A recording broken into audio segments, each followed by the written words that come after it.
and thank you for attending. I don't know who ordered this temperature, but here you go. We'll try to be effective and efficient so that we won't have to sweat any more than possible. So, first of all, I would like to thank all the town and school staff who have worked to make this meeting work effectively and efficiently.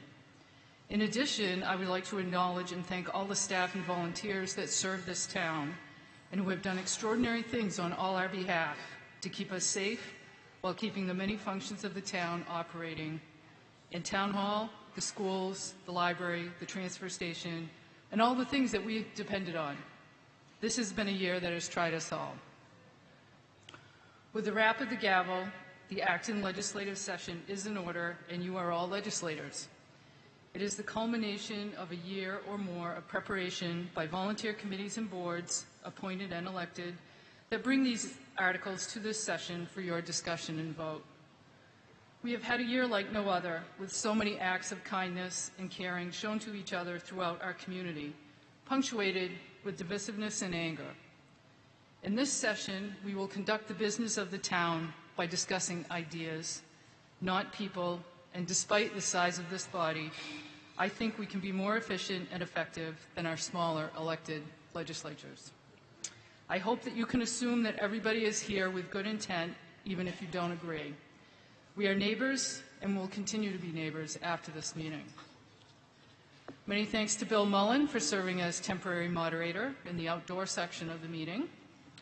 As we proceed through the warrant, we'll be going back and forth between the two areas to recognize speakers. In addition, 2 people are observing closely and may serve as temporary moderators at a future meeting. If you are interested in learning more about doing this, please email me through the town website. In addition, there are many volunteer boards and committees that need members. Please see the volunteer application at the back of the warrant for more information. So when it comes time to discuss, please use the microphone that is closest to you. We don't have pro and con this time. If you are not able to stand or approach a microphone, raise your hand and one of the tellers will bring a microphone to you. If you're not, if it's not happening, just wave more and I'll try to see you, or Bill outside, and we'll get a microphone to you. So then, no matter how you're at the mic, when I recognize you, please state your name and street before making your comment or asking your question. Keep in mind that you are officially speaking to me, the moderator, though of course your comments and questions are for the benefit of everyone. This is designed to keep the temperature down and keep the meeting flowing smoothly or moderated. If you have questions, I will recognize the person most appropriate to answer. You will have 2 minutes to speak. The moderator will accept a motion to cut off debate or move the previous question once there has been sufficient debate to inform the town meeting members of the pros and cons of the motion. You may not make a statement and then move the question. You may only move the question.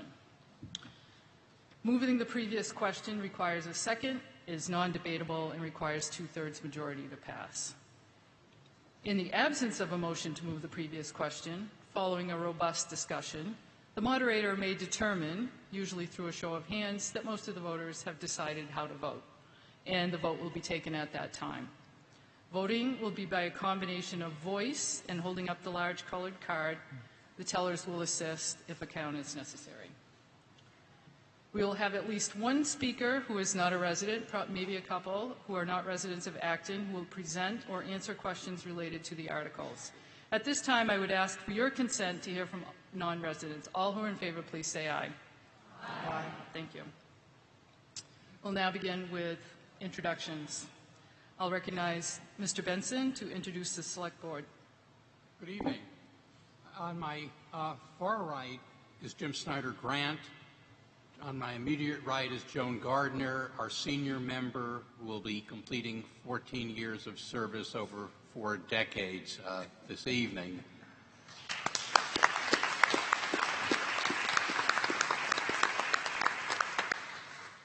Our Vice Chair, Dean Charter, and our Clerk, David Martin.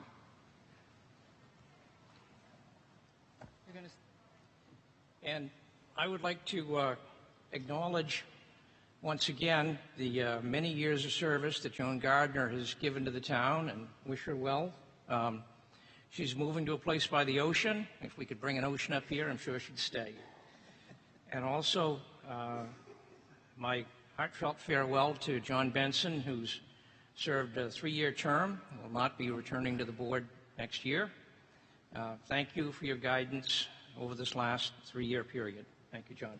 Thank you.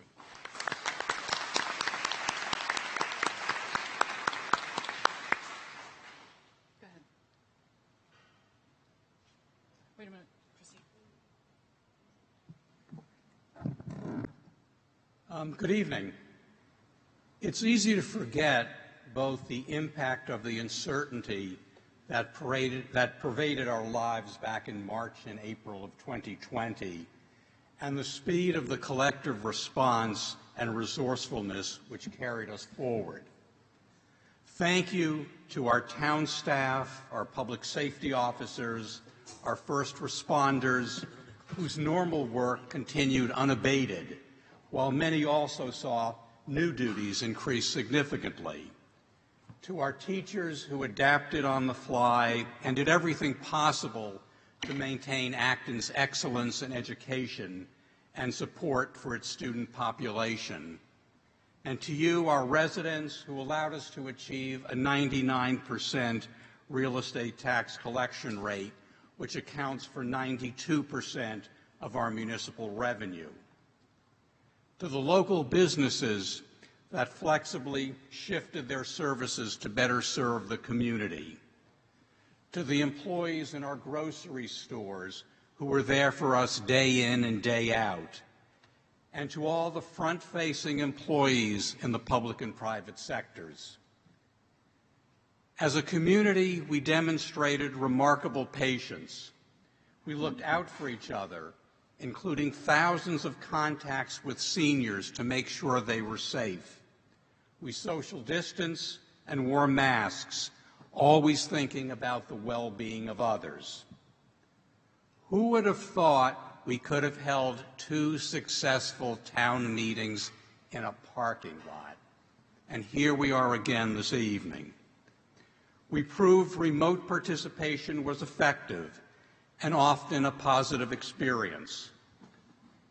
The pandemic has forced us to reevaluate what matters individually, for our families, and at the town level.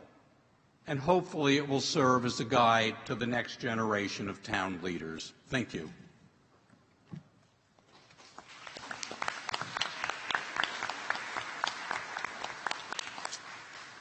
I'll now recognize Ms. Anderson, Chairperson of the Finance Committee. Hello. I'm going to quickly introduce the Finance Committee, who has chosen to sit outside in this very hot weather.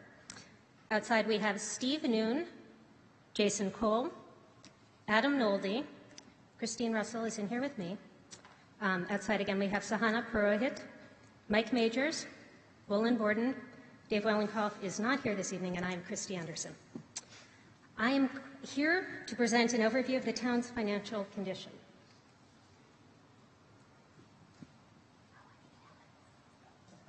One second. Could we have the slides for the financial position?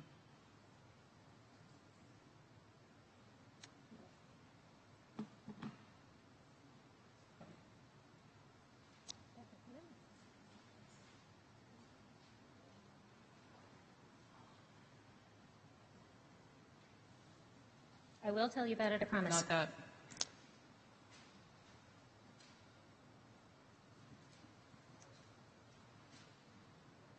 Yes, that, thank you.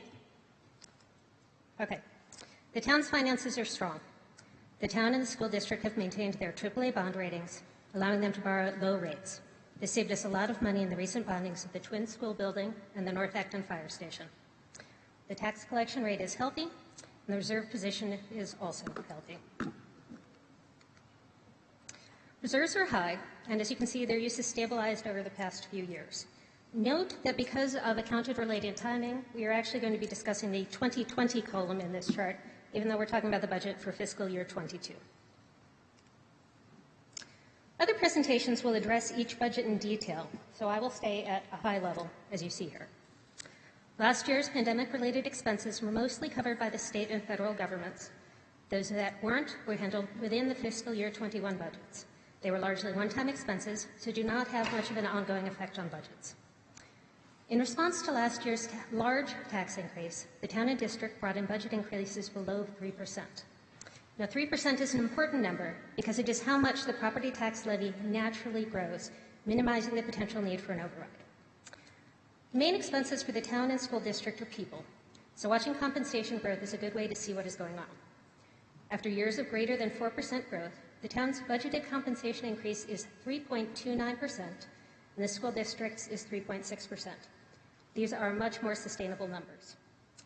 Along with other expenses, this works out to a town operating budget increase of 2.69% and an ABRSD Acton assessment increase of 2.99%. The Minuteman assessment is up a whopping 28.26%, but it is important to remember that this increase is on a comparatively small number. You will hear more about the very interesting cause of that in the Minuteman presentation. Note that this number should drop to a sustainable increase level in 2024.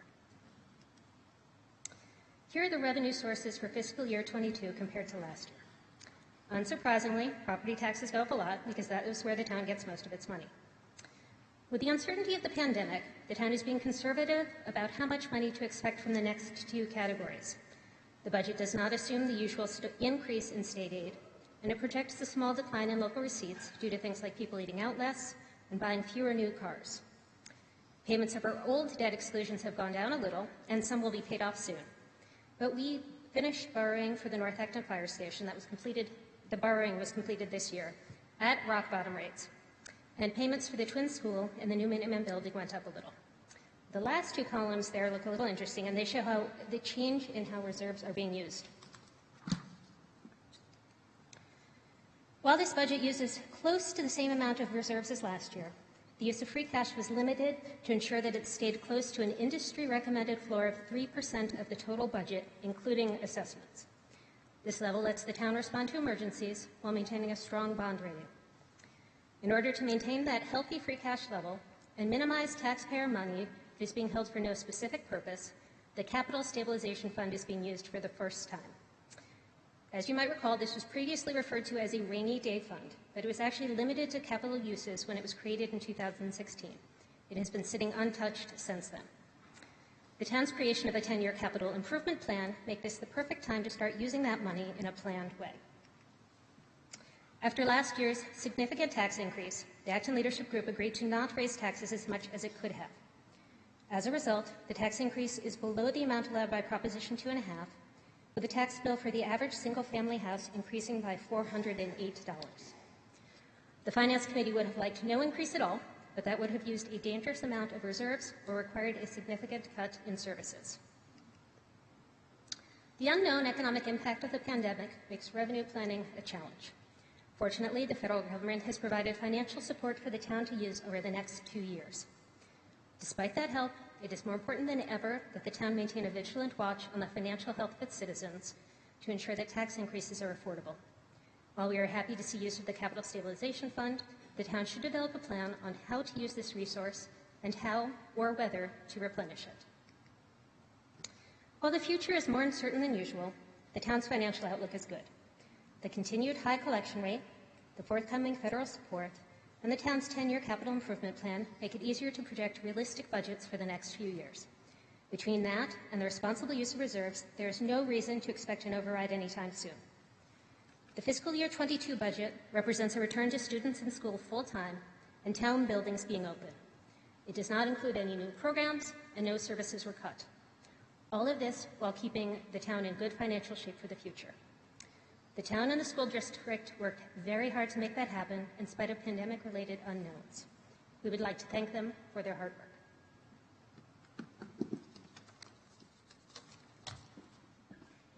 Thank you. It isn't necessary to applaud for each thing. In fact, probably we shouldn't. From here on out, let's just do the business. We'll now move to the consent agenda. Those are the items marked in the front table of contents.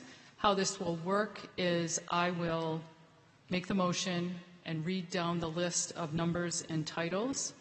If two or more people wish to discuss them separately, please call out hold, and then we'll take them up separately.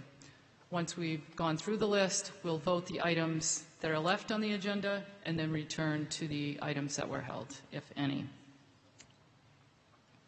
Mr. Benson moves that the town take up the 21 articles in the consent calendar on pages 32 and 69 through 84 of the warrant, Article 1 and Articles 20 through 39 inclusive. Do I hear a second?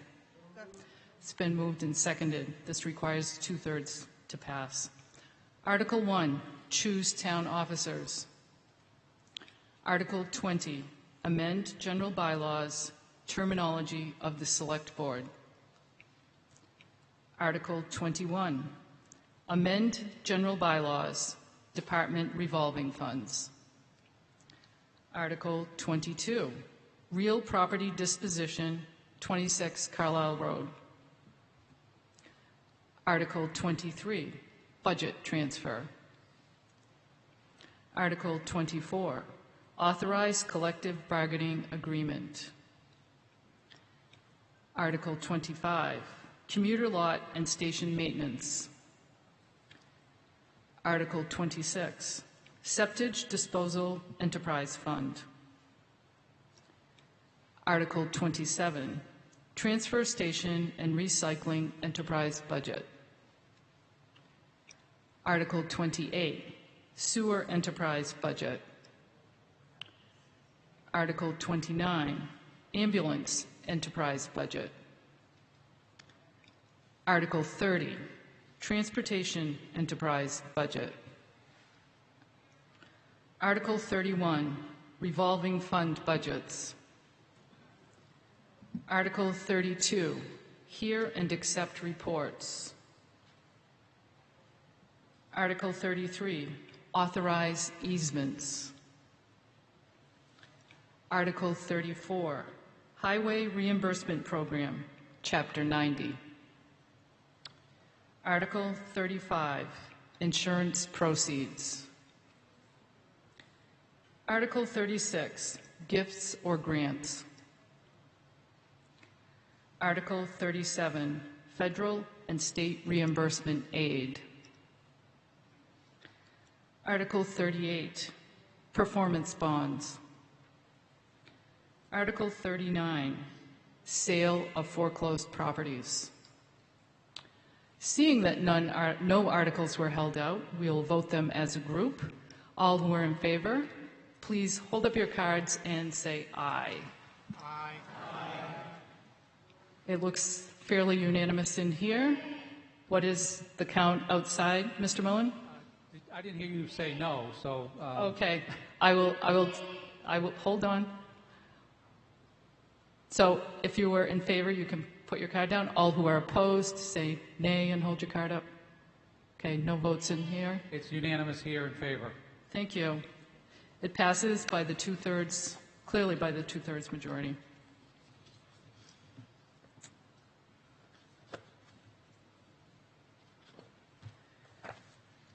Now we will move back to Article 2, Town Operating Budget. Mr. Benson moves that the town appropriate $36,617,835 to be expended by the town manager to fund the fiscal year 2022 municipal budget, and to meet this appropriation, $36,178,835 be raised from general revenues and $439,000 be transferred from free cash, and that the town authorize the town manager to lease on such terms and conditions as he may determine vehicles and equipment for a period not to exceed 5 years, and to sell, trade, or otherwise dispose of vehicles and equipment being replaced, and to expend any proceeds so received. Do I hear a second? Second. It's been moved and seconded. Mr. Benson, you have 6 minutes. Thank you. Through the hard work and innovation of Town Manager John Mangiarotti and town staff, we have persevered through a once-in-a-lifetime health crisis. Beginning in March 2020, budget controls were implemented, including hiring and spending freezes. These controls resulted in substantial expense turnbacks at the end of the June 30, 2020 fiscal year, which helped to shore up our reserves. However, these controls left many positions unfilled and many normal expenses and programs were deferred or discontinued. The Select Board is very proud of the way all our employees have met these challenges and have continued to provide excellent services to our community. The town received from the federal government a direct allocation of CARES coronavirus relief funds of just under $2.1 million. These funds were utilized among the town, the regional school district, and the Minuteman Vocational Regional School District to cover all unbudgeted expenses necessary in responding to the pandemic. This included funding for a community food program the schools undertook to address food insecurity issues in town, and a rental assistance program and a mortgage assistance program created by the town to aid households and property owners. As the pandemic was declared a federal disaster, the town was able to gain reimbursement from FEMA for many of our response expenses. As a result of this funding support and the financial controls imposed, John Mangiarotti is projecting a turnback at the end of the June 30, 2021 fiscal year, which will again replenish our reserves.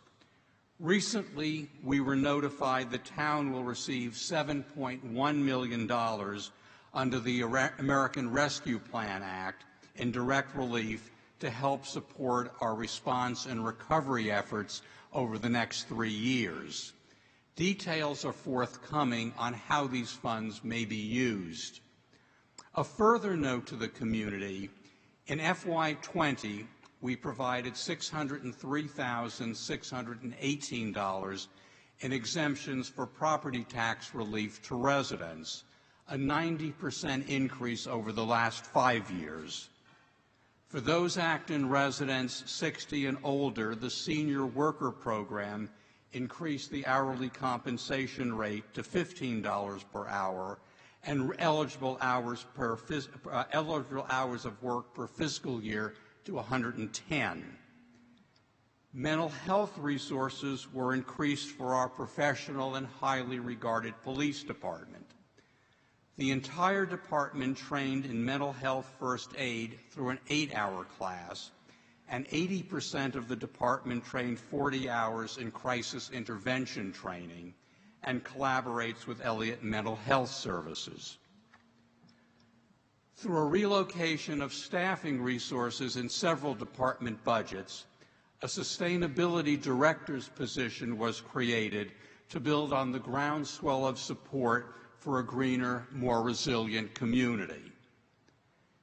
In Article 3 this evening, there is a request for $85,000 from free cash to address issues surrounding diversity, equity, and inclusion. The request includes a needs assessment and recommendations for the preferred way of incorporating a diversity officer's position into the town's organizational structure. The recommended operating budget for municipal operations for FY22 is $36,617,835, a 2.82% increase over FY21.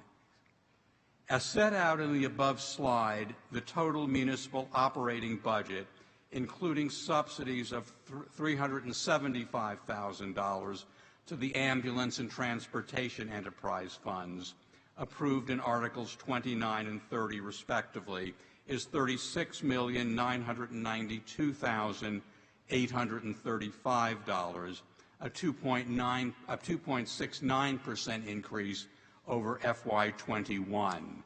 Please note for Article 2, the requested amount town meeting will be voting on is $36,617,835, $835 for municipal operations. The proposed budget is consistent with the Finance Committee's recommendation to limit the operating expense increase. For FY22, the Select Board and the Town Manager will maintain and improve upon our current level of municipal services and continue with additional efficiency measures, such as aggressively pursuing grants for capital expenditures. These measures, together with fiscally responsible efforts of town management, shall allow us to continue to offer exceptional services, maintain the town's AAA bond rating, eliminate our $16.1 million OPEB liability in less than 13 years, and for Acton to thrive as a vibrant, diverse, and desirable place to live, work, and play. Thank you, and please support Article 2. Thank you. The Finance Committee recommendation? Yes, I represent the speaker at the front microphone. The Finance Committee believes that this is a good budget for our current circumstances. Services are maintained, capital expenses only increase minimally while doing what needs to get done. It also has a more sustainable compensation increase than in the past.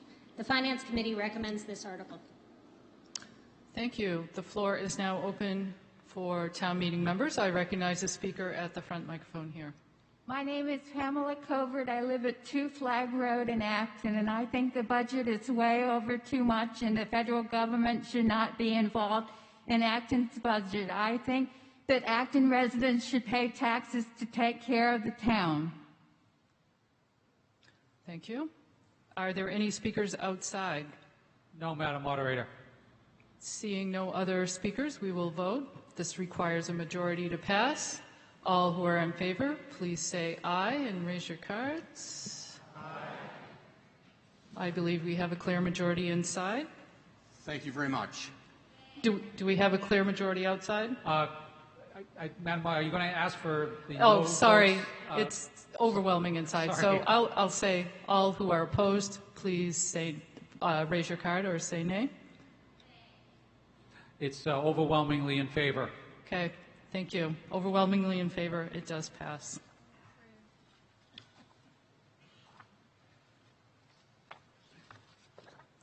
Article 3, Town Capital Infrastructure Studies and Improvements.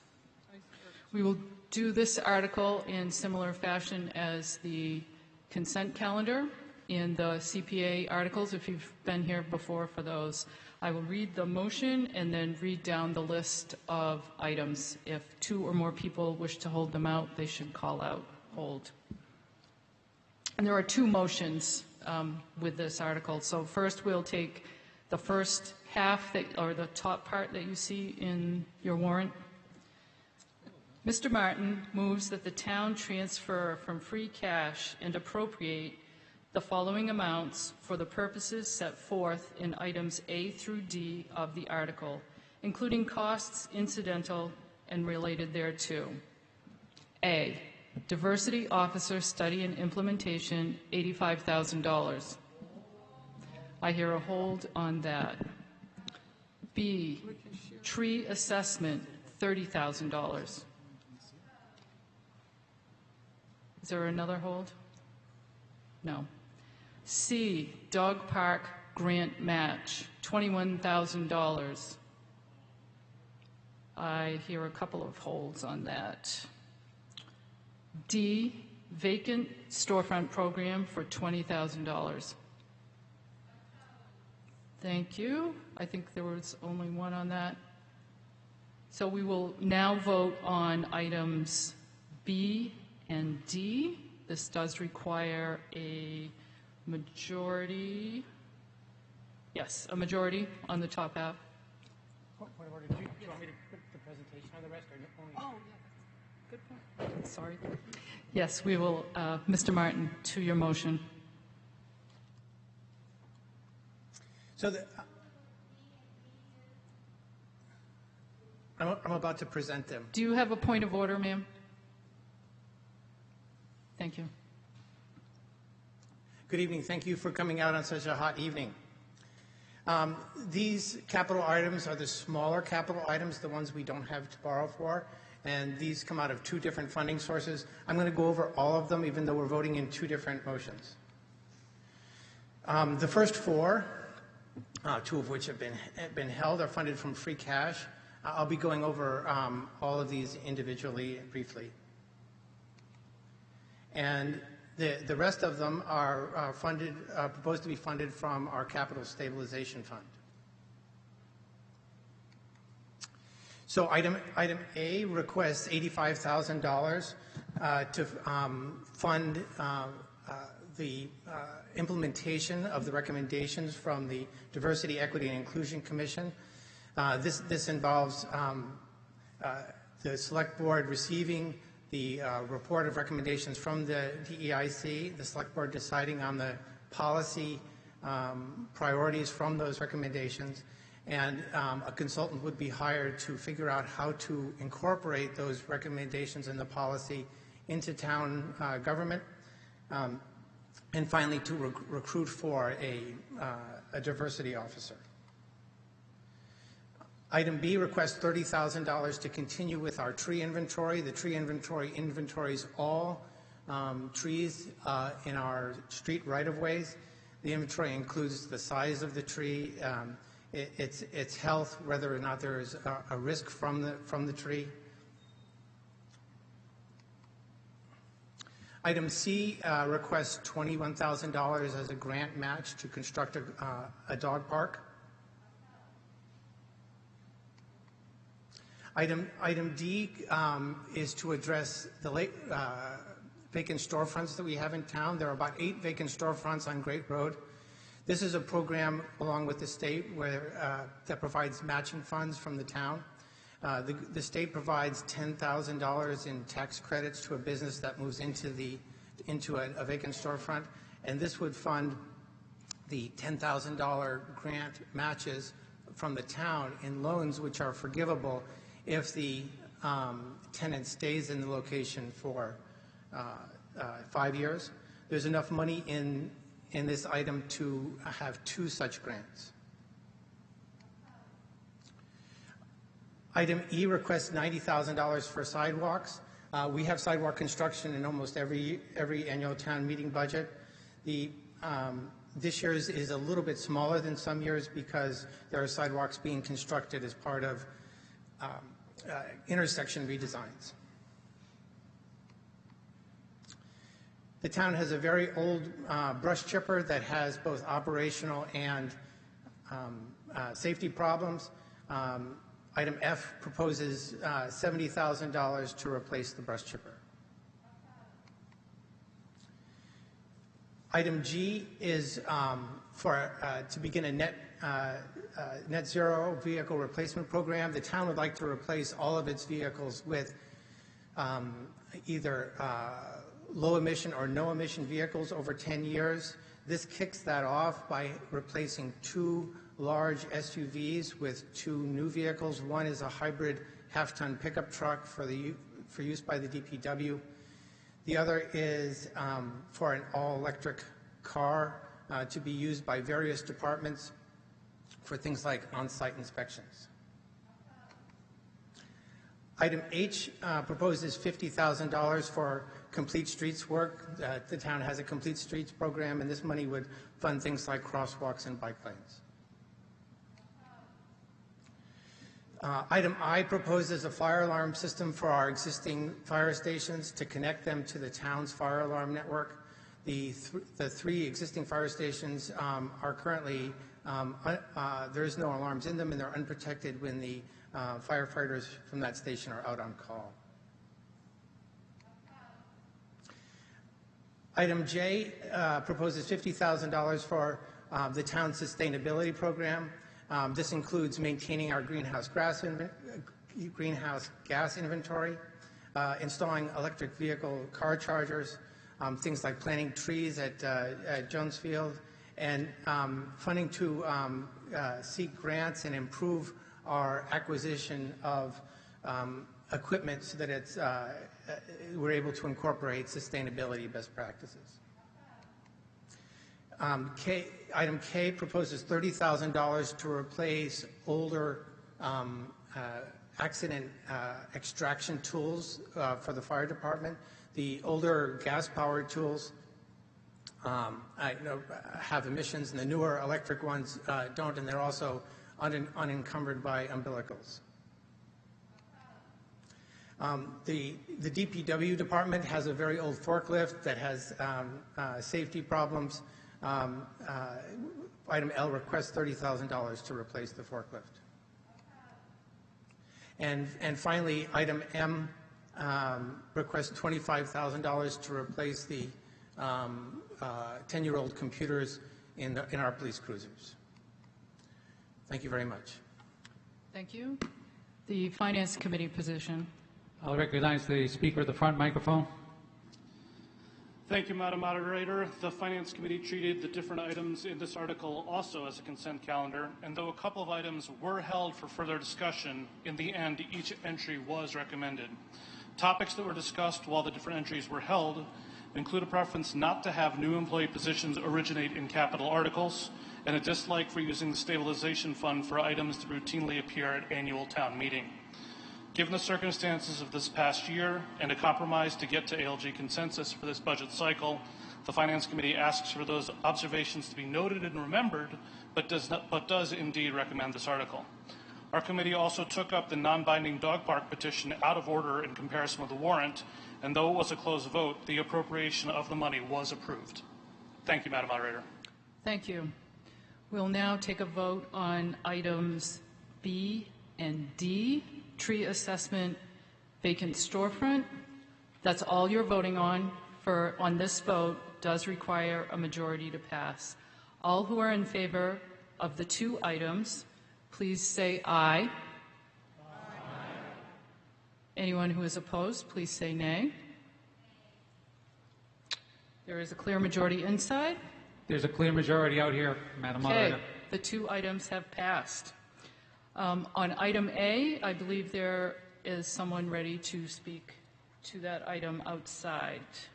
Yes, I recognize the speaker at the front microphone.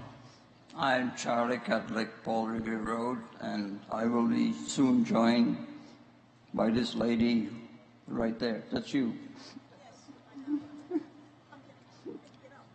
I got up. Here, give him your name. I'm Ann Chang. I live on Billing Street in South Acton. We are here to tell you why we urge you to vote no on this item. I'll make it very simple, very brief. If you turn to page 34 of the warrant, you will see the description which David Martin read earlier. When I first read it, I passed over it reading just to the warrant, and a little bit later I looked at it and said, $85,000 for a study? That seems odd. So I asked our town manager to give me some idea of what the money is for. He did. He wrote to me that $35,000 would be used for a study, and the remainder, which is $50,000, would be used to basically pay for a new employee. Now, hiring a new employee has always been done a little bit differently, and we'll go into it. So I confirmed what I thought I was hearing, that we will be hiring this diversity officer at roughly $100,000 a year if we pass this article. I don't think many people realize that, and I think it's the wrong way to do it. The Diversity, Equity, and Immersion Commission has yet to file their report. We don't know what it is or what it will be, but we're going to vote the money for it. Why? Why do we need an outside consultant to define the job? We have a human resources department. That's what they do for all the other employees. And you want to add something? Oh, I had a different take. Go ahead. Okay. This article asks for $85,000 for diversity officer study and implementation. We are being asked to fund part of a person and a set of recommendations that we have not seen, discussed, had a chance to understand, or agree to. For me, this is backwards. The DEI Commission's report is due out this fall. I have no idea what is in this report and if we as a town will be capable of following the recommendations. Before we vote any funds, we need to see the report. We need to have a town-wide discussion. We need to understand what we will be asked to do. And most important, we need to determine if in fact the town will be able to do what is being asked. Looking at the Acton policy against racism developed November 12, 2020, we are asked to listen with humility to those who have suffered racism. We are asked to understand systemic racism and the history of racism in the U.S. and how it impacts and is still with us. This sounds to me like a college course or perhaps even a college major.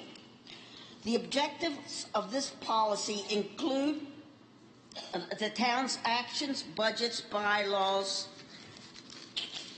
hiring policies, and purchasing decisions, which will consider to strive and advance DEI. I understand these words, but their meaning is vague.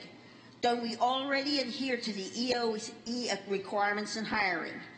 Don't we adhere to the state regs when purchasing materials? The town will oppose systemic racism in our community by implementing communication practices, other strategic and best practices. Does this mean we are going to talk racism away? Most important, by recommendations from informed by recommendations from the town's DEIC, the board will take specific actions. But we don't have this vital report. It's too fast. Implementing plans should involve the selectmen, the town manager, town boards, committees, and members of the public. The annual review should include community stakeholders. We have an annual town meeting every year. We are not ready to implement any of these recommendations of the DEIC because we have not seen them. Let's hold off and get the report and make it public, have a thorough discussion, and then see if next year's budget, we should pass it. Please vote no against this one. Thank you. Let me add briefly. Do I still have a little time? You have 10 seconds. 10 seconds. Vote no.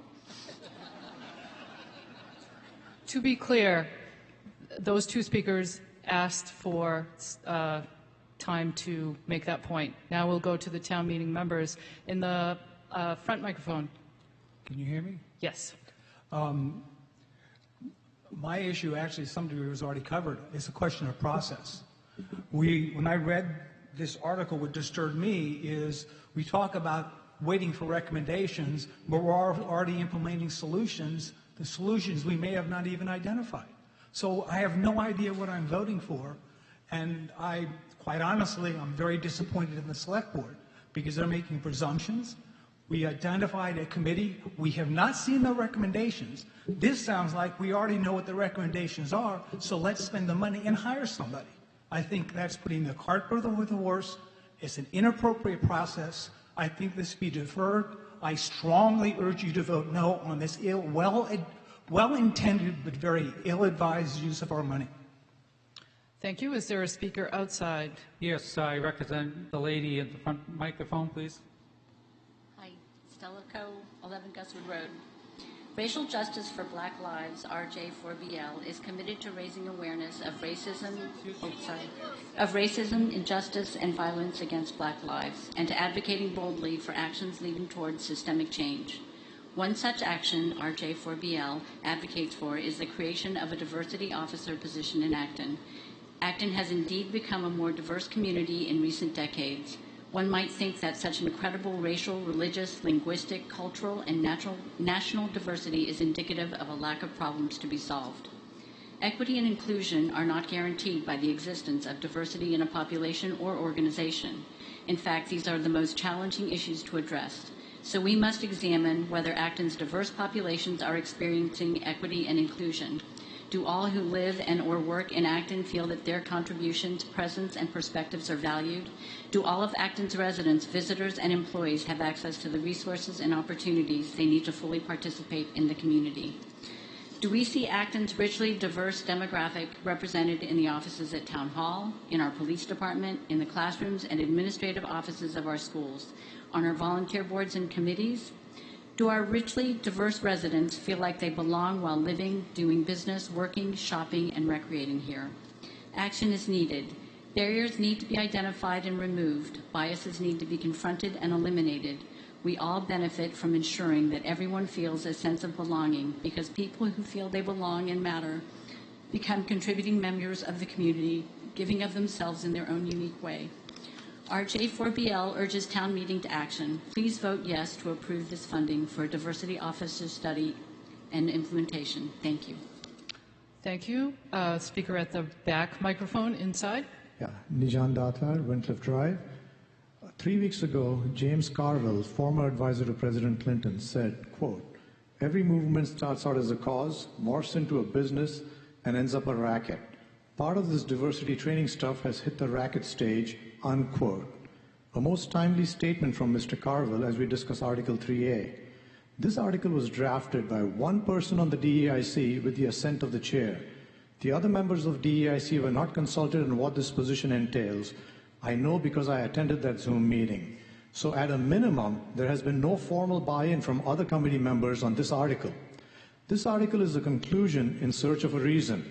$35,000 is a one-time charge for a consultant to make a, quote, needs assessment.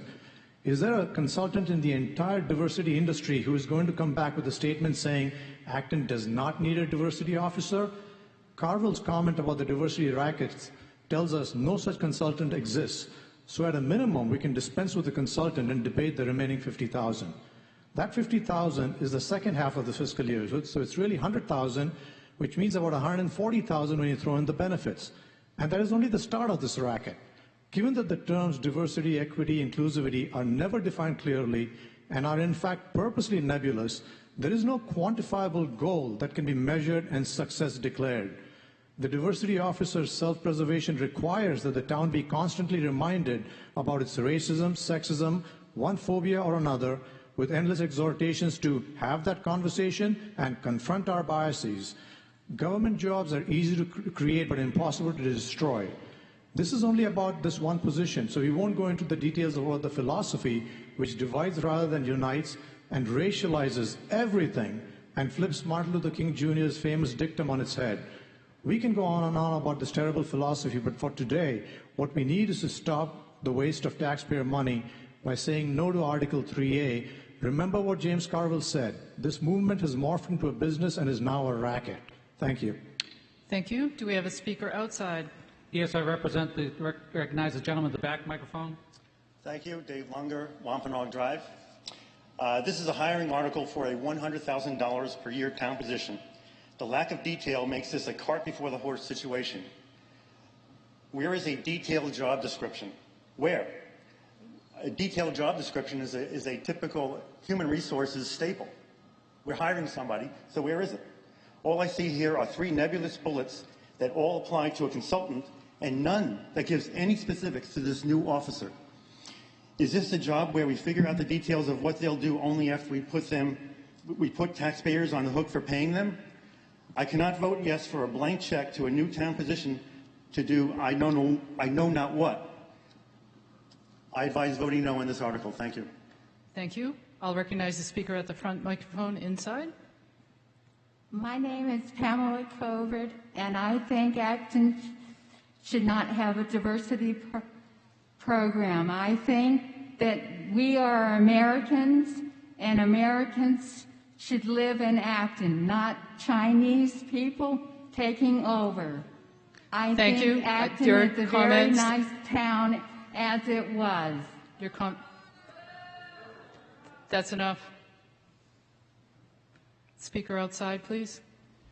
Just outside here, I'm generally going to go backwards and forwards, so if you don't try to game the system, it'd be better just line up and we'll go back, but I'll take the speaker at the front microphone. Hi, I'm Robin Telkowski, 169 Main Street.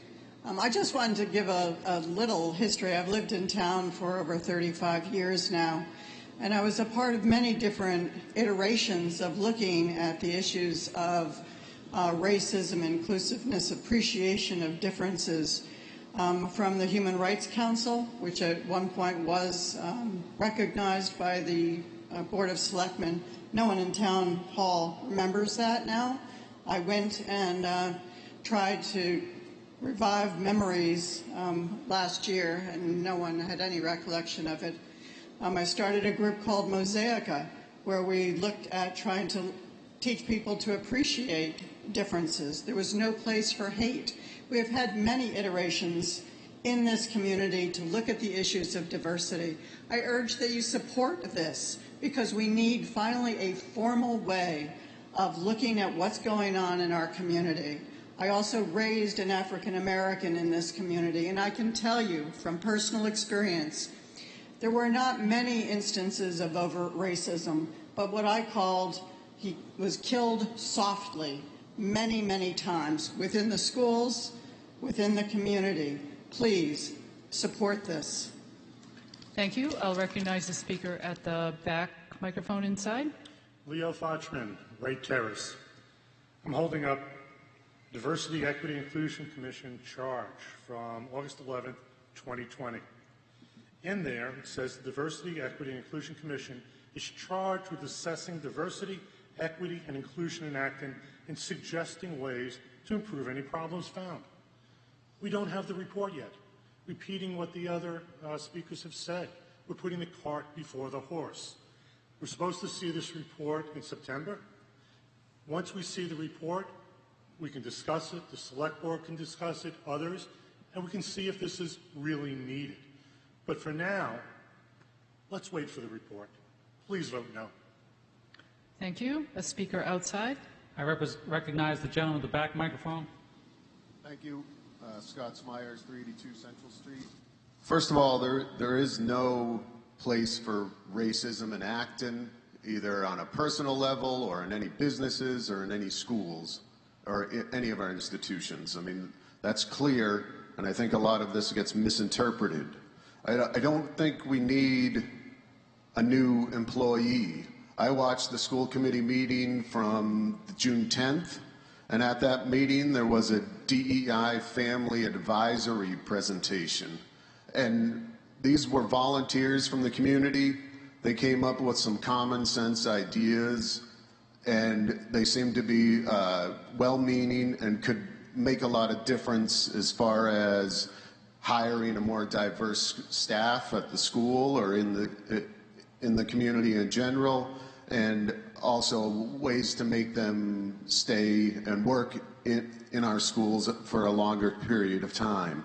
It made sense. Let's advertise on LinkedIn. Let's go to some HBCUs and try to find some candidates there. But on the other hand, they had recommendations about a book list, which they didn't get into. And that's where things get dangerous, and a lot of parents will not agree on what books are the right books to read.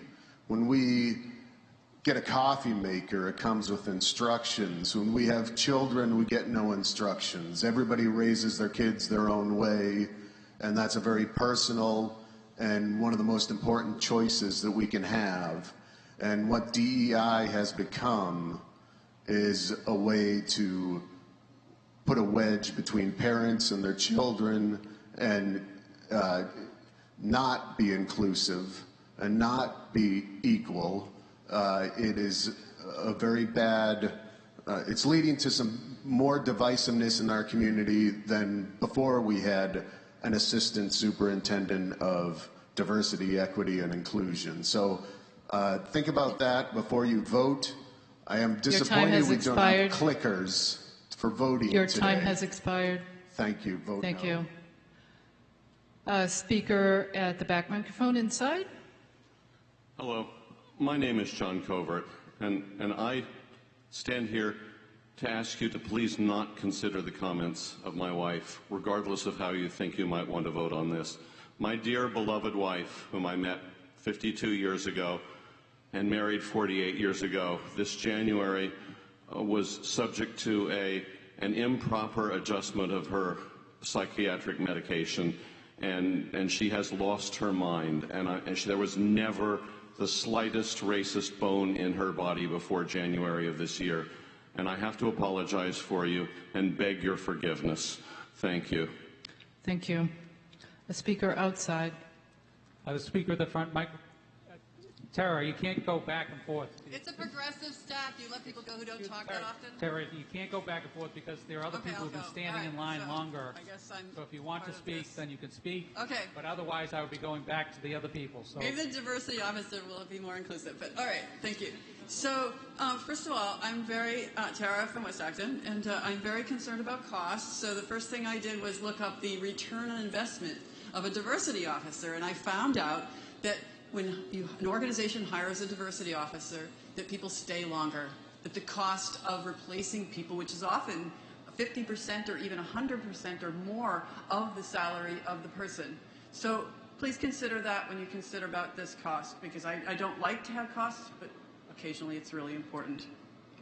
And Acton's a sundown town. I don't know if you guys know what that means, but there were these unwritten laws and sometimes written laws that black people could not be in a town after dark. And Acton is one of those towns. I have friends who won't drive in Acton without a white person in the car. Today, I have witnessed in town hall, I stood at a counter while a black woman, I walked up to the counter and a black woman was standing there waiting. And then they called on me. And I was like, well, what about her? And the person said, oh, I didn't see her. Well, there's a white wall and she's black. I don't know how you couldn't have seen her, but there was no place for me to report that. I started talking to people and they were just like, oh, it was just a mistake. And, you know, there are issues to take care of. Like we have a social worker, you know, we have police. It's like, well, are the police supposed to be armed and going into all these buildings armed all the time when 90% or something like that are social worker calls? So these are types of issues that I think that we should consider when we talk about a diversity officer, about keeping people happy and keeping people safe. And there's a reason why 2% of Acton residents are black and the state average is 7%. I care about very affordable housing, and I started talking about housing with the black community, and they were saying, like, we don't want to have more people come here when they don't even feel safe for people who live here. So I love this idea, and I hope you vote yes. Thank you. Thank you. There are no speakers inside. We'll take another speaker outside. The speaker at the back microphone. Thank you. I'm Jim Carey, 11 Guswood Road. Unlike a lot of people that have spoken, I'm all for this proposal.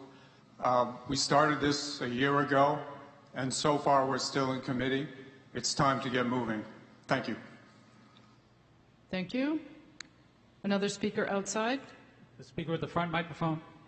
Miriam Lezak, High Street. Pretty much what Jim said.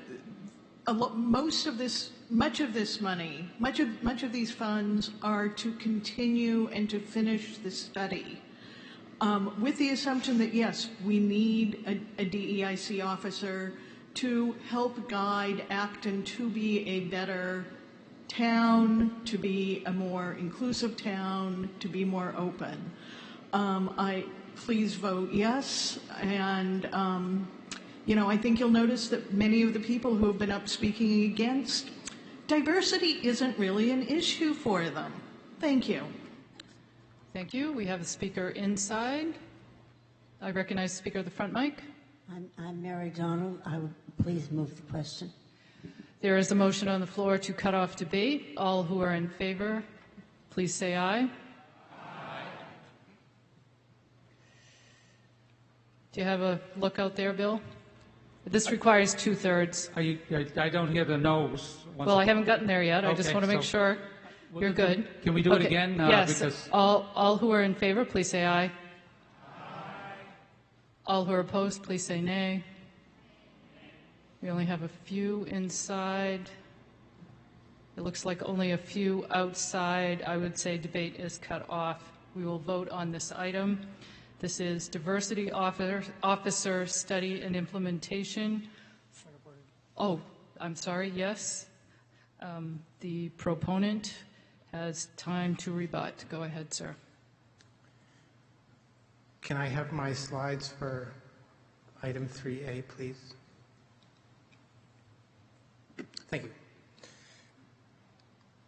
So I can clear up a number of things for people here. The DEIC was established by the Select Board late last summer. It's been gathering information from groups and individuals and is charged with producing a report for the Select Board. That report is due to the Select Board by the end of this summer, where after that, the Select Board will determine the policy direction based on those recommendations.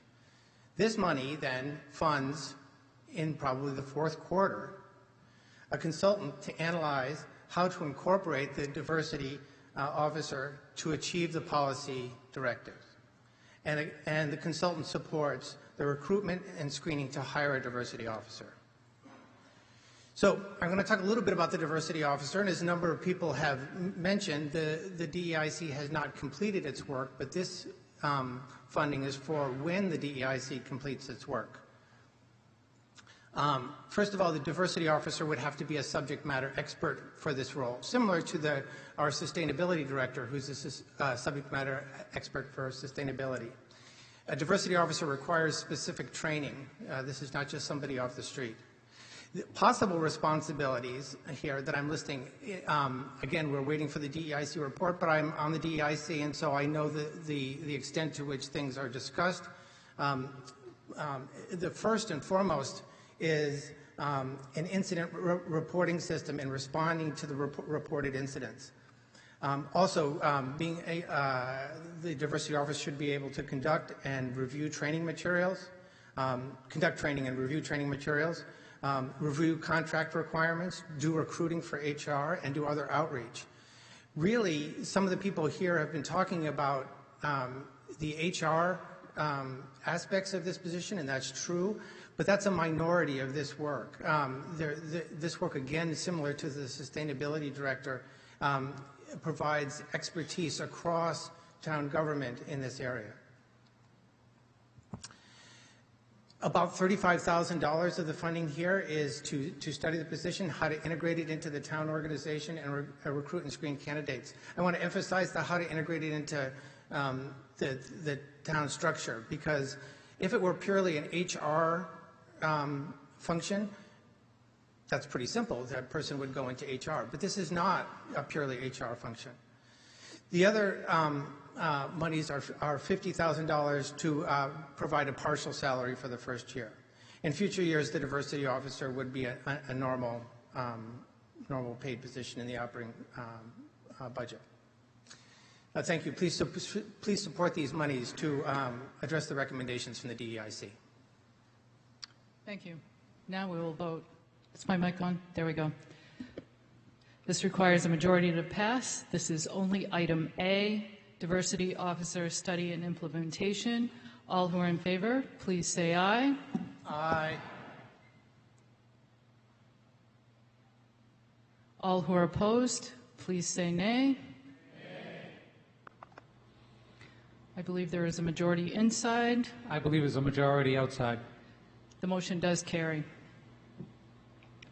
That brings us to item C, Dog Park Grant Match, $21,000. Are there town meeting members wishing to speak to this item?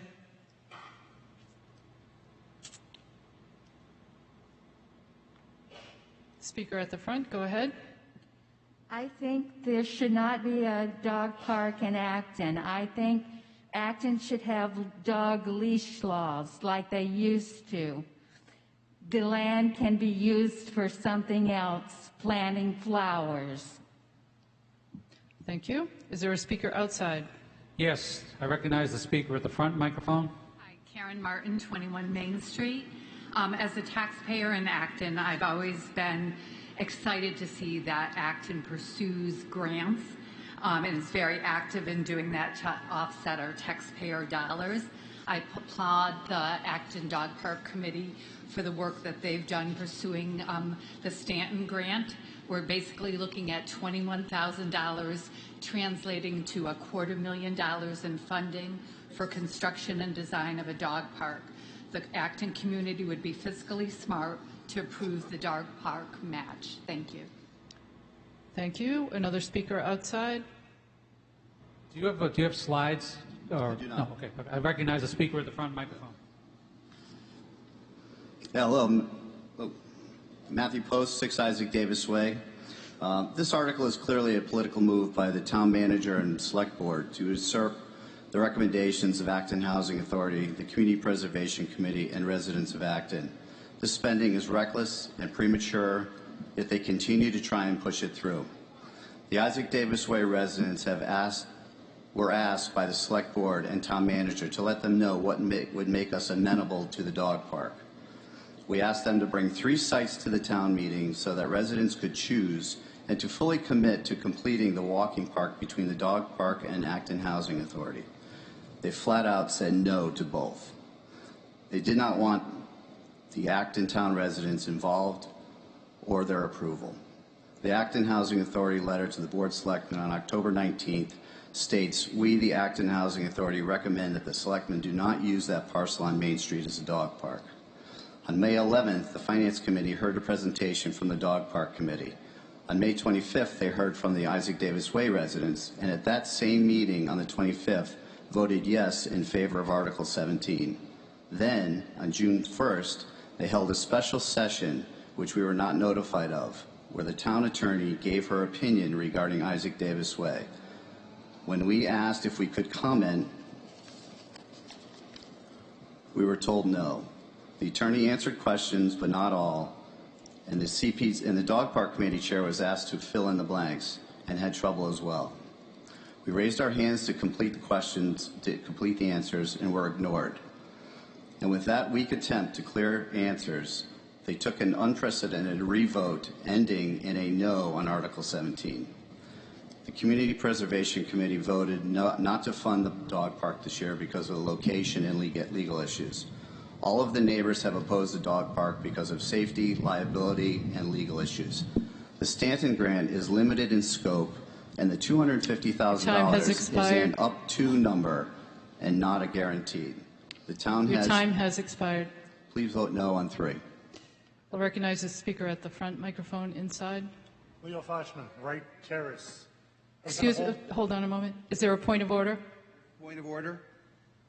Go ahead. Madam Moderator, I would like to encourage the speakers to speak to this particular item, this particular motion, this article. We do have something coming up in 17. In the interest of time, I'm hoping that we can limit the discussions to this specific Mr. Martin's article. Thank you. I recognize the speaker at the front microphone. All right, that makes it a little bit more difficult because I got my speech. I'll use it on 17. The bottom line is, on an early meeting with the Dog Park Committee, when they tried to talk to neighbors to find out their concerns, the prior speaker had commented that nothing they can do can change his mind. Also said he was talking to the town manager about a problem with Isaac Davis Way, people being able to cross it. It's very interesting when he talks about the housing authority going against or not supporting the dog park. The interesting part is that they were not unanimous until they found out there might be a problem getting their pipes across Davis Way to get to the dog park.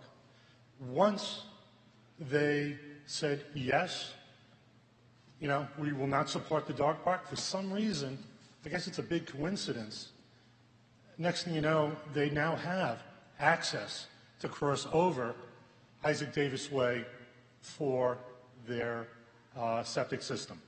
So please vote yes on this article. Thank you. I'll remind the voters this is about a dog park grant match. It is not specified where the dog park should be. So if you could keep your remarks to that. We'll recognize a speaker from outside. Mr. Mullen? Do we have a speaker outside? So we have a speaker at the front microphone. Hi, Dipen Joshi, 14 Isaac Davis. I'll continue with the thought process my neighbor Matt had in the context of the Stanton Foundation grant. The Stanton Foundation grant only covers the grant within the dog park fence-in activities. It does not cover anything which is the outside infrastructure outside of the dog park. The Pentagon lot, which is proposed as a part of the dog park design, which includes access to the parking lot that is going to be constructed with 10 parking spaces, entry into the parking lot, a walkway from the parking lot up to the fence, gazebos, chairs, aesthetics that the dog park committee has gladly put I'll on their remind the renderings. speaker this They are is not going to about. be considered as a part of the ground foundation. That amount, if you put a number to it, it is going to balloon to anywhere between $300,000 and $500,000. And that has not been discussed or talked about. So I would like to say no to this proposal. Another thing to add to it is it is sitting on Isaac Davis driveway, which is our driveway. We have been paying for the maintenance and cost of it.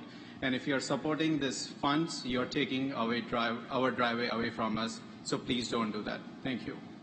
This article is about a grant match, not attached to a particular site. Please, let's keep our comments to that. I'll recognize the speaker at the front. Thank you. I want to clarify, I want to take exception to a prior speaker who invoked the Community Preservation Committee inappropriately. The Community Preservation did not vote to recommend or deny. We had an intense, very good debate. It was 4-4, and I take exception to a citizen to mischaracterize our vote. That's misleading to the other voters. I urge you to vote yes. Thank you. We'll recognize the speaker outside. Speaker at the back, microphone. Thank you, Madam Moderator. I just wanted to make sure to clarify a point. The meeting of the Finance Committee on June 1st was a regularly scheduled, regularly posted, and completely normal meeting. Furthermore, it is not unprecedented for the Finance Committee to change opinion when new information comes to light. In fact, it happens pretty much every year. Thank you. Thank you. I'll recognize the speaker at the front microphone inside. Claire Siska, Stowe Street. Really quickly, just on the finances. This is compared to our, I don't know how many millions of dollars is in our budget. This is $21,000. It's a one-time expenditure. It is less than $1 per resident in town, or if you're counting households, it's about $2.80. And what's the worst that can happen? As you can see, we're going to have a healthy debate about Article 17. So if this passes and Article 17 also passes, then the Board of Selectmen has to reconsider it and the money might not get spent. If Article 17 fails and we do not get the Stanton grant, which is highly unlikely, the money also would not be spent. So if Article 17 fails and we do get the Stanton grant, which we expect to, you're going to get $250,000, and people later will correct the record about what the Stanton grant covers. So I ask you to vote yes. It is a no-risk situation. Thank you. Thank you. We'll recognize the speaker outside. The gentleman at the front microphone. Sure. So I'm Ronald Albuquerque, 24-year resident of Acton, 24-year resident of Isaac Davis Way, and a longtime dog owner. Just want to make a couple of points. The first one, to comment on the gentleman from the Finance Committee. I understand that revotes do happen. What was kind of interesting was the town council got to speak, but the Isaac Davis Way residents did not get a chance to actually present their case before a revote occurred. So I guess my question to everyone, regardless of your feeling on the dog park or funding, is that fair and balanced? Is that how it should be? And can we just actually request a revote every single time we don't agree with something? And the second point I want to make, again, is the dog park committee have talked about $21,000 is going to get you $250,000. It's up to 250,000. You may get 25,000. You may not get the full 250,000. Thank you. Thank you. I'll recognize the speaker inside. Hi, Franny Osmond, 16 Half Moon Hill. This reminds me of around 2008 or 2009 when the Transportation Advisory Committee needed about $20,000 as a match. It's very hard when you're working on a certain project to get that match. There's always this timing issue. And so I've seen a lot of hard work and a very cohesive, communicative process going on from the dog committee, the dog park committee. And so I support this article. Thank you. We'll recognize the speaker outside. The speaker at the back microphone. Thank you, Mr. Moderator. This is Alyssa Nickel from School Street in South Acton. I'm not a dog owner, but I support this. Sorry, I'm hearing a little bit of a delay. I support this article, this $21,000 grant match for the Stanton Foundation grant for the construction of a dog park. I want to address the difficulty that was faced by the volunteer boards and committees in town when faced with a lot of disinformation. There wasn't any committee that voted against a dog park, and I just want to make that clear and urge you to vote for this $21,000 grant match. Thank you. I'll recognize the speaker at the back microphone inside. Astor Trustor, 15 Mohegan Road. I'd like to move the question. There is a motion to cut off debate. Is there a second? It's been moved and seconded. Requires a 2/3 vote to pass. All who are in favor of cutting off debate, please say aye. Any who are opposed, please say nay. The motion does carry. We will now vote on the dog park grant match for $21,000. Requires a majority to pass. All who are in favor, please say aye. Aye. All who are opposed, please say nay. The motion does carry. We'll now move to the second part of this article, funded from stabilization fund, requiring a 2/3 vote. We'll follow this in the same manner. Mr. Martin moves that the town transfer from the stabilization fund and appropriate the following amounts for the purposes set forth in items E through M of the article, including costs incidental and related thereto, and that the town authorize the town manager to lease on such terms and conditions as he may determine vehicles and equipment for a period not to exceed 5 years, and to sell, trade, or otherwise dispose of vehicles and equipment being replaced and to expend any proceeds so received. Do I hear a second? It's been moved and seconded. I will read down the list of items and the amounts. If anyone wishes to hold them out, please call out. E, sidewalks, $90,000.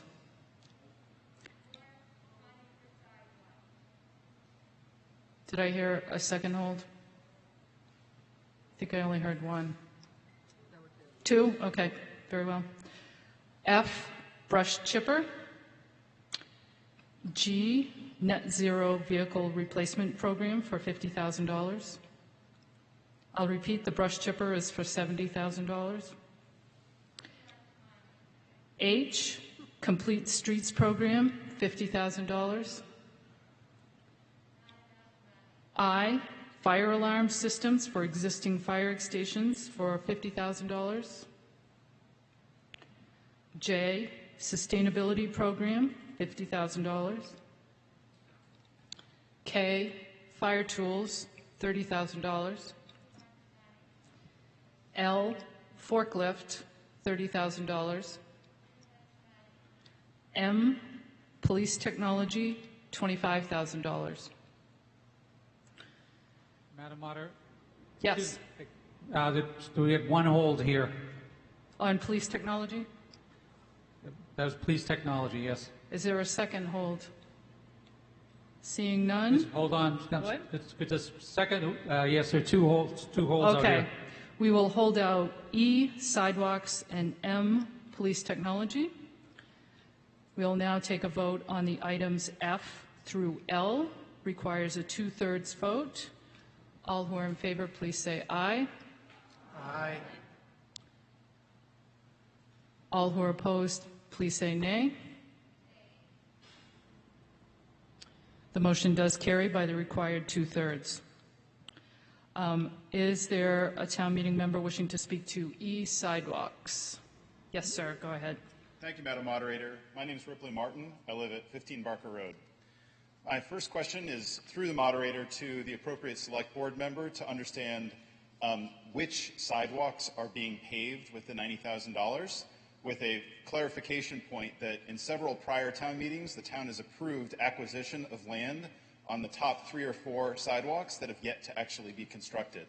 So further in this schedule in the warrant, there is yet another land acquisition, which appears to be a town to regional school district land transfer, and this $90,000 does not clarify which sidewalks will be built, and notably the Taylor Road sidewalk that is addressed later in the warrant. Mr. Martin, do you have an answer?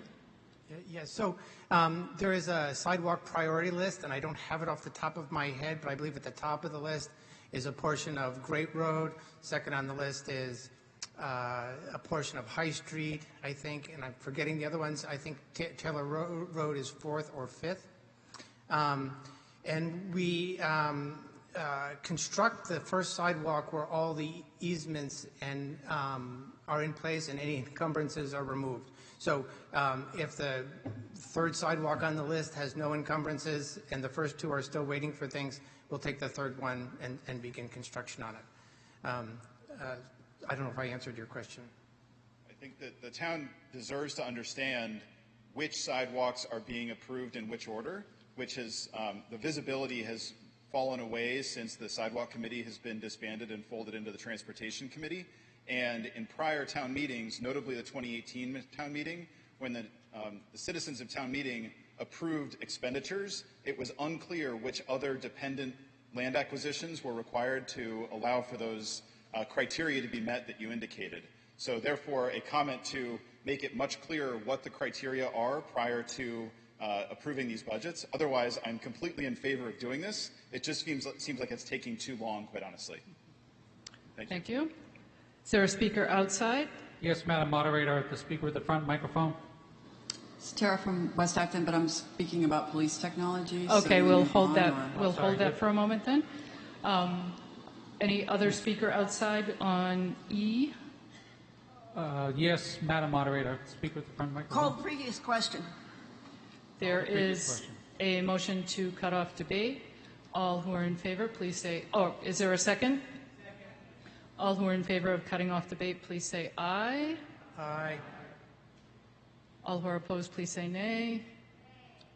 The motion does carry. We will now vote on sidewalks for $90,000. Requires a 2/3 vote to pass. All who are in favor, please say aye.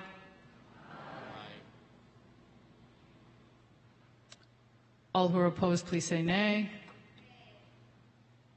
The motion does carry by the 2/3. We'll now take any comments or questions on M, police technology. I believe there's a speaker outside. To recognize the speaker with the front microphone.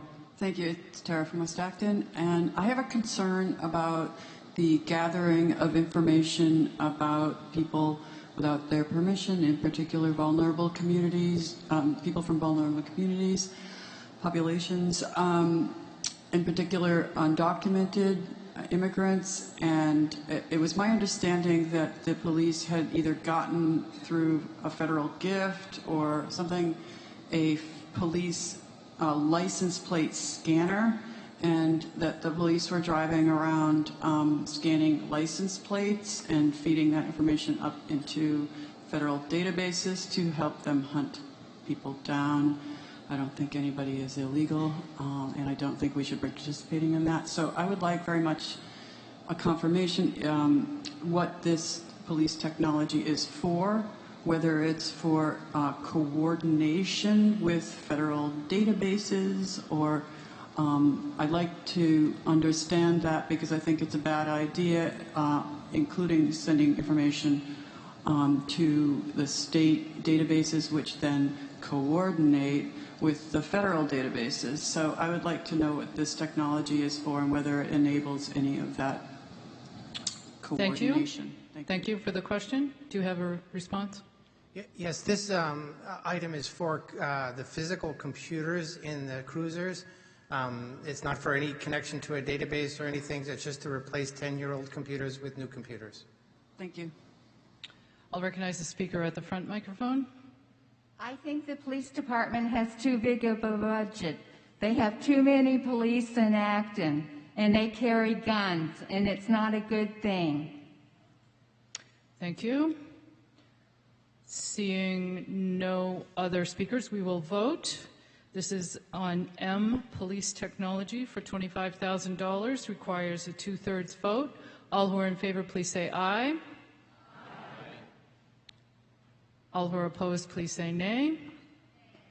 The motion does carry by the 2/3 requirement.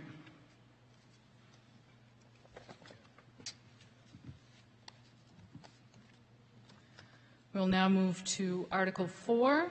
There are 4 items, and each has its own motion, so we'll take them one at a time. I will just read the first motions, and then Mr. Charter will give his presentation. Mr. Charter moves that the town dismiss Item A of Article 4, Public Works Facility and Transfer Station Design. Do I hear a second? Mr. Charter, to your motion. Thank to you. To all of Article 4. Thank you. So there, as the moderator noted, there are 4 items in Article 4.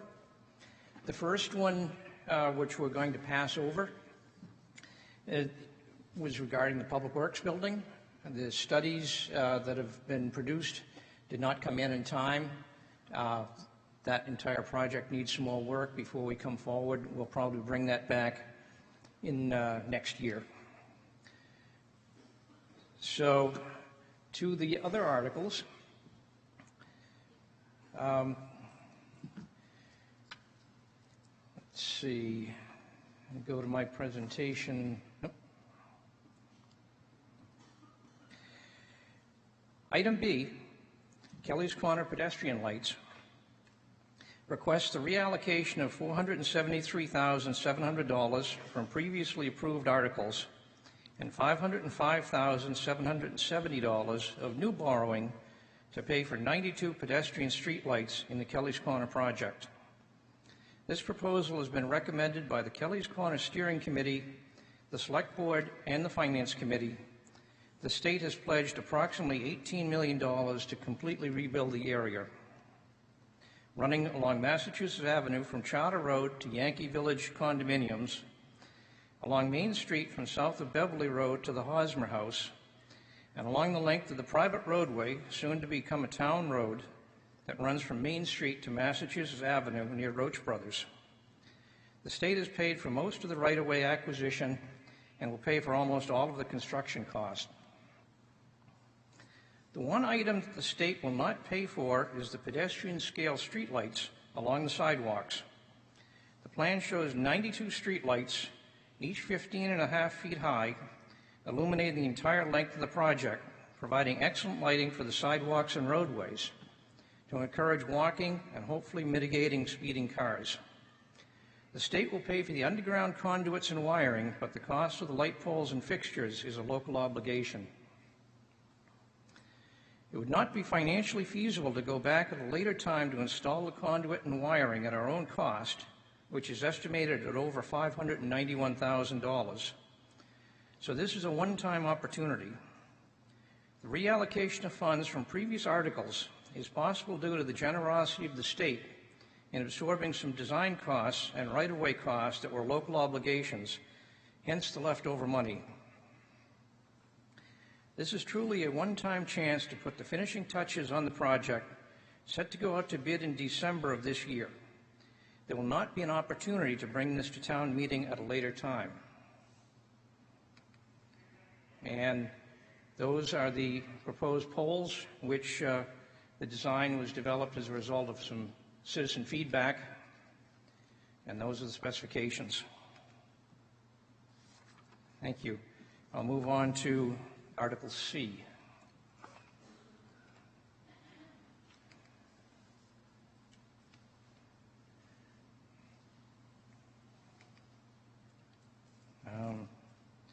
Article 4C, the presentation, please.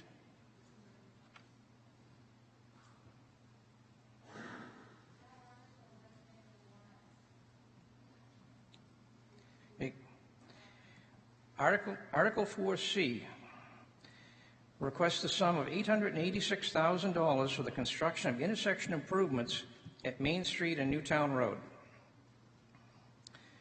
Main Street and Concord Road, and Main Street and Woodbury Lane, including the Davis Monument Triangle, and moving the horse trough.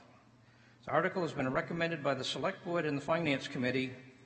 This area is notorious for traffic jams and a high accident rate. For a number of years, I occupied an office in a small red bungalow at 468 Main Street, and I personally observed almost daily near misses at these intersections. In fact, police department records show that between 2009 and 2014, there were 33 vehicle crashes just at the intersection of Concord Road and Main Street. Due to the poor alignment of the roadway intersections and sightline obstacles, such as the horse trough, there are frequently long lines of traffic stacked up and many frustrated drivers. Persons who are familiar with the area have developed circuitous routes through neighborhood streets to avoid the intersections. The work proposed will adjust the geometry of the intersections to allow easier turning movements and will create one-way traffic flow around the Davis Monument Triangle, and will prohibit left turns pulling onto Main Street from Woodbury Lane. This is a complete streets plan providing safer passage for vehicles, pedestrians, fire trucks, and bicycles. The plan has been reviewed by the Historic District Commission and will not introduce traffic lights onto the historic common. If this article is approved, 75% design plan should be completed late this summer, and between now and then, there will be some concept plans developed and a public outreach program to envision how the work on Main Street will interact with a possible redesign of Woodbury Lane and the Town Hall complex. Nothing in this proposal will prohibit installing a traffic signal at a later time, if it is warranted, and if that idea is publicly accepted. The last time there was significant work on the common was in the late 1960s, and considering the increase in traffic, what is proposed here is overdue. It represents a reasonable compromise to improve traffic flow and safety while still preserving the common. Cost of installing a traffic signal at a later date, which we're not proposing at this point, is estimated at around $300,000, and much of the work that's proposed today would have to be done if we were to signalize the intersection at a later time. And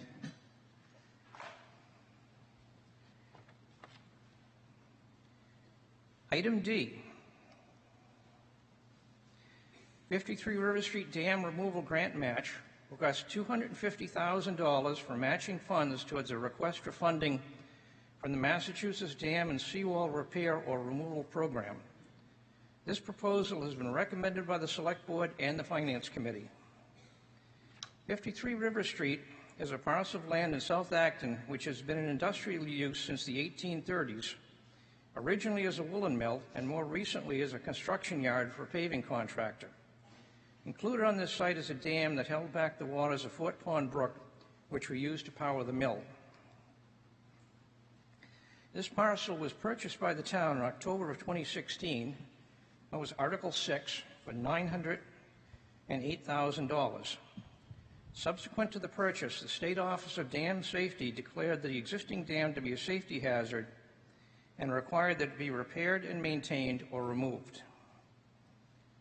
A special committee was formed to evaluate the site and make recommendations. The result of the outreach and study was that the dam be removed, that historic artifacts be preserved, and that eventually a riverside park be developed on the site. To advance this work, in 2019, the CPC and town meeting approved $75,000 for study and permitting. And in 2020, the Community Preservation Committee and town meeting approved an additional $120,000 towards the effort.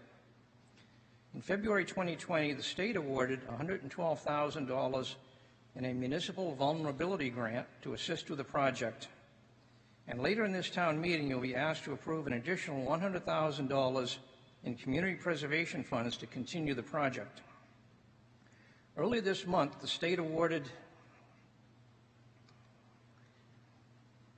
the town $75,000 towards continuing the design and permitting of the project, and encouraged Acton to apply for a grant for the actual construction and demolition in the fall of 2021. If approved, the amount of the grant requested from the state would be $1 million.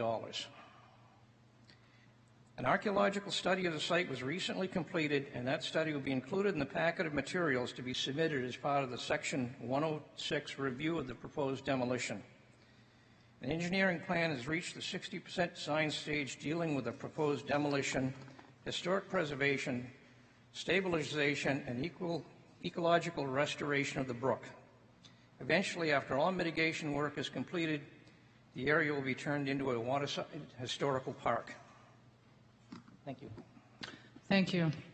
So the first thing we will do is vote on item A. Mr. Charter moves that the town dismiss item A of Article 4. Requires a majority to pass to not do anything. So all who are in favor, please say aye. Aye. All who are opposed, please say nay. That motion does carry. Now we'll move to Article B, or Part B. I do need to read the motion. It's a little bit lengthy, and then we'll discuss.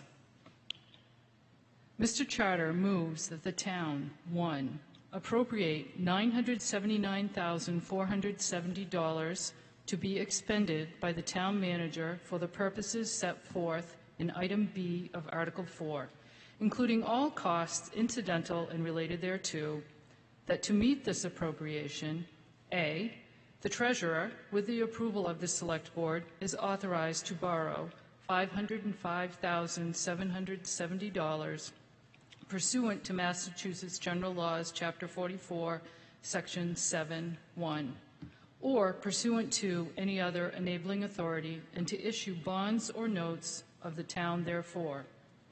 B, the unexpended portion of the appropriation for Kelly's Corner planning costs approved by a vote of the town under item A of Article 17 at the 2013 annual town meeting in the amount of $19,860 is hereby transferred to meet the appropriation approved by this vote. And C, the unexpended portion of the appropriation for Kelly's Corner planning costs approved by a vote of the town under Article 5 at the 2019 annual town meeting in the amount of $453,840 is hereby transferred to meet the appropriation approved by this vote.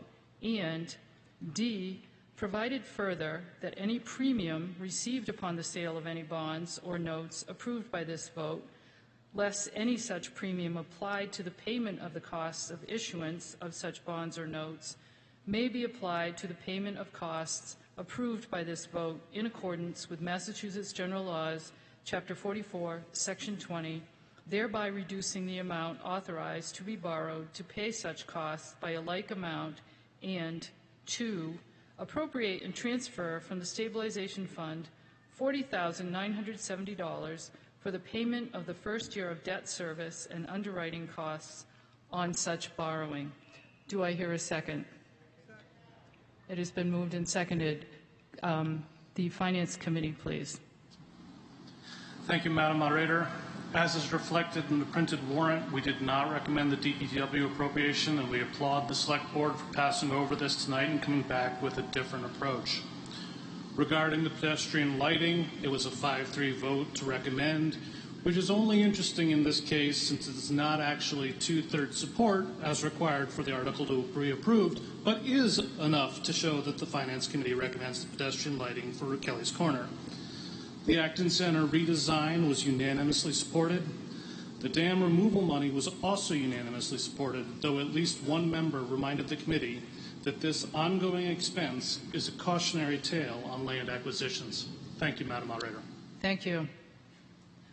I will now recognize the speaker at the front microphone inside. I think Acton is spending their money wrong. Acton should remain as Kelly's Corner without lights. I think the town hall should be the town hall, and the monument should be the monument, and the town green should be the town green. And that should be kept like it is. I think this corporation is getting money for building dams and taking them down. And it's not fair. Thank you. If the future comments could be held to item B for the moment. I see there's a speaker outside.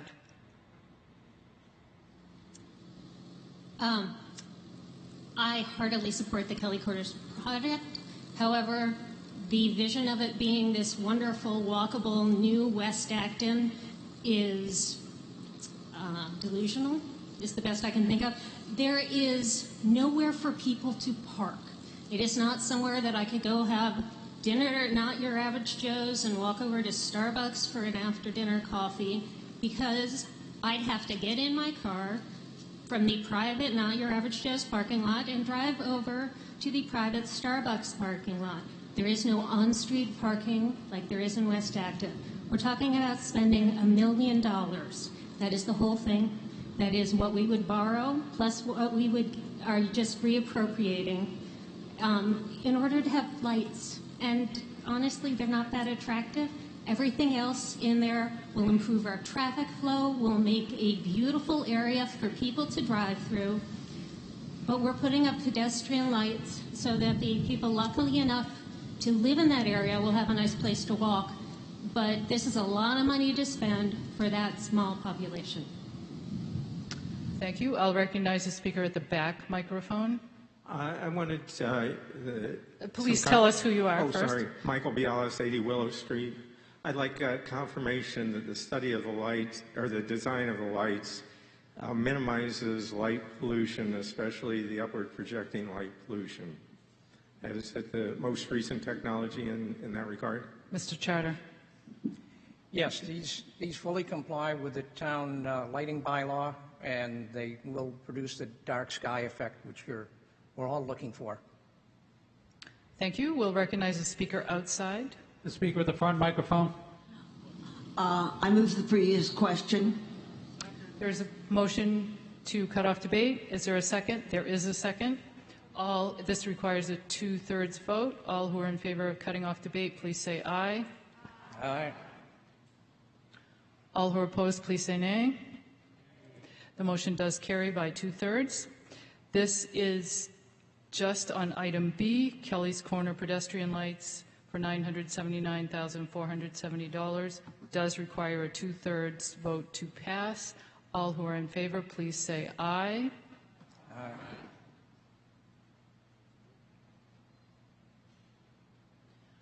All who are opposed, please say nay.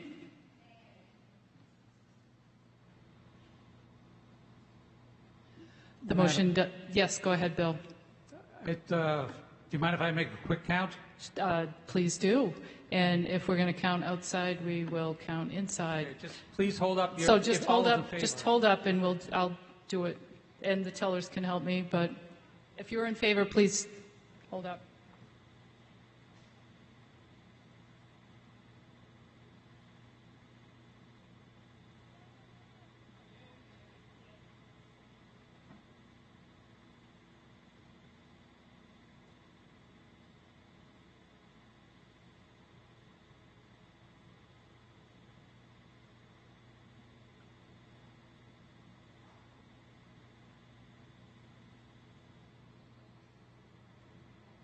I have an estimate of the ayes.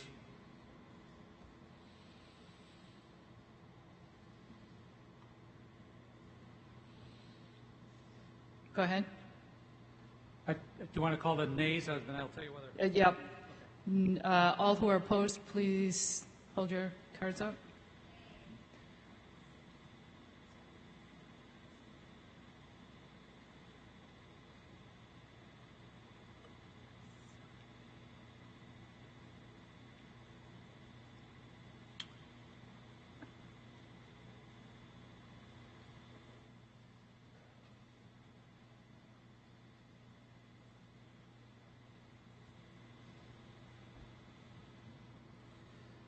My estimate out here is 200 in favor and 85 opposed.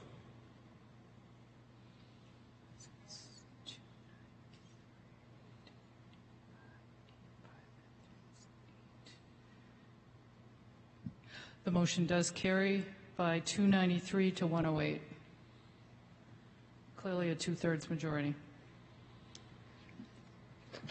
Before we move to item C, I just want to remind folks inside that there is a water bubbler over by the back door, just in case you run out or you need a little refreshment over there. Item C, Acton Center redesign construction. Mr. Charter moves that the town, 1, appropriate $886,000 to be expended by the town manager for the purposes set forth in item C of Article 4, including all costs incidental and related thereto.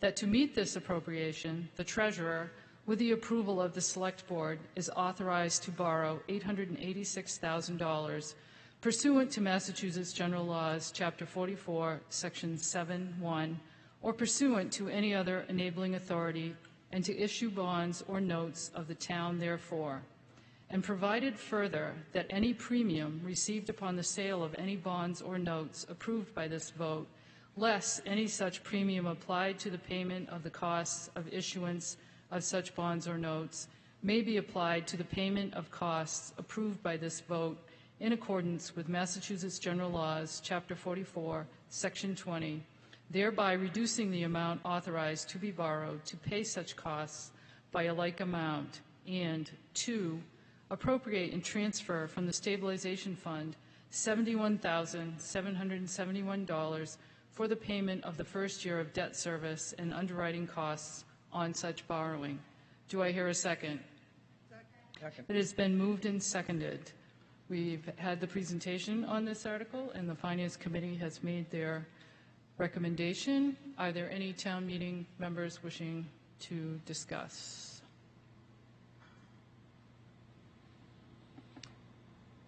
There are none out here. There are none in here. We will vote. This is item C. Requires two-thirds vote to pass. All who are in favor, please say aye. Aye. All who are opposed, please say nay. Bill? Clearly two-thirds here. Clearly two-thirds here. I declare the vote carries by the two-thirds majority. That brings us to item D, River Street Dam Removal Grant Match.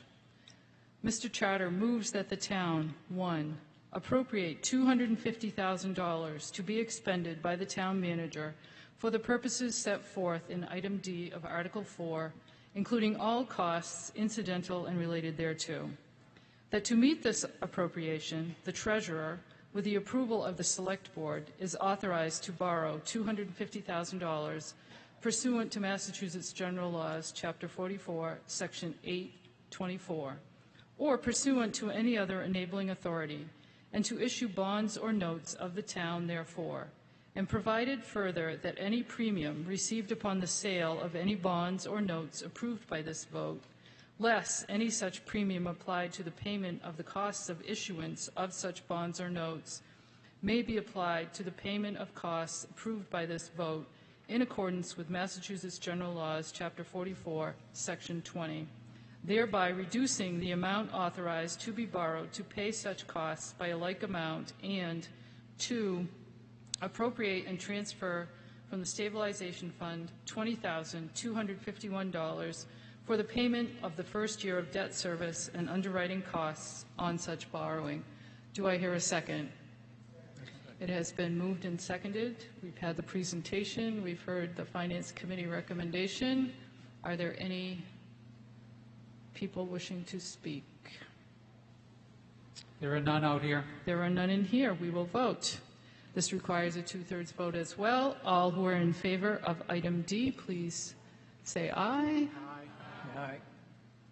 Any who are opposed, please say nay. It's clearly 2/3. The motion clearly carries by the 2/3 majority. Thank you. That brings us to Article 5, Wastewater Treatment System Rehabilitation. This is also a fairly lengthy article, and then we'll have the presentation. Lengthy motion. Mr. Martin moves that the town appropriate $4,800,000 for the purpose of rehabilitating, improving, and/or making extraordinary repairs to the wastewater treatment facility, including engineering, design, permitting, and planning costs, all other costs incidental and related thereto, and any related costs or expenses thereof as defined in Massachusetts General Laws, Chapter 29C, Section 1, that to meet this appropriation, A, $300,000 shall be transferred from the Sewer Reserves Fund, and B, the treasurer, with the approval of the Select Board, is authorized to borrow $4,500,000 under Massachusetts General Laws, Chapter 44, Section 7(1), and/or Chapter 29C, or pursuant to any other enabling authority, and to issue bonds or notes of the town therefore.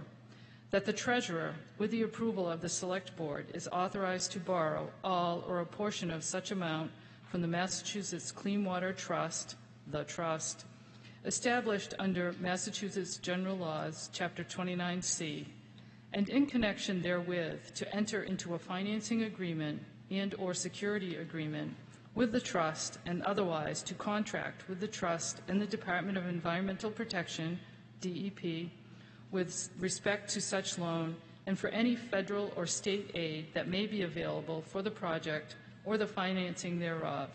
That the town manager is authorized to enter into any agreements with the DEP to expend all funds available for the project and to take any other actions necessary to carry out the project. And that any premium received by the town upon the sale of any bonds or notes approved by this vote, less any such premium applied to the payment of the costs of issuance of such bonds or notes, may be applied to the payment of costs approved by this vote in accordance with the Massachusetts General Laws, Chapter 44, Section 20, thereby reducing the amount authorized to be borrowed to pay such costs by a like amount. Do I hear a second? Second. It has been moved and seconded. Mr. Martin, to your motion. Hello again. So this map shows in dark gray, our existing sewer district, and in the colored areas, areas of other need areas in town. Today we're just talking about the dark gray area, so it's rehabilitation of the wastewater treatment plant that serves that district, and the little purple area down the bottom, which I'll talk about. So our wastewater treatment plant is 20 years old. It needs work. It needs rehabilitation. There are a number of aging components, and I'll talk about those a little bit in a second. The control systems are out of date and not maintainable. There's like 20-year-old computers. Some of the pump stations are not operating at their full efficiency anymore, and they need upgrading. This project does not include any increase in discharge capacity. It's really just meant to serve the existing sewer district. And in addition, there are some energy efficiency measures that are part of this rehabilitation, and the potential for adding some solar, but that's a little bit of an independent study. So why do we need the rehabilitation now? There are a lot of parts of this plant that are hanging on just because of the clever usage by the operators of the plant. There are pipes that no longer maintain a vacuum because they have leaks in them. There are pumps that operate no longer at full capacity. There are valves that don't work right, gates that don't close, things like that. And I mentioned earlier that the control system is out of date and needs to be replaced. One of the other things that's important here for doing this now is a number of funding sources have come together in addition to the monies in this article. There's a MassWorks grant that we got for MassWorks grants reward a public-private benefit, and in this case, we got this grant from the state because of Powder Mill Place and its connection to the sewer system. The developer of Powder Mill Place is also providing $500,000 for us to use as we wish for the sewer system. The little purple area that I showed you on the map earlier, that's in an area independent of this project. The developer is also paying for the piping to go from the apartments at Powder Mill to the existing sewer district. And even though the developer is paying for those, they'll be sized so they could be used by customers along the way. And if someone wishes to hook up, the town will receive the privilege fees for when they hook up. There's no betterments involved here because there's no bonds to pay off from that work. The DEP is requiring this work. We have to maintain a well-operating plant to get our to continue to get discharge approval from the Department of Environmental Protection. This is just a list of things that are being rehabilitated or upgraded as part of this project. I'm not going to read them. You can read them. There's quite a variety of things, including the HVAC system in the plant itself, which is on its last legs.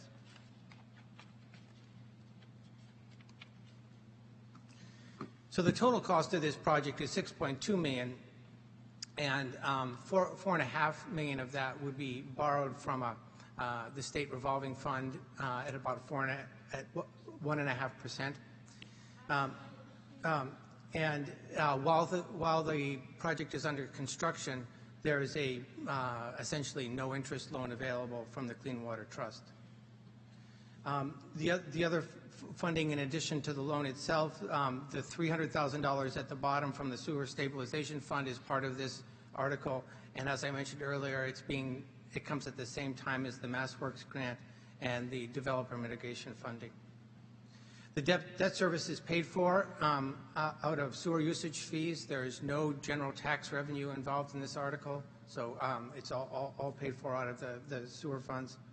The sewer commissioners, which is the board of the select board, have recently voted to increase the sewer rates by 2.5% for each of the next 3 years.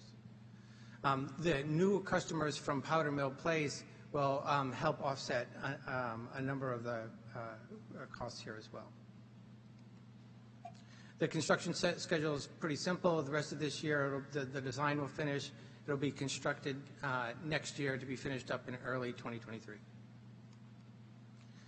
Thank you for supporting this rehabilitation of the wastewater treatment plant. Thank you. Could we hear the Finance Committee recommendation? Thank you, Madam Moderator. Finance Committee recommends this article. We like that it is leveraged with other people's money for a change, and that it is being financed at a very low rate. It is important to note that even though the sewer users will be paying the debt service, the reason this is coming before town meeting is that the sewer is an enterprise fund, and it does not have the ability to issue its own debt. It's not like the school district or the water district. So an enterprise fund cannot issue its own debt. So the debt that will be issued in this case is general obligations of the town. Thank you. Thank you. I see a speaker at the front microphone inside. I think that Acton has clean water and doesn't need to spend millions of dollars on any kind of sewage treatment plan. It's a waste of money, and it's a way to get money from the government and the state. Thank you. I see we have a speaker outside. Tara Fredericks from West Acton, and I have prepared an amendment, and I would like to move that amendment unless I can be convinced that the claim that this does not include expansion can be convincing, because in the DEP letter that's referenced in the motion, the article, it says replace and rehab mixers, decanters, et cetera, to accommodate expected increase in flow and demand, construct new ribs with the capacity of, et cetera, to accommodate the maximum needs planning area. And then in the MassWorks grant application in particular, it says upgrade the downstream system, including a bunch of stuff to accommodate additional flow and the West Acton sewer expansion. So I hear David, and I would like very much to take him at his word, but it's my understanding that only the motion matters. And so I would like to hear from town council if David's claim that this will not include expansion is binding.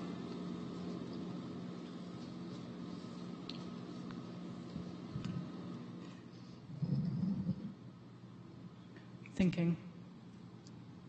You are correct that the motion is what is acted on by town meeting. I'm not sure I understand your question. May I? Yes, you may rephrase your question. So if David, who's making the motion, claims that it does not include expansion, can I be assured that the project will not include expansion?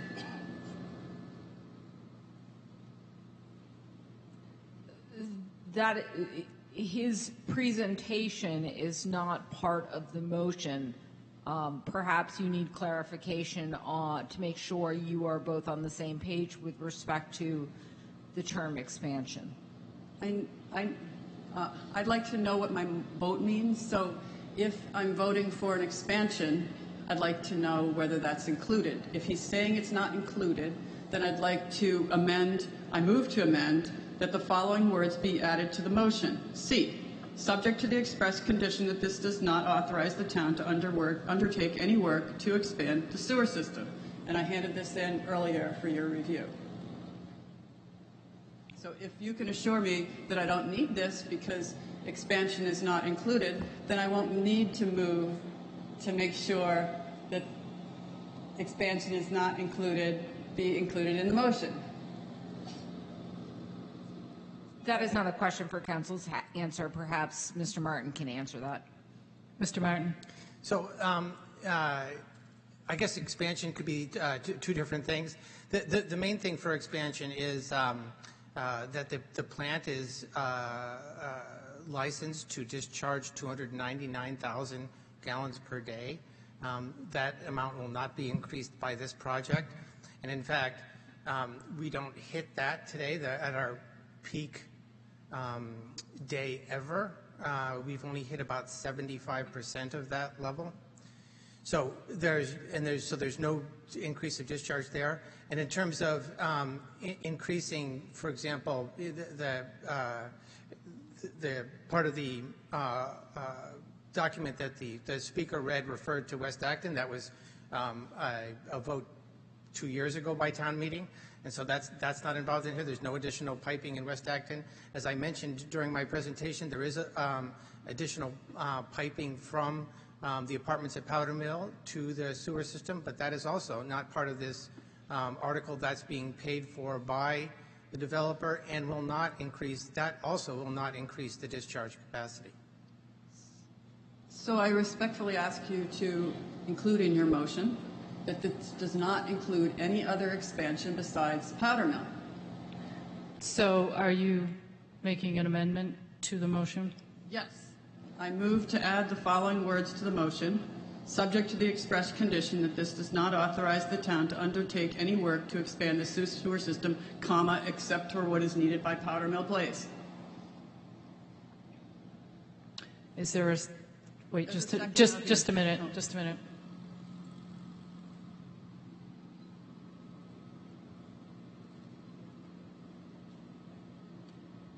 Is there a second to the amendment? There is a second. Is there further discussion only to the amendment regarding expansion as was specified? I'll recognize the speaker inside. Me? Yes. Hello, my name is Ron Beck, 80 Estabrook Road, Acton. I would like to strongly support this clarification amendment. I reviewed the presentation that was made to the Select Board, I guess about a month ago, when they were finalizing the warrant articles. And in the presentation PowerPoint and supporting documentation, it talks about expansion. And those bullet points seem to have been removed before it was presented to the town meeting. Moreover, in those supporting documentation, the consultant, in calculating the idea of expansion, specifically brought up again, enumerated in their list, Spencer Tuttle Flint area and the West Acton area, and both were resoundingly defeated in previous town meetings. So it seems there's at most confusion and maybe lack of transparency as to what this money is for. So I want it to be explicit. I do believe the amendment is very important, because if there is to be any work done, any consulting work, any design work about expansion, this needs public discussion. It might be warranted, but alternatives also should be considered. Engineering alternatives, as well as the desires of the town, should be publicly discussed. So I just want that clarification, because it was present, that those words about expansion were present in the PowerPoint materials presented the Board of Selectmen. I think it was somewhere around May 15th, and they've disappeared from this PowerPoint, but it leaves some lack of clarification. Thank you. I see there is a speaker outside. Yes, so we'll take the speaker at the back microphone first. Thank you, Mr. Moderator. This is Alyssa Nickel from School Street. I am a sewer user. My home is connected to the sewer. I had prepared a statement in opposition to Article 5, so I want to wholeheartedly endorse this amendment, and it would bring my approval of Article 5 were this amendment to be made and passed. Thank you. Thank you. I'll recognize the speaker at the front inside. I make a motion for this town meeting to end. It's getting late, and there's a lot to discuss. I just want to be clear, you asked for us to end the meeting? Yes. Well, we do have a lot to discuss, and I think we should continue to do that. Anybody can leave if they choose to leave.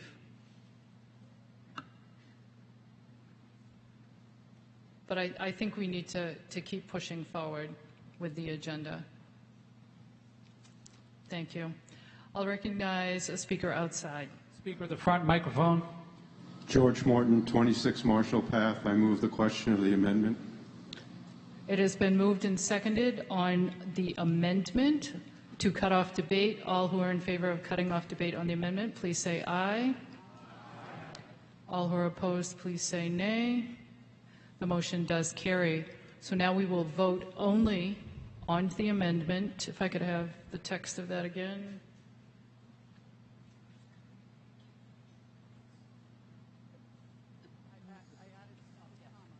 Point of order. Point of order. Madam Moderator, we have a point of order. Yes. Go ahead, Tara. I handed in a written thing, but after hearing David's thing, I want to say comma, except what's needed for Powder Mill Place. So it's the written thing plus the except for I'll repeat that. I'll repeat that now. The motion to cut off debate did carry by 2/3, and now I will reread the amendment, which is attached. Hey, go ahead. Madam Moderator, Tara made a point of order. Did you hear that one? Yes. Oh, so the amendment is... I'm going to read the amendment right now. Okay, that's her point of order. Yes. I move to add the following words to the motion. C, subject to the express condition that this does not authorize the town to undertake any work to expand the sewer system except as needed for Powder Mill Place. That is what we're voting on right now. This does require a majority to pass. All who are in favor of the amendment, please say aye.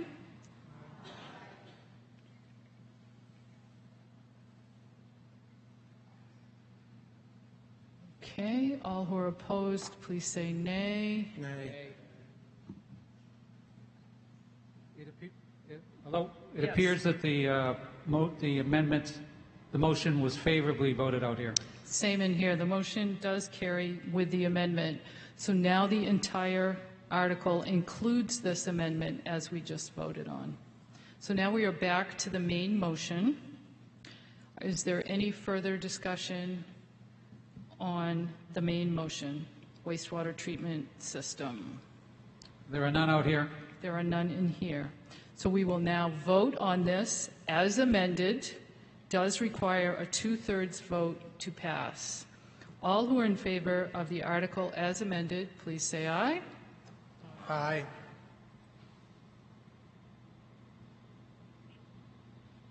All who are opposed, please say nay.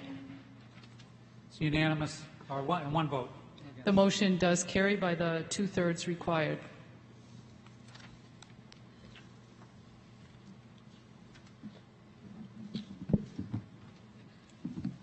That brings us to Article 6.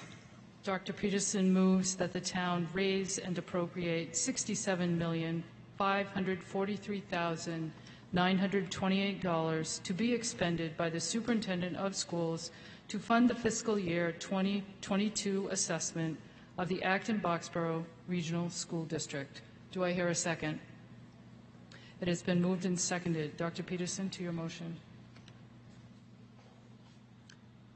I have the privilege of representing the Acton-Boxborough Regional School Committee to request Acton's support for Article 6, the Acton-Boxborough Regional School District Assessment. The development of a budget is a collaborative process between the school committee, the superintendent, and the district administration. With the spring elections, our school committee will be reformed after town meeting through the addition of Andrew Schwartz and Ben Blumenthal. We thank Diane Baum and Angie So for their service. This presentation and budget are the result of work by this year's school committee. The year began and ended like no other. The schools adopted a hybrid model. Some students and families chose a hybrid learning mode, some days in school, some days learning remotely. Other families elected a fully remote mode. At the elementary level, an entirely new remote school with new teachers and administrators was created. School choice took on a whole new meaning. In the meantime, students at Gates and Douglas adjusted to life in the shadow of the construction of our new elementary school building. In light of the ongoing pandemic, town leaders elected to delay town meeting, providing additional time for the development of our FY22 budget, and happily providing time for many of us to get vaccinated, and unfortunately for the weather to get rather warmer. We want our students to learn to be resilient.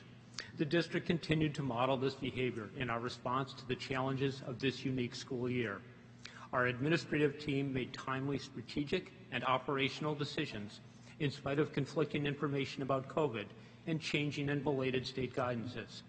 Our students gained the ability to learn remotely and sadly realized that snow days were another casualty of the pandemic. We continued to provide food support to our community and served over 250,000 meals. The district is blessed to enjoy the strong support of families for our school system. As I look at the student looking at a laptop, I realize we broke every reasonable limit families ever tried to set around screen time. When we converted parents into IT support and hands-on teachers, we relied on more family contributions than the district had ever needed. For some students, more independent learning, a short commute, and a new school uniform were welcome changes. For some of our older students, developing independent time management and learning skills was an appropriate progression to life after AB. For other students, particularly our younger students, the changes stunted their development. Everyone was compelled to manage significant emotional challenges. As a community, we survived the pandemic. While we are proud of all that we accomplished, we recognize that we are in a recovery phase as we look forward to the new school year. Hardship tests us. Our staff, teachers, nurses, custodians, cafeteria workers, bus drivers, and office personnel all accepted new job responsibilities. No one ever had contact tracer in their job description. Our staff masked up and put their hearts and minds to the work at hand. On behalf of the school committee, I thank them for their extraordinary efforts. Thanks to the support of the Acton and Boxborough communities, our new school building project has begun. The building permit was issued in January, site work has progressed substantially, and the shape of the building is visible. In the fall of 2022, our students, families, and community will enjoy a wonderful new facility.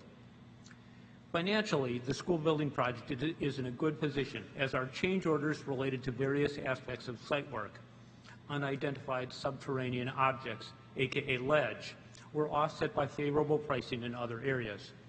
The guaranteed maximum price was a very favorable $89 million.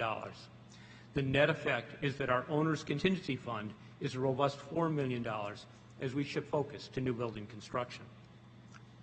The new building represents our long-term commitment to our students. It also represents our long-term commitment to the environment with a triple net zero design.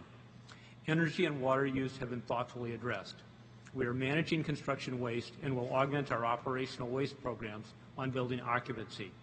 The Massachusetts School Building Authority has recognized our new building as the model for green school buildings in the Commonwealth. We are just a year away from converting the artist rendering of Slide 8 to the reality of a new building. The frame of the new building is a reality. The last beam was placed in May, and we celebrated with a traditional topping off ceremony. Another virtual activity was organized. The opening of the new building will be a joyous in-person celebration. When the school committee started working on town meeting presentation a few weeks ago, we crafted the statement, AB vaccination levels are very high and increasing. Our students have shown true leadership. At the high school, 80% of our students are vaccinated, as are more than 55% of our junior high school students. Our sixth graders, the youngest group eligible for vaccination, have reached an astounding 65% vaccination level. We appreciate the effort of the community to minimize our health risk in the future. The delay in town meeting has allowed us to have greater certainty about both state and federal aid. While we still face some uncertainties, our budget is well positioned for the likely challenges of the new year. The budget process revolves around two big questions. What do our students need, and what are the financial resources of our communities? Strategically, we are introducing the use of multi-tiered support, MTSS, which will strengthen our literacy and math programs. The district's thoughtful reserve level, established during the early years of full regionalization, allowed us to minimize financial disruptions to our services during the pandemic. We need to return our reserves to appropriate levels. Tactically, we recognize that there is still uncertainty about state funding for our district, as well as rules governing the use of federal funds for the schools. As in the past year, we will aggressively pursue state and federal funds. Likewise, we will be carefully monitoring enrollment, particularly for kindergarten, which was disrupted by the pandemic. The ABRSD budget for FY22 is $99.7 million, an increase of 2.9% over FY21. The Acton assessment is $67.5 million, an increase of 3%. Financial restraint in the school and town budgets result in a tax rate below the Proposition 2.5 limit. The budget respects our core values of equity, wellness, and engagement. ABRSD fully regionalized K-12 in 2015. In FY22, the increase in the budget is a return to normal after last year's large increase associated with the debt payment for the new school building. The transition period associated with full regionalization ended last year. The current assessments reflect a purely enrollment-based formula. For FY22, Acton's assessment will increase 3%, and Acton will pay 84% of the district assessment, while Boxborough's assessment will increase by 4.6%, and Boxborough will pay 16% of the district's assessment. A strong reserve enables strategic rather than tactical financial decision-making. Last year, town meeting approved a budget containing a pandemic contingency of $500,000. Fortunately, the district benefited from 4 federal programs: FEMA, ESSER, CARES, and the COVID Relief Fund, which covered $3.4 million of expenses. As a result, the $500,000 contingency will be returned to E&D at the end of the year, along with a significant portion of the FY21 appropriation from E&D. I ask you to support Article 6, the ABRSD assessment. Thank you. Thank you. Could we hear the Board of Select, or the Select Board's recommendation? Despite the very difficult year, the AP School District has managed their budgets well. Our funding levels have been agreed to through the ALG process. The Select Board voted to recommend this article. Thank you. The Finance Committee recommendation? I want to take a moment to say how grateful I am to our Acton Boxborough teachers and administrators who took an inconceivable situation and worked every day to give our AB students a routine, a meal, an education, and a community of support when everything else around them was uncertain. The Finance Committee voted to recommend this article. Thank you. Are there any comments from the town meeting members? There's nobody standing right here. Nobody standing in here, so we will vote. This requires a majority vote to pass. All who are in favor of Article 6, Acton Boxborough Regional School District Assessment, please say aye. Aye. All who are opposed, please say nay. Overwhelmingly in favor. It is unanimous in here. The motion clearly carries. Thank you. We'll now move to the Minuteman Regional School District Assessment.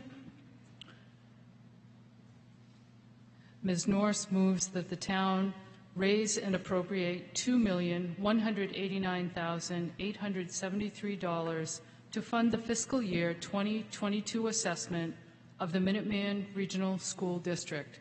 Do I hear a second? Second. It has been moved and seconded. We will hear from a non-Acton resident, Dr. McQuillan, to present this to us. Thank you, Madam Moderator. It's a pleasure to be here. My name's Ed Boquillan. I want to talk to you a little bit about our FY22 budget. Our operating budget for next year is up a modest 2.4%.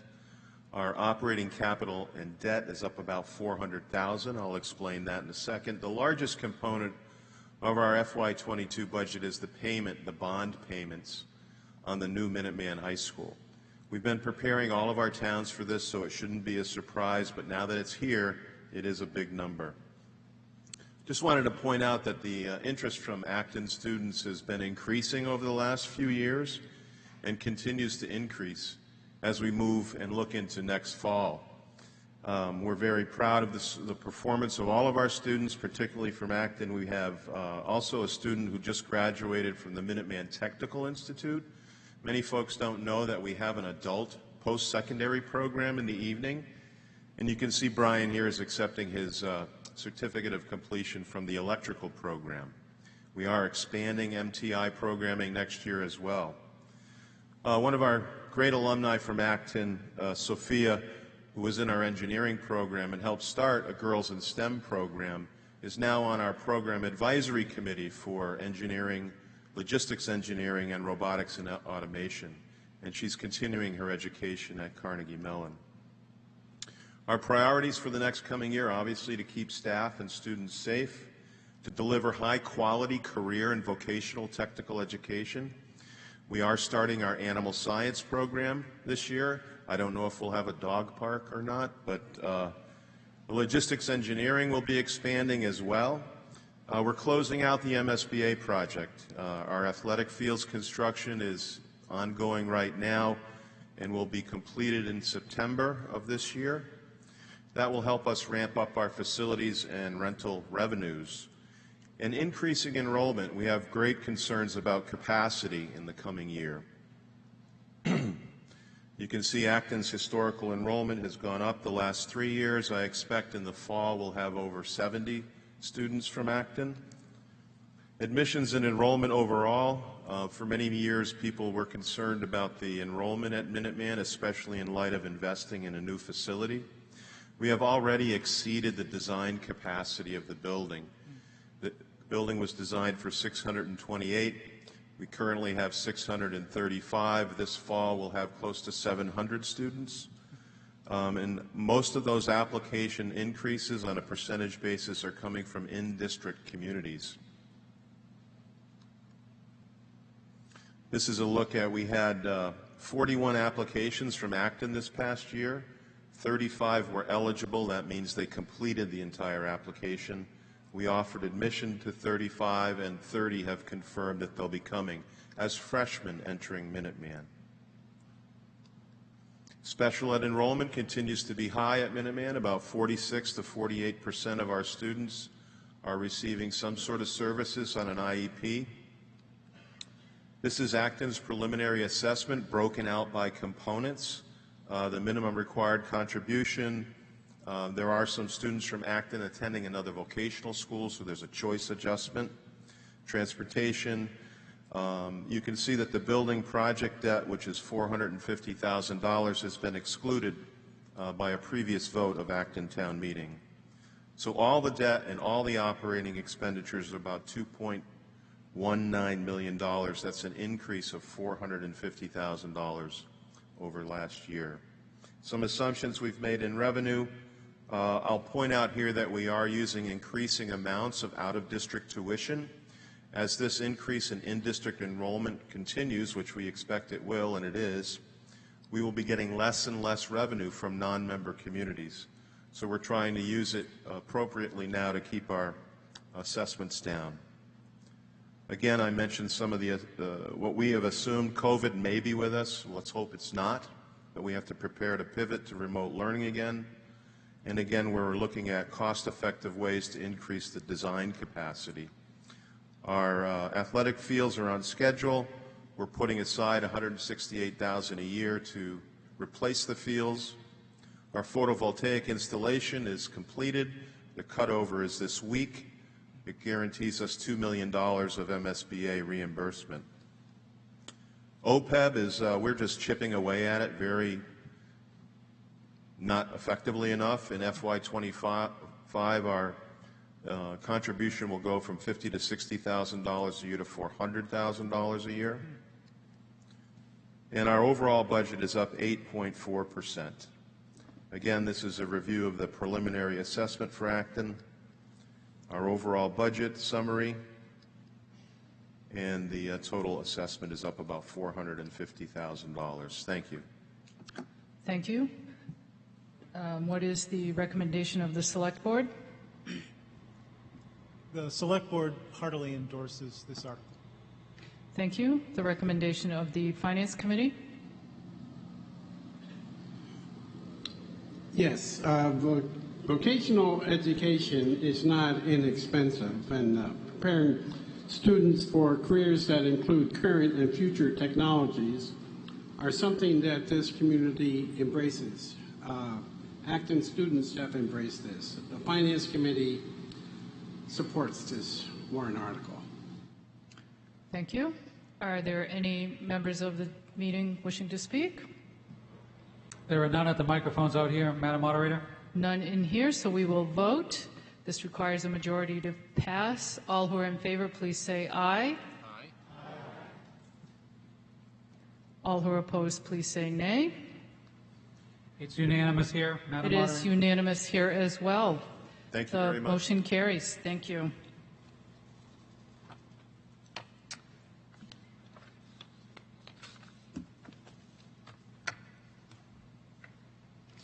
Okay. Article 8, acquisition of agricultural preservation restriction, Stonefield Farm. Mr. McGee moves that 1, the town authorize all actions set forth in the article.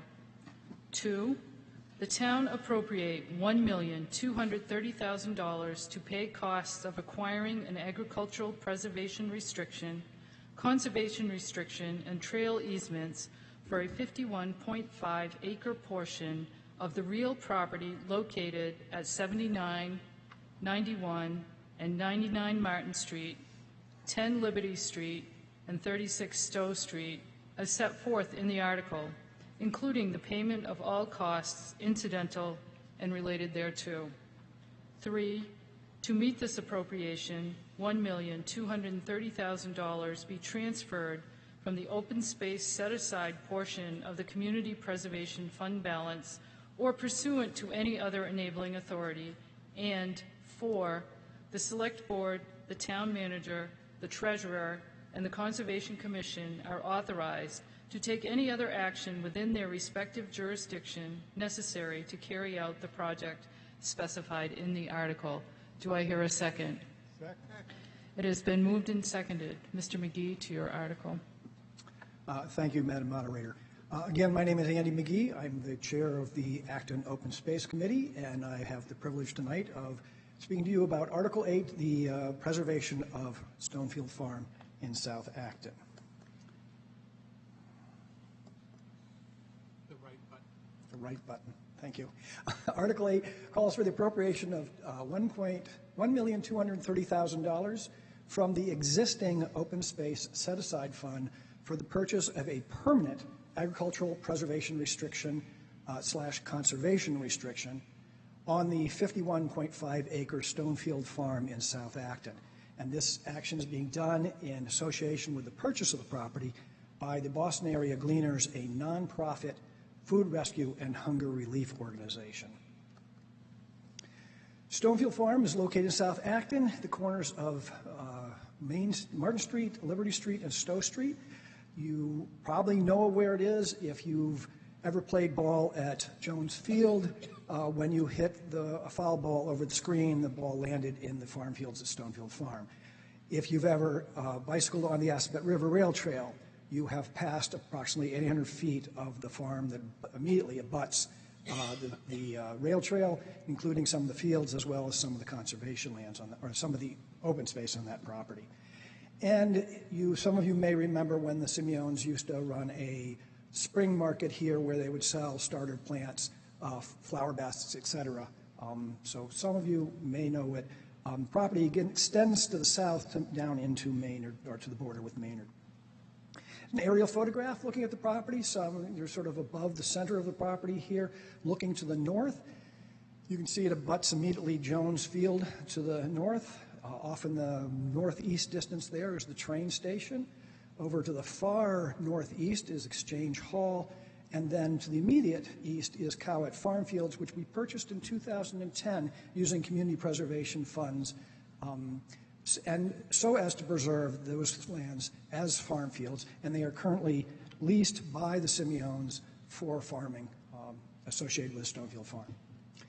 Looking the other direction, we're now looking to the south. And again, we're looking over the main campus, the building campus of the farm as well as the farm fields. But you see off to the south, the land becomes batched to its natural state. And I'll talk about that a little more in a second. Again, we are not purchasing this property. We are purchasing a permanent agricultural preservation restriction on the property. The Boston Area Gleaners are purchasing the property. They are a nonprofit hunger relief organization whose mission is to support an equitable, just, and sustainable local food system. The Gleaners work with farmers and volunteers to do exactly what it sounds like. They glean food from farms and from farms that is not being utilized, produce that's left in the field.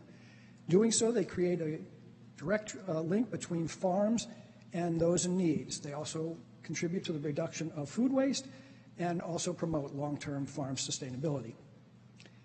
In doing this, they bridge the gap between approximately 40% of crops that remain in the field at the end of the season that go unharvested, and link that with the 1 in 7 Massachusetts residents, including 1 in 5 households with children that are food insecure. In doing so, they currently partner with approximately 80 local farms, 550 hunger relief organizations, and 4,000 volunteers, and you are all welcome to volunteer with the Boston Gleaners. The Gleaners, into their initial year in 2004, gleaned approximately 8,000 pounds of food, representing 10 crops. In 2019, they gleaned just short of 1 million pounds of produce and 60 crop varieties.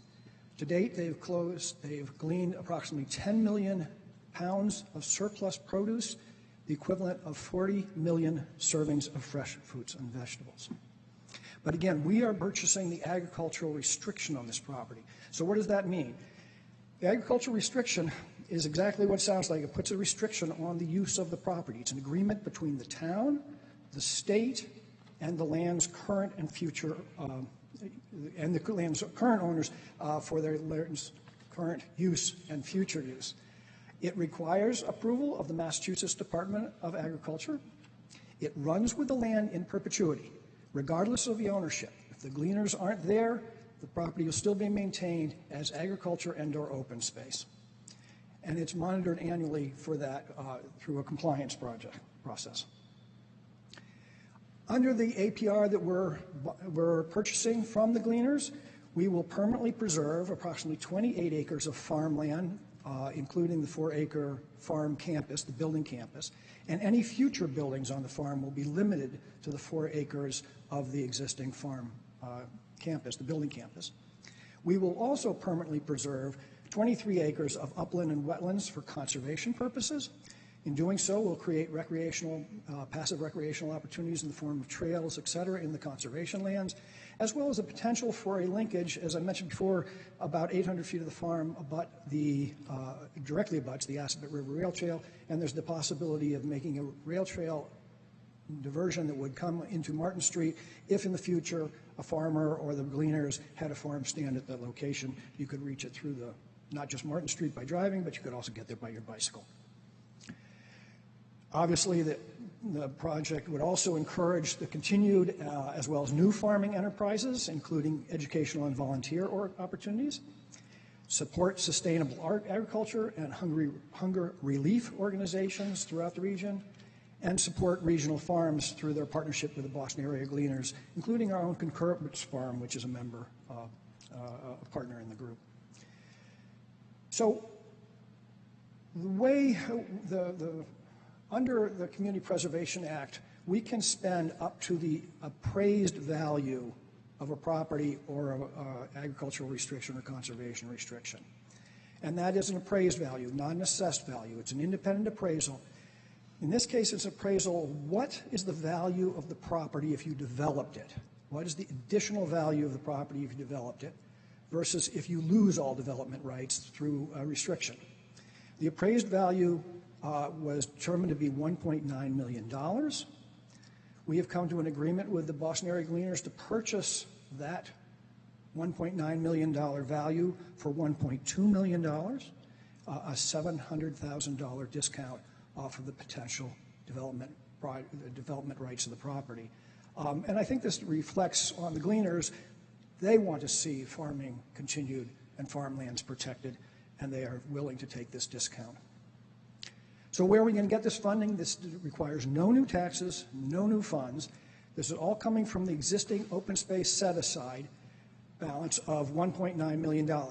This is monies that town meeting has voted through the community, or the Community Preservation Committee has recommended to town meeting, and you have voted over the years to take some of the community preservation funds and put it into a separate fund solely for the purchase and protection of open space, including farmlands. That balance, as I say, is currently $1.9 million. The Stonefield APR purchase will be $1.2 million. It will also be $30,000 for the long-term monitoring of the project, which is, again, a requirement of the APR. And that will leave us with an open set-aside balance of $671,000. You will have an opportunity in the next article to increase that value. This article is incredibly consistent with town planning and town meeting votes in the past. The Acton Open Space and Recreation Plan specifically references the protection of existing agricultural parcels and support of local farms and farming. The 2020 Comprehensive Community Plan similarly identifies the preservation of farmlands and farming as a major goal of town planning, and indeed that document's vision statement specifically recognizes the protection of our existing and decreasing farmlands.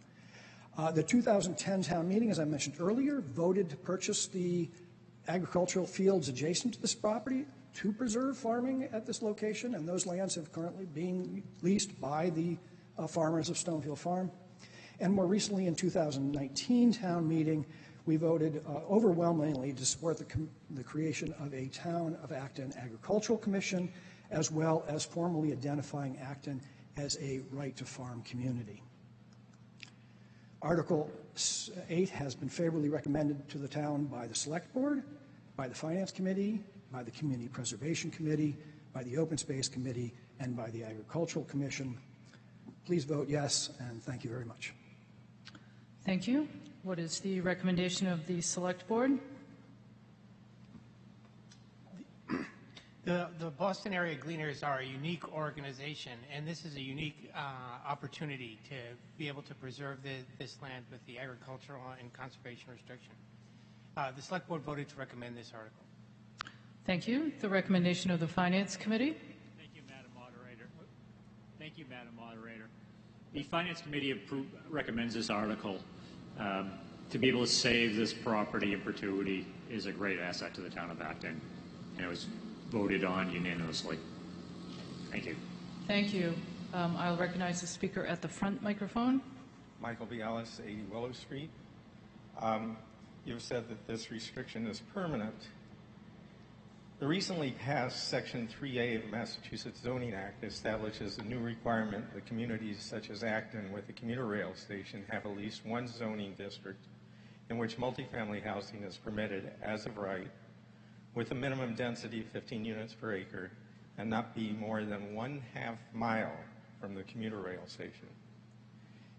It is going to be difficult to establish such a zoning district within 1/2 mile of South Acton Station without displacing homeowners or businesses. But without establishing such a district and having the required housing built, Acton could lose millions of dollars in state funding. This year was exceptional, but in 2021 we got $3 million from these funding sources. Of course, there are many positive reasons why building such housing would be an asset to Acton, but I won't, including but not limited to environmental benefits. I won't go into that at this time. If in the future the town determined that a parcel such as the 2-acre parcel at 36 Stowe Street, that's the parcel right across from Jones Field, were the best site for such a zoning district, is there any way that the conservation restrictions, conservation or agriculture, I'm not sure which one covers that parcel, could be lifted on such a parcel to fulfill the town's obligations and best use? You may respond. The answer is yes, there is a process for lifting an agriculture or conservation restriction, but it is an onerous one. It requires the agreement of the owner, the other holder of the agricultural restriction, an independent holder. It requires a 2/3 vote of town meeting, and it requires a 2/3 vote of the legislature. That said, it does happen every year. That all said, if I may speak to your comment about the particular parcel, the parcel you reference is within the 100-year floodplain and would not be suitable for any housing, let alone low income or housing of any sort. So I think the question is sort of moot on that parcel. Okay, thank you for your answer. Thank you. A speaker outside? Yes, speaker at the front. Hi.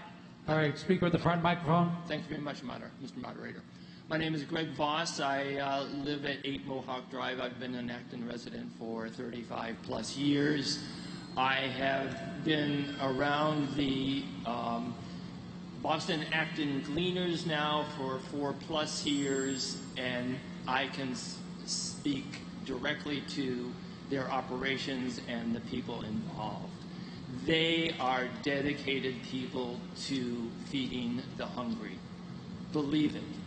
They go out of their way time and time and time and time again to include the hungry and their neighbors in their operations. Please vote yes for this APR restriction that Acton will own and be able to control in the future. It is a tremendous asset for Acton to have a working farm and a tremendous working group of people. They encourage all of you to come out and volunteer. We may even be setting up some tours of the farm. It's a tremendous operation and a tremendous opportunity for everyone here in Acton. Please vote yes. Thank you. Thank you. I'll recognize the speaker at the back microphone inside.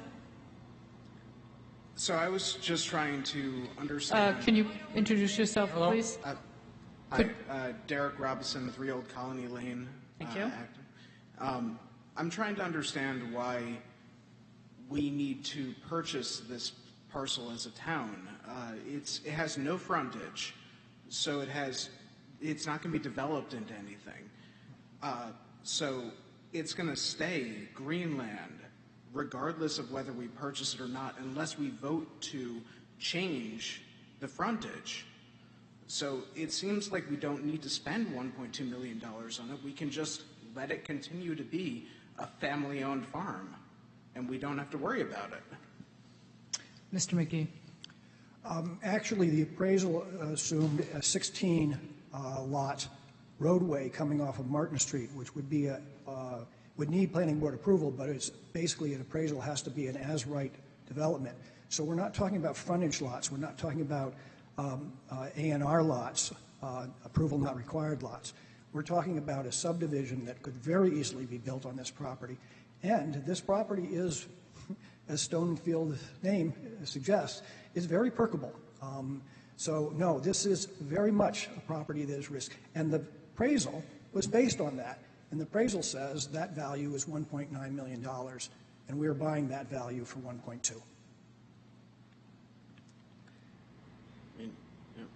Fair enough, but it still seems like we could just vote against allowing it to be developed. You may vote how you choose this evening. Thank you. I'll recognize the speaker from outside. The speaker at the back microphone. This is Tara Fredericks from West Acton. I'd like to remind people that frontage can be created by subdividing by right. It doesn't need approval by anybody. I would also like to correct the housing choice legislation is only for people that want these grants. These grants have largely gone to projects, developer projects that are not affordable for people living, working in the shops, for people making less than $50,000 a year. Acton has about 30% already very affordable housing. We need to protect those, and I hope the selectmen prioritize a rehab trust because it's the most efficient, fastest way to get the most affordable housing is for the town to engage in comments are verging. Thank you. And I vote yes for this. Thank you. I'll recognize the speaker at the front microphone. Yeah, Martin Gretz, 49 Stowe Street. When I moved there 40 years ago, I was delighted to find a working farm practically across the street. But I seem to have missed a couple of things the past couple of years. Is it that the Simeones sold the farm to Boston Gleaners? Mr. McGee. Yes, they are in the process of selling it. There is a purchase and sale agreement. The Boston area Gleaners are the buyers of the property, and I understand that that closing will occur in July. Okay, then the follow-up is, are the Boston Gleaners planning to continue to make it an active farm as distinguished from being a warehouse to stockpile food? Go ahead. The Gleaners have historically been a distributor of food. They collect and distribute.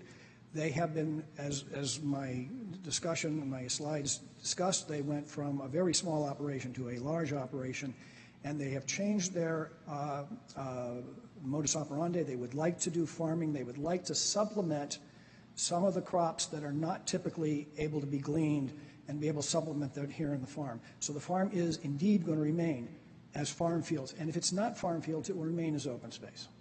Okay, thank you. We'll recognize the speaker from outside. The speaker at the back microphone. Yes, thank you. My name is Bill Clower. I've known the Simeons for 71 years. When I first moved here, they took care of the orchards behind my house.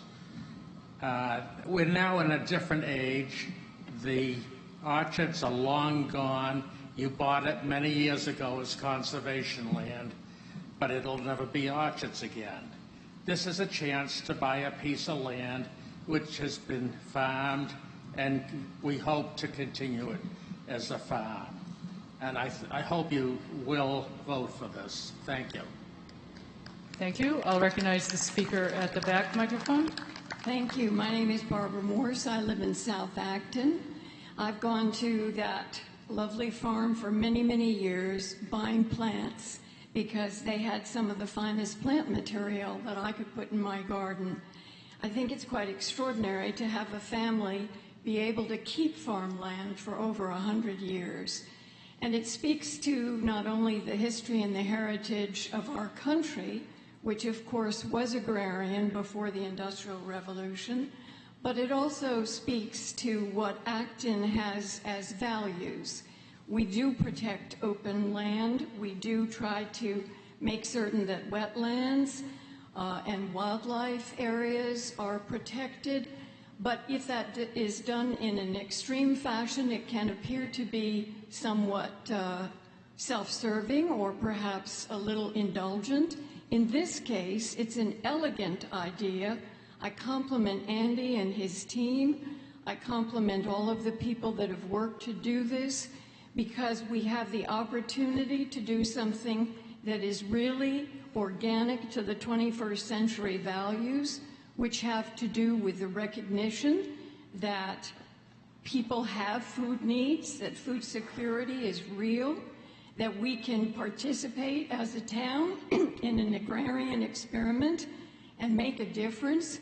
Plants are foundational to life. Only the sun is more foundational to life than plants.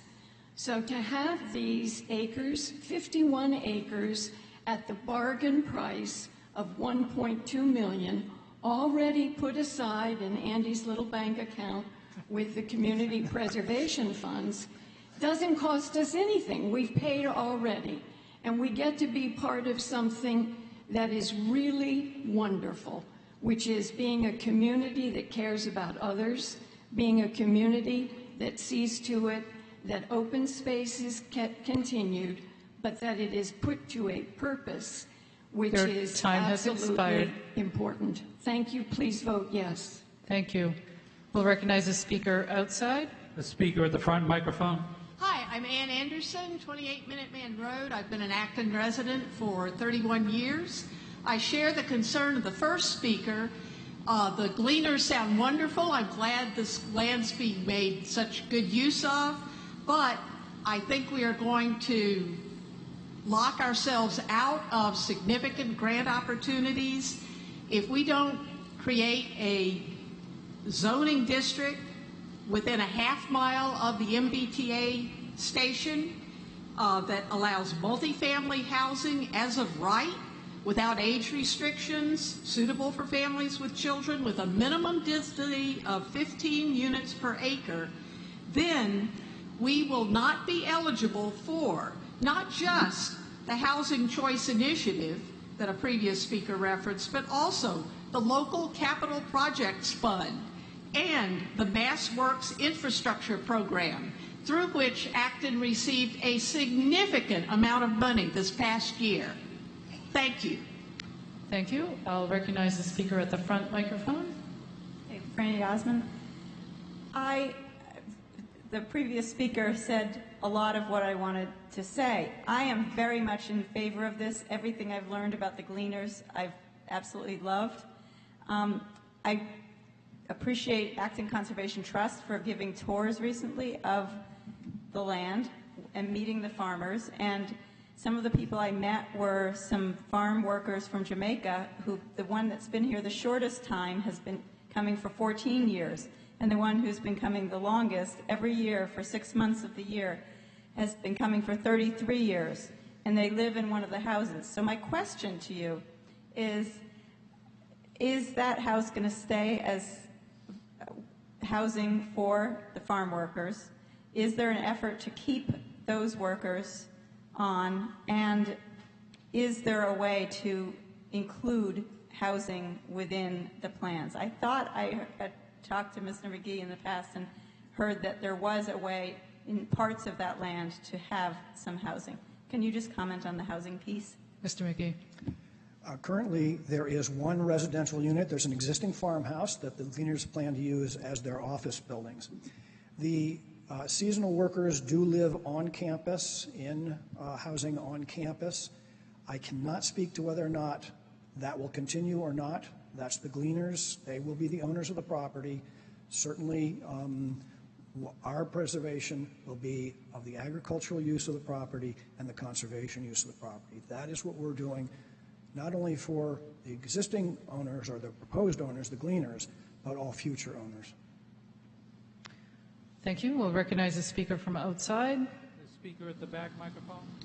My name is Steve Hardy. I live in Acton on Arlington Street. Friends, I'd just like to point out that I'm standing next to Carl Seminomi right here, who is a fine and fantastic man and farmer. And I'd just like to simply thank him and that family for having this farm in our town for so many years. Thank you.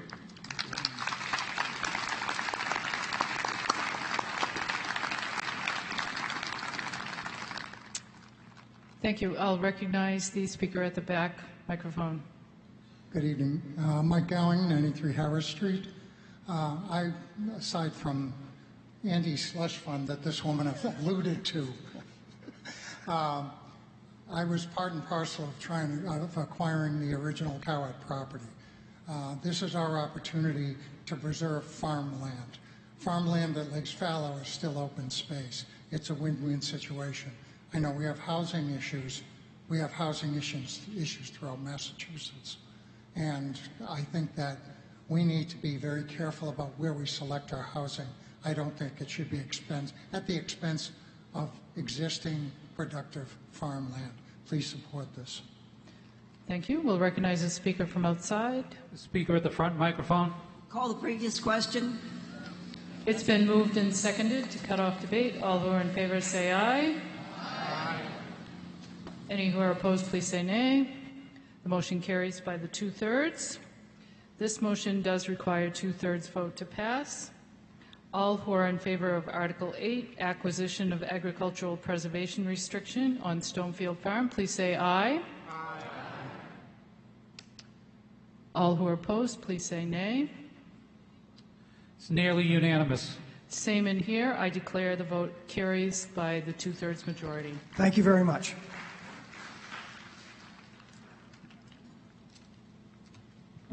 That brings us to Article 9, Community Preservation Program.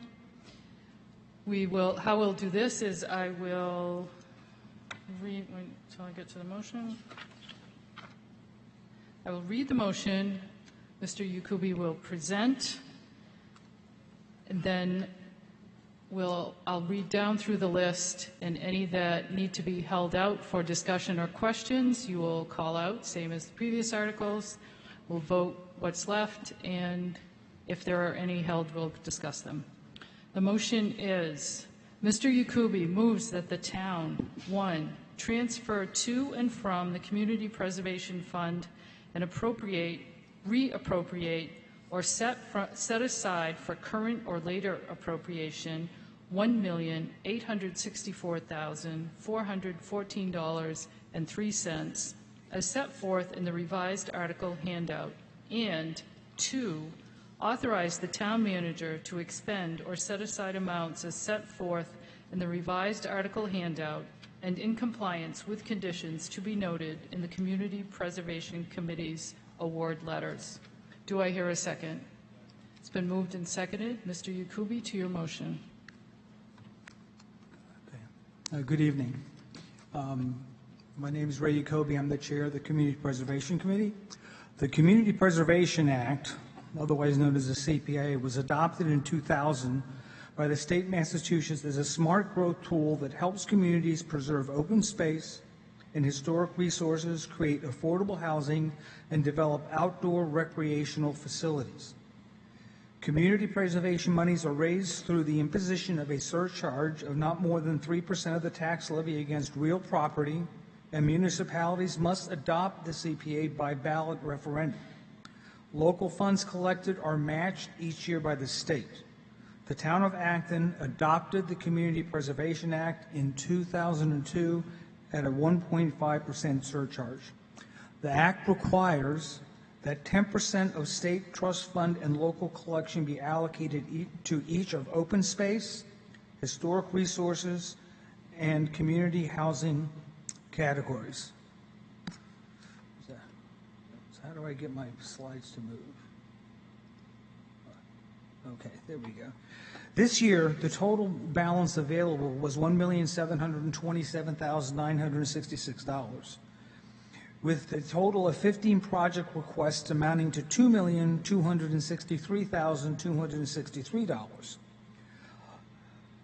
The committee diligently evaluated each project based on the 2021 CPC plan goals and methodology. Due to the number of project requests and the total funding available, not all project applications were recommended this year. Of those 15 projects, the committee is recommending 13 projects to town meeting for funding this evening. You will note that the warrant handout provides corrections to the state match and interest earned that is reflected in this slide. This year, the CPC recommends funding 13 projects from the general fund balance and 2 projects which are debt service payments for 2 previously purchased open space parcels, Wright Hill and Piper Lane, to be funded from the open space set-aside fund balance. So now we're going to work through each of the items. Item A, the historical resource set-aside.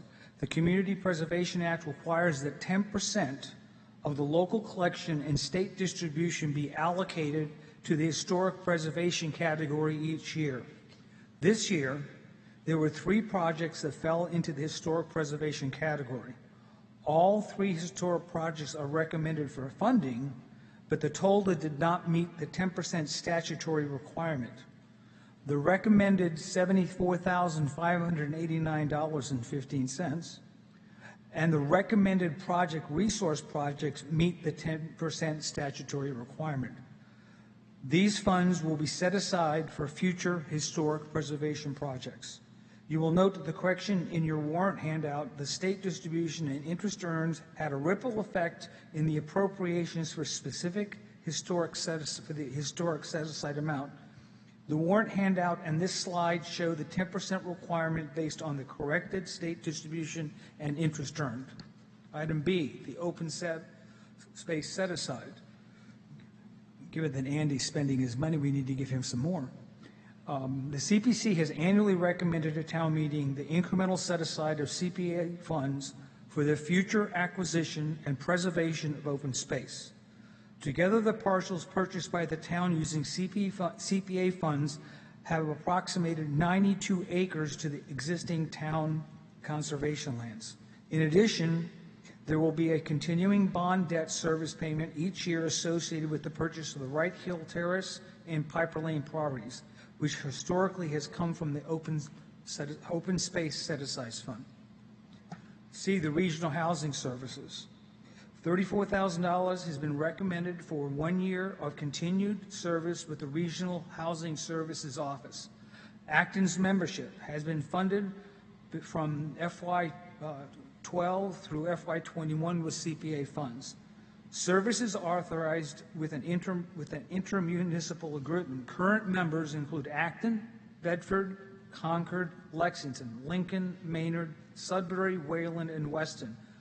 The request represents 424 hours of effort. The community housing funding. The fund is used to finance new affordable housing initiatives and other activities eligible for Community Preservation Act funding under the support of community housing definition in the CPA. The ACHC or another board Board of Select Board approved community housing entity may recommend proposed fund uses. Any proposed fund expenditure requires the Select Board's approval as provided in Massachusetts Home Rule Petition creating and setting forth the powers of the ACHC, Chapter 143 of the Acts of 1996. East Acton Housing Authority, the 348-346 Main Street development. $500,000 has been recommended to pay for the pre-development costs for the development of 40 units of elderly and disabled affordable rental housing at 348-364 Main Street. The housing units will be for low-income households whose income is below 6% of median income. 4 of the units will be barrier-free, all will be universally accessible, and 8 to 10 will be for households under 30% median income. 2 of the units will be 2 bedrooms to allow for a live-in aid, and 6 of the units will be set aside for households under 60 with disabilities. The entire development cost will be approximately $15 million, and the community preservation funds will leverage millions in state and private financing. The Acton Housing Authority currently has over 100 local senior households on its waiting list. The Pencil Factory Bridge, $44,000 has been recommended to make one of Acton's important historical resources, the North Acton Pencil Factory, more accessible to the general public. The project will create a 320-foot accessible path through the Pencil Factory historical site from the Breese Fruman Trail over Neshoba Brook via a new bridge into the information kiosk located on the trail through time. The project will be completed in 2 phases. Phase 1 is the design and permitting documents. Phase 2 would be bidding and construction. The $44,000 appropriation is for Phase 1 of the project. The town preliminary archaeological and historical view. The funds will be used exclusively for quick turnaround professional archaeological resource assessments to provide a preliminary assessment of the likelihood of finding significant archaeological or historical assets as a result of an application to the town department for further development. Such engagements would require only 1 to 2 days of field work and result in a written report. Estimates from local firms put the cost of such work between $1,100 and $1,500 per day. It is anticipated there might be just 1 or 2 such instances per year. The Acton Historical Society Textiles and Clothing Collection. Over the years, the Acton Historical Society has made a committed effort to document, catalog, preserve, and display donations of historical clothing and textiles. The growth of this collection, however, has reached the point where the Society needs professional guidance to improve our management of these items and continue to be good custodians of the collection. This funding will help to improve the management, storage, display methods to stabilize these artifacts and to ensure their availability to the community for years to come. The 53 River Street Park is item I. $100,000 has been recommended to assist the town in the 53 River Street Dam project with the final design and permitting. This request is to complete the engineering and permitting for the dam removal portion of the project. The total cost of the project is estimated to be $1.3 million, exclusive of park creation. The town hopes to find grants to fund the work. The dam and seawall repair or removal program has been identified as the most likely funding source, with grants with up to $1 million available. The Gardner Playground. $100,000 has been recommended toward the purchase and construction of new play structures, which was one of the outcomes of the results from the master plan and land survey for the revitalization of Gardner Field. Gardner Field, as you know, is located in West Acton at 530 to 532 Mass Ave. A master plan was created by Lemon Brook to refine the strategy, plans, and design of a new park. The existing park equipment is 24 years old, deteriorating, and not currently accessible. Gardner Field is within walking distance of the neighboring Acton Boxborough schools. The towns and the Friends of Gardner Field were recently awarded official state earmarked funds totaling $150,000. Town of Acton Narrow Sports Pavilion. $240,000 has been recommended to complete Phase 2 of the Narrow Sports Pavilion facility. in the south building. In 2016, the Recreation Department requested CPA funding for the renovation of 2 modular houses comprising the sports pavilion, and was awarded funding for approximately half the project in 2019. The Recreation Department requested the remaining funding, but again was awarded half of the request. The South Building, Phase 2, will house an urgent need for the nearest summer camp office, on-site recreation office, snack bar, and a basement for storage of Albee recreation equipment. Both buildings will also serve as a shelter for campers in the event of severe weather. At this time, the South Building, Phase 2, has the exterior complete. Funding is critical to the completion of the interior of the South Building. The Jones Playground, $115,000 has been recommended to fund the poured rubber surfacing around all play structures at the current site of the Jones Field Playground. The poured rubber surfacing will allow for people with all abilities to access every piece of equipment at all access points. In addition to accessibility, the poured rubber is also a safer form of surfacing from all fall heights from the structures. Located in South Acton, Jones is the sole municipal playground in that area of town, convenient to many South Acton neighborhoods. In keeping with the town's recreation goals and the open space recreation plan, as well as the expressed desire of many residents for a fully accessible playground, is greatly needed. The last 2 items are more administrative. The town provides all the administrative and program support for the CPA. Since its inception in 2004, the Community Preservation Committee has recommended and town meeting has appropriated a portion of the CPA revenues for these support functions. To continue these services, the CPC requests $66,478 of revenues available for spending at the 21 annual town meeting that be appropriated to pay for the town of Acton critical administrative and program support. The last 2 items are debt service items. They're both recommended appropriations from the open space set-aside fund, which will pay for the annual payments on 15-year bonds, respectively, for each of the open space land. Wright Hill appropriation for the annual payment on the 15-year bond, and O, the Piper Lane appropriation will pay for the first annual payment on the 50-year bond. Thank you. I'll now read down the list. Any that people feel need additional discussion or you have questions, please call out hold. Set aside appropriations for A, acquisition, preservation, rehabilitation, and restoration of historic resources. B, acquisition, creation, and preservation of open space and its rehabilitation and restoration. Spending appropriations. C, Town of Acton, Regional Housing Services for 1 year. D, Community Housing Program Fund. E, Acton Housing Authority, 348 to 364 Main Street Development. F, Town of Acton, Pencil Factory Bridge, Phase 1 Design. G, Town of Acton, Preliminary Archaeological and Historical Review. I, Town of Acton, 53 River Street Historic Park. J, Town of Acton, Gardner Playground, Phase 2. K, Town of Acton, Nera Sports Pavilion. L, Town of Acton, Jones Playground Servicing Expansion. I hear one. Point of order.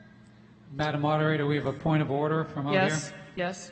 What's your point of order? You missed item H. Can you turn on the back microphone? Oh, okay. Thank you. H, Acton Historical Society, Textiles and Clothing Collection. J, Town of Acton, Gardner Playground Phase 2. K, Town of Acton, Nero Sports Pavilion.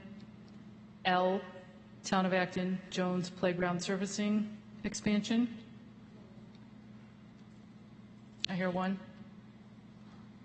Is there a second hold? I do not hear any. M, a fund for CPC direct expenses and for reimbursing the town of Acton for administrative services and operating expenses provided in support of the Community Preservation Committee. N, Wright Hill open space land acquisition debt service. And O, Piper Lane open space land acquisition debt service. We will now vote all of these items. Requires a majority vote to pass. All who are in favor of the Community Preservation Program direct appropriations from fund balances, please say aye. Aye. All who are opposed, please say nay. It's unanimous out here. As well in here. The motion carries. Thank you very much.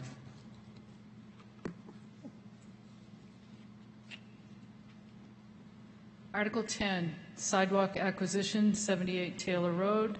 Mr. Martin moves that the town take no action. Do I hear a second? I'll recognize Mr. Snyder-Grant. I note that we're halfway through our agenda items, and the time is rather late.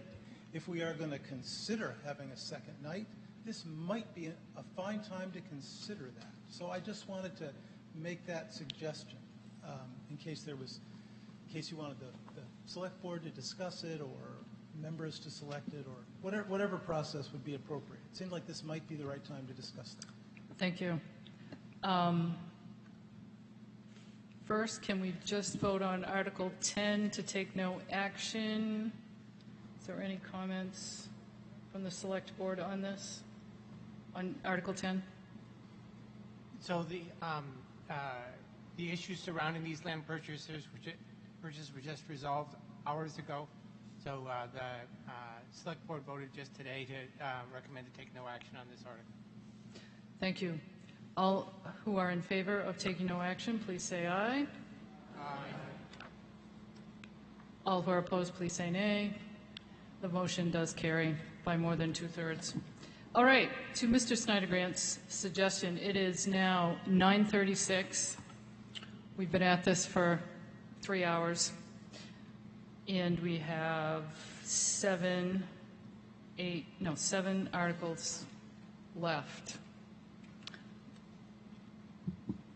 People might start turning into pumpkins. It is supposed to rain tomorrow. We could be more efficient. We could just stay here and grind it out as long as it takes. Or do the selectmen have any thoughts? I'll take a comment from the back. Yes, I would like to ask if you will yield the floor so that I may fix or propose to fix time to adjourn to a later date. It would have to be tomorrow. What time were you thinking? Whatever floats your boat, Madam Moderator. Okay.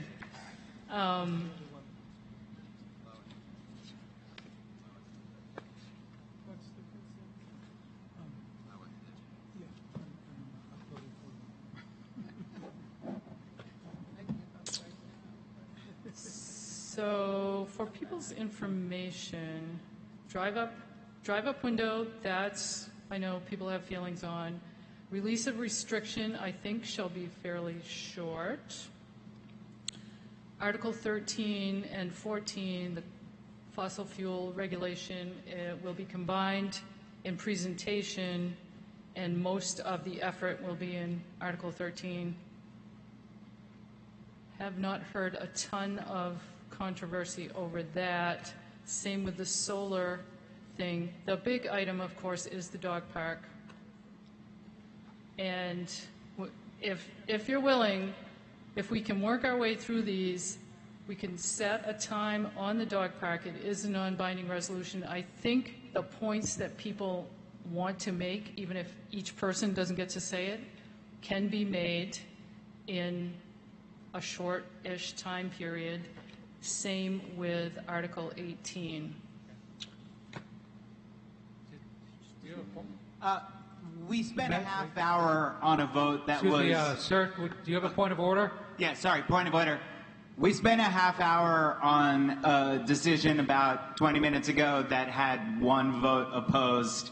The idea that the dog park or the drive-in is going to take less than 40 minutes. So let me propose silly. this. After each article, I will ask how many people have yet to decide how they're going to vote. We'll take 3 speakers from each side.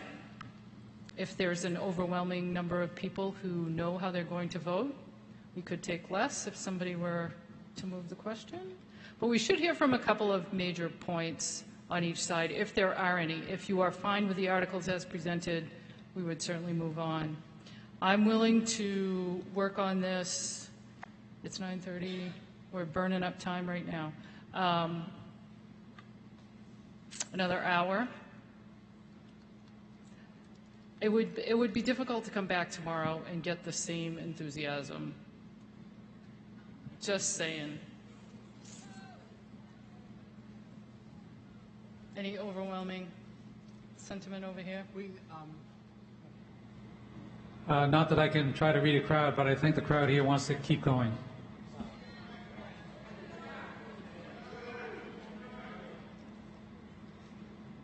Let's go. People have, it's summer. I know. People probably are waiting for that. All right. Article 11, amendment zoning bylaw, drive-up window. Point of order? Yes. Yes. Madam Moderator, there's a person with a point of order here. Okay, go ahead. Can you dispense with reading everything so slowly? People have had a chance to read this. Okay, I'll read fast. And if people would please not thank everybody for this and that and talk about personal items, we could rush through this much more quickly, hopefully. Thank you. The remaining articles are very short. I mean, motions are very short. Article 11, Mr. Charter moves that the town amend the zoning bylaw as set forth in the article. Do I hear a second? Second. Mr. Charter, to your motion. Thank you.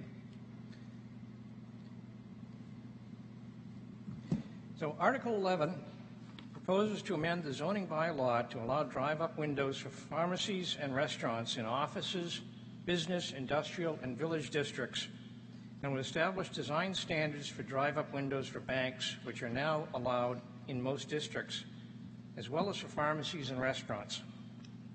This article requires a 2/3 majority to pass and is recommended by the Select Board, the Finance Committee, the Planning Board, and the Economic Development Committee. The concept of allowing such drive-up windows has been brought to town meeting in the past, usually garnering a majority vote, but not the required 2/3 majority. At the request of the Select Board, the Planning Department conducted a public outreach program consisting of virtual public forums on October 15th, 2020, and on December 8th, 2020. Additionally, online surveys were conducted with 1,271 responses to the first survey and 704 responses to the second survey. In both surveys, between 73% and 77% of the respondents supported drive-up windows at banks, pharmacies, and restaurants in office, business, industrial, and village districts on a permanent basis. During my election campaign, and in the over 2 years since I've been approached many times by Acton residents asking why drive-up establishments are not allowed in Acton. And I've heard many accounts of Acton residents who drive to neighboring towns to use drive-up establishments, disadvantaging our merchants here in Acton. During the pandemic, interest in low-contact delivery systems, such as drive-thrus, has increased, with many folks expressing a desire to pick up medications and meals in a very safe and distanced fashion. Admittedly, the pandemic seems to be waning, but there have been many changes in our lifestyle that will probably become permanent, and there's always a possible next time. I have never been approached by any corporate entities lobbying for drive-up establishments, and I have no personal knowledge that any particular entity would avail themselves of the opportunity to establish a drive-up presence. But my feeling is that this measure is business-friendly, and over time, some drive-through uses would be created as new buildings are created or existing ones modified. The Planning Board and the Select Board recognize that establishing drive-through presence is very site-specific. Issues of traffic, topography, aesthetics, noise, and impacts on neighboring businesses all need to be taken under consideration. For that reason, the proposal would provide that drive-through establishments must go through a full special permit process through the Select Board. During that process, the Select Board will take into consideration the viewpoints of neighbors, town departments, and town boards, such as the Design Review Board and the Historic District Commission. The Design Review Board has provided excellent feedback regarding what site-specific design issues should be looked at if this zoning bylaw amendment passes. To reiterate, Article 11 proposes to amend the zoning bylaw to allow drive-up windows for pharmacies and restaurants in offices, business, industrial, and village districts. It is a declared goal for Acton to be a pedestrian-friendly and village-centered community. But achieving those goals do not conflict with, nor do they trump, all other needs of our residents. There is an excellent pharmacy in West Acton, but due to the physical constraints of the site, installing a drive-up window would be very difficult. My feeling is that this pharmacy's excellent reputation and loyal customer base, they would not be impacted by another pharmacy on the other side of town having a drive-up window. Critics have said that we should encourage people to walk to locations to conduct their business, and I agree. However, there are only 3 pharmacies in Acton, which has an area over 20 square miles. So the number of people who will practically walk to a pharmacy is a rather small portion of our population. Critics have also stated that you should have a face-to-face encounter with your pharmacist. And again, I agree when that is necessary. And nothing in this proposal would prohibit such an interaction. This proposal would provide some good choices for our almost 22,000 residents. They would get to choose where to conduct their business, either in person or in a drive-up situation. But if you have mobility issues, or are immune compromised, or you have a sick kid in the car, or you just want to pick up a cup of coffee on the way to work, you would now have the option to receive services in a safe and well-regulated fashion right here in Acton. Thank you. Thank you. What is the Finance Committee's recommendation? The Finance Committee. Across the country, drive-through ordering has surged over the last year as consumers have become more wary of entering enclosed stores and restaurants and have appreciated the convenience it brings. Industry experts believe that drive-through ordering will stay above pre-pandemic levels even after everyone is vaccinated. The Finance Committee believes that both the businesses and residents of Acton would benefit from drive-up windows facilities. Hence, the committee unanimously recommends this article. Thank you. I believe the Economic Development Committee has a recommendation. Go ahead, sir. Sure. By a margin of 6-2, the Economic Development Committee voted to recommend Article 11. We heard the concerns of small business owners, particularly in West Acton, who are worried that drive-up windows will diminish their ability to compete against larger chains, which tend to have the resources and infrastructure to add that service. The majority of the EDC supported this article for 4 main reasons. 1, drive-up windows are an act of inclusivity for the elderly, parents with young children, and those with limited mobility. 2, local businesses like Acton Pharmacy have a loyal base that will not abandon them for the siren song of the drive-up window. 3, relatedly, we don't have data to show that drive-up windows correlate to or cause a decline in small businesses without them. And 4, we anticipate that the actual number of drive-up windows that would be created as a result of this article's approval would be minimal and thus would not substantially change the character of the town. Thank you. We'll recognize a speaker from outside. The speaker at the back microphone. Yes, Ruth Thatcher, 124 Prospect Street. I'm here as the Vice President of the West Acton Village Merchants Association. We call ourselves WAVMA. I have a statement. On behalf of our 43 members, the West Acton Village Merchants Association opposes allowing drive-up windows for pharmacies and restaurants in Acton. Founded in 1992, WAVMA's mission is to help foster a vibrant economic, cultural, and social community in West Acton. Tonight, voters will be asked whether they want to allow drive-up windows for pharmacies and restaurants in Acton. WAVMA is formally issuing this statement opposing the warrant article. WAVMA does not believe that allowing drive-up windows for pharmacies and restaurants in Acton will foster a vibrant economic, cultural, or social community in West Acton. Instead, WAVMA believes that allowing such drive-in windows will help large businesses and national chains at the expense of small businesses in both West Acton as well as other parts of Acton, which are already struggling. WAVMA believes that most small businesses throughout Acton cannot have drive-up windows for one or more of the following reasons. Their business building physically configuration make it impossible. They cannot afford the high cost of construction driving windows. They cannot afford the business disruption. Zoning and other village restrictions will not allow it. WAVMA appreciates the need for flexible customer service options, and we feel that curbside service has been shown to be workable and effective for all, and the fairest solution for businesses in all locations. Should this pass, which WAVMA hopes it does not, we hope that the town will focus on ensuring fair competition and ensuring that procedural aspects of permitting are achieved for existing small businesses. We Thank urge you. voters to vote no. Thank you. I'll recognize the speaker at the back, inside.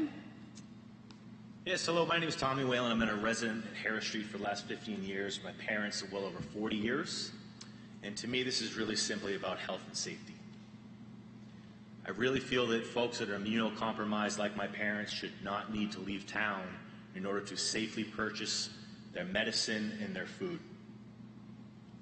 While I understand and respect different people's viewpoints in opposition to this, I really believe that the health and safety of our residents should take precedent over everything. Thank you. Thank you. We'll recognize the speaker outside. The speaker at the front microphone. It's Tara from West Acton, and yes, the curbside has been working great, as the small businesses tell us. I urge you to be wary of a survey that can be done, answered by anybody, including this person that owns Dunkin' Donuts, 3 of them. They may be answering all of those surveys. CVS and McDonald's have requested the town. Maybe Dean never heard about it, but I have all the documents showing that they were. The Design Review Board voted against this, I think unanimously. The Historic District Commission as well. The DRB points out that the more curb cuts, the trash, the idling, I will just read from their statement. They're concerned about Kelly's Corner in particular, that we're spending all these millions of dollars to make it walkable, and then you're going to make it a drive-through rest stop area with 3 or 4 drive-throughs. Additional drive windows are antithetical to the planning efforts over the past decade or so to promote a less vehicle-centric environment, as exemplified by the Promotion of Clean Fleet Streets program, emphasizing more walkable streets, bike lanes, and public transit possibilities. Zoning change should not be instituted in times of uncertainty until the long-term effects of COVID on the built environment can be determined. The integration, they go on and on. These are architects that urge us to vote against this, and I also urge you to vote against it. Thank you. These small businesses that are begging you to vote no, they have had a terrible year. Give them a break. Thank you so much. Vote no. Thank you. How many people know how they're going to vote? I'm seeing almost everybody. Is that true outside? Most people already know how they're going to vote. Okay. We'll vote. This does require a 2/3 majority to pass. all who are in favor of amending the zoning bylaw for drive-up windows, please say aye and raise your card. Aye.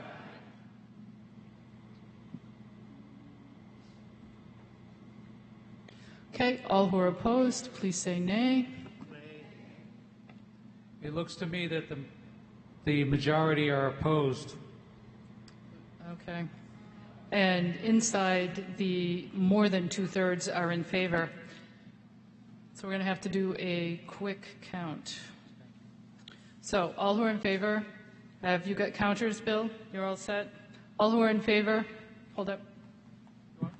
I'll do an estimate, or do you want to bring forth the tellers? Let's try an estimate.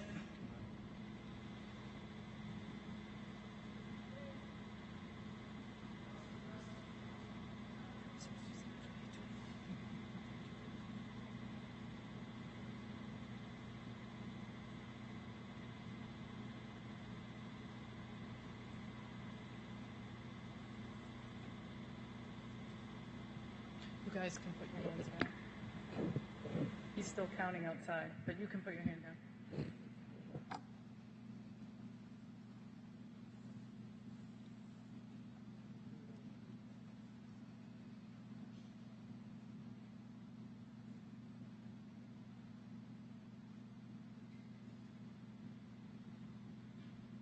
I'm ready.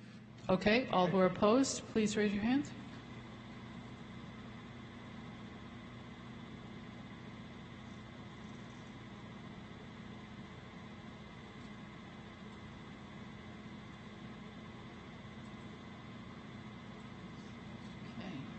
Okay, put your hands down.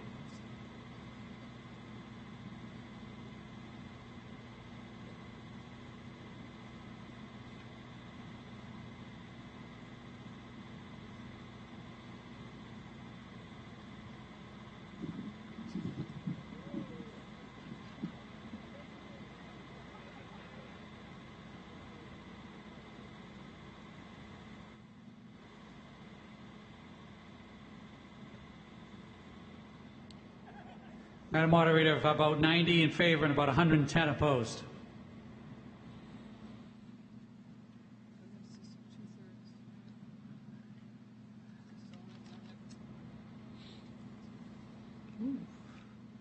By a vote of 145 to 141, the motion fails.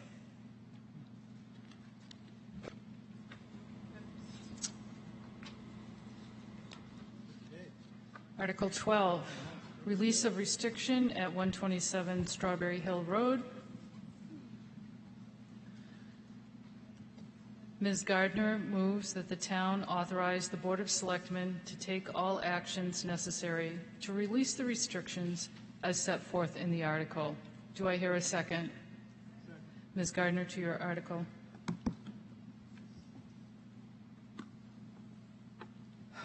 This is a public safety article. I took this slide from my car. This is on Strawberry Hill Road, looking across Pope Road. And if you want to turn left, you can see, you can't see down Pope Road. So removing this restriction, if you can see, I don't know how to do this. Well, you can see the map in your town warrant, and it's there it is. You can see that green slice across the front. That would improve the sight line, so it would be safe to turn from Strawberry Hill onto Pope Road. And I've lived north of this site, and I know that with Waze, there's a lot more traffic on Pope Road, avoiding the rotary. And people do travel at high speeds once they come up this north. The restriction setback was established in 1986. It was removed in 1989, and it was put back in 1991. And there were recording errors when the property changed hands. So I'm asking you to release this restriction tonight to improve the safety of this corner. Thank you. The Finance Committee recommendation? Speaker at the front microphone. The Finance Committee voted to recommend this article. Thank you. I see a speaker at the front microphone inside. Whoops, can't quite hear you. My name is John Fox. I live at 179 Pope Road, so I'm directly adjacent to that property. We bought our property in 1989 and went through many hoops to meet the restrictions that were placed upon all of these properties that were part of the Damari Farm breakup. This is a historic corner. It's got a colonial house on it that's in context. It's a colonial house on the farm that it was originally built on a property that's still a farm. So it's not a historic property that's on Route 27 bordered by a gas station and a convenience store. This is the real thing. It's on the road that our Patriots Day parade goes down to go to Concord to celebrate the Revolution. It's that historic. It's also, there's a stand of trees there planted in the 1800s by Pope of Pope Road, which has been mentioned in histories of Acton. There are 130, 140-year-old stand of pine trees there that will be bulldozed down when what the property owner wants to do is develop this little 4-acre property into two 2-acre properties and build another residence there. And most importantly to the town, another residence goes up, a family with 3 kids moves in, it's $15,000 a year per child forever to educate those people, those children, and we as a town take that economic, financial burden on from now going forward. And I don't understand why we release restrictions to do this. The sight lines are bad. I live there. The sight lines are bad. But the problem on Pope Road, as anyone here who's driven Pope Road knows, is the 50 miles an hour that people go on Pope Road. And that won't change unless we do what we suggested, a group of us suggested years ago, and were laughed out of the council for it, of just putting a stop sign there. Yeah. This is what they do in Concord. Your time has expired. Thank you. Thank you. I'll recognize the speaker outside. The speaker at the back microphone. Maureen Christmas, 190 Pope Road. I live directly across from that intersection. In fact, my picture of my house was in Joan's picture. I've seen so many accidents there. They come by way too fast. They hit the tree in front of my house. They take my mailbox out, including one accident in May where they took my mailbox out as well as my neighbor's granite post, which they split into 3 pieces, and that wound up down at a 180 Pope Road, and it hit the tree 15 feet up. So it's the speed that is really getting people coming around. So a 4-way stop sign would be perfect right there because people could then see from either side. And if you're going to do the land swap and not do a 4-way swap, I think you need to have the land at the northeast corner. Those sight lines are also really bad. You can't see. When I travel from Concord home, I don't take Strawberry Hill Road because I can't see. I make sure I come at nighttime only so I can see the headlights coming from both directions. So I don't think swapping this land for the restriction is going to make that any safer unless a lot more things are being done. Thank you. I'll recognize the speaker at the front microphone. Yeah, Walter Schuller, 127 Strawberry Hill Road. I'm actually the owner of the parcel that we are talking about here.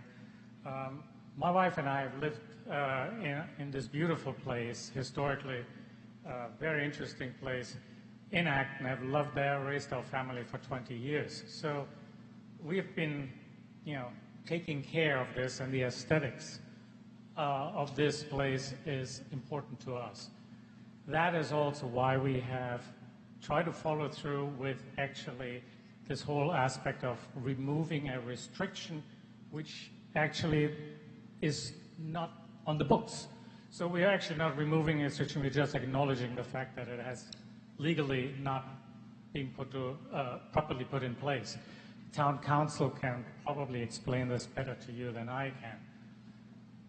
We have had a very agreeable process talking to the town about this in 2018 all the way into 2019, and then it came up last year and it was not explained to the voters in Acton, and so it fell through a year ago.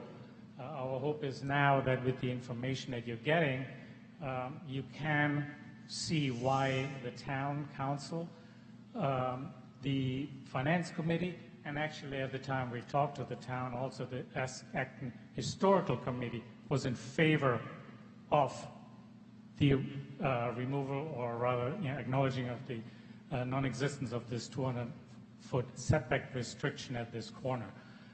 We as property owners are interested in having a safe environment, and so obviously we are quite happy to have the town improve the safety on that corner, whether it's through a site easement, stop signs, or whatever it may take. I don't think it's a one or the other. I think possibly multiple things could happen. But I just want to urge you to please look at this as what it is meant to be. It is actually meant to site a house there in an aesthetic way. It is a divisible lot. We do have the right, and I would like very much for you hopefully to see that. Thank you. Is our intention. Thank you. Thank you. I'll recognize the speaker at the back microphone. I'd like to move the previous question. There's a motion on the floor to cut off debate. Is there a second? All who are in favor, please say aye. Aye. All who are opposed, please say nay. That is definitely a 2/3 vote to cut off debate. We'll now vote on Article 12, release of restriction at 127 Strawberry Hill Road. Requires 2/3 to pass. All who are in favor, please say aye. Aye. All who are opposed, please say nay. I have about 50-50 in my eyeballs. We have far more than that in here. It's a vast majority. Let's see. Do you want me to? Is it about, yeah, It's about 50-50, I would say, out here. and you have about 200 people? Still? Yeah, there's a lot of people. Okay. Thanks, Bill. Do you want me to do an estimate? Hold on. A careful All estimate? who are in favor inside, please raise your hand.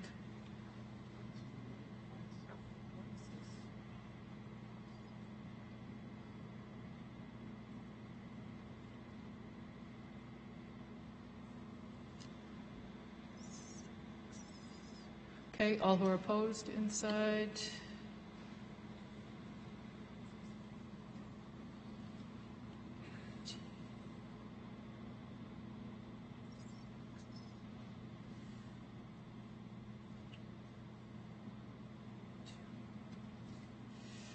That does not meet a 2/3 by about 146 to 115.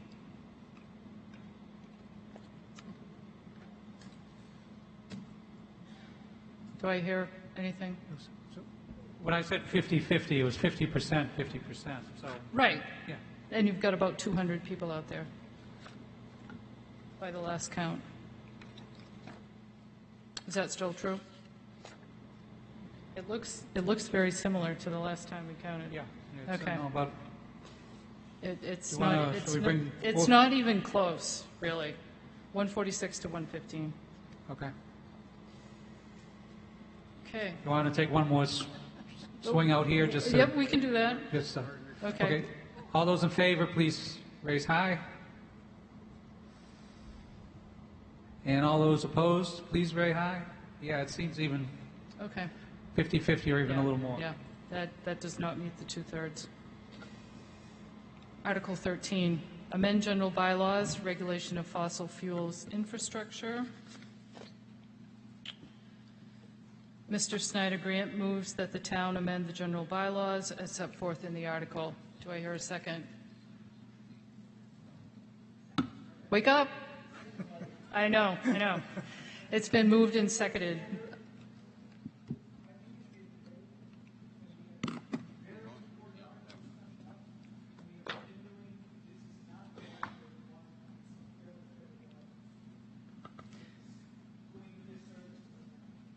Okay. Would you care to make a motion? Until? There's a motion on the floor to adjourn until 7 p.m. at this location tomorrow, which is June 22nd. It's been moved and seconded. Order? Oh. That is debatable. Are There's a there any? motion hold on a second. I don't think people heard that motion. Okay, I'll say it again. There is a motion on the floor to adjourn the meeting until tomorrow at 7 p.m. at this location, and it's been seconded. That is a debatable motion. Are there any comments from the town? We have a meeting? speaker out here at the front microphone. Go ahead. The Finance Committee would like it to be known that each meeting like this costs $20,000 to $30,000, so there is a significant impact in not bowling forward.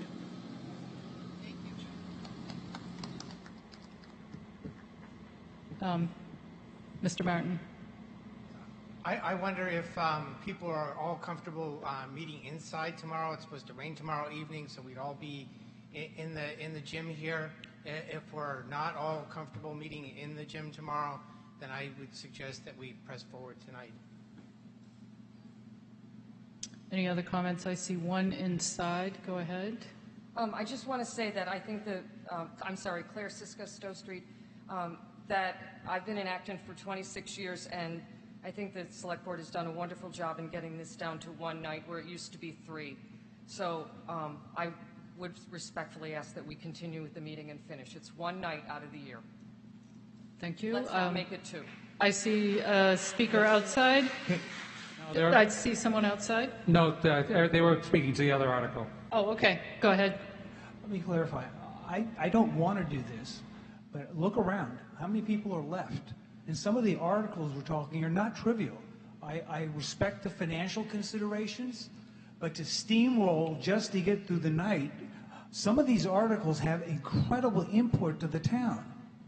And for us to rush to it and vote because we're tired is not democracy, is not efficient, and in my opinion, is wrong.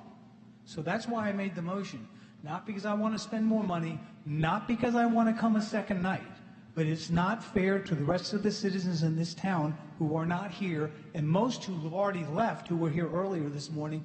And by past meetings, a lot of people hung around a lot later than they normally do.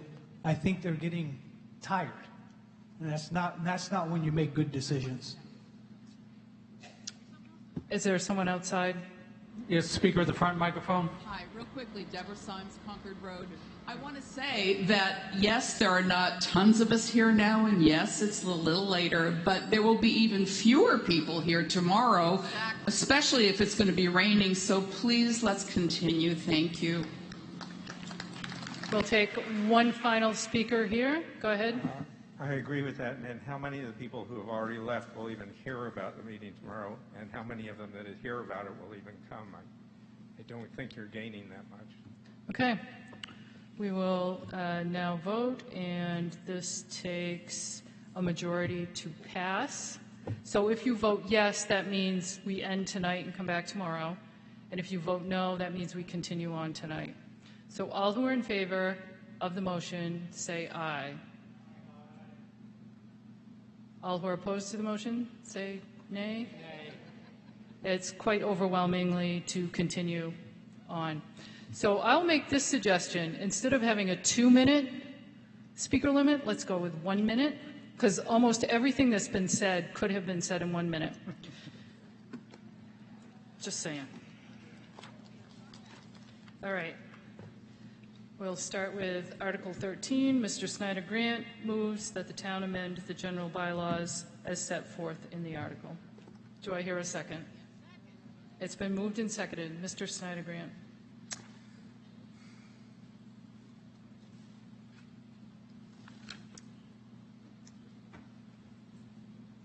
Okay. I've struck a lot of lines through my deathless prose, so we'll try to make it shorter.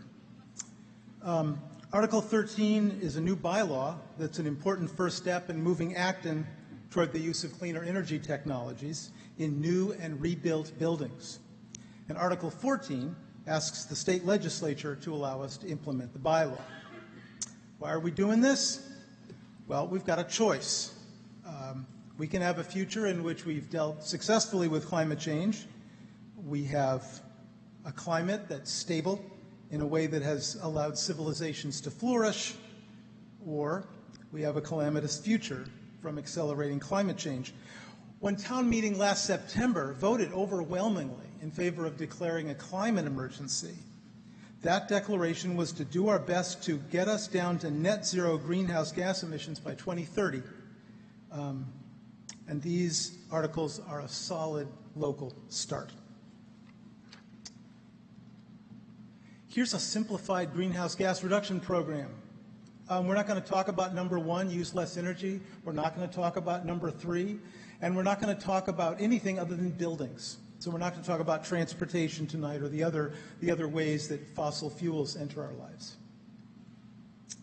Here's a summary of the new bylaw.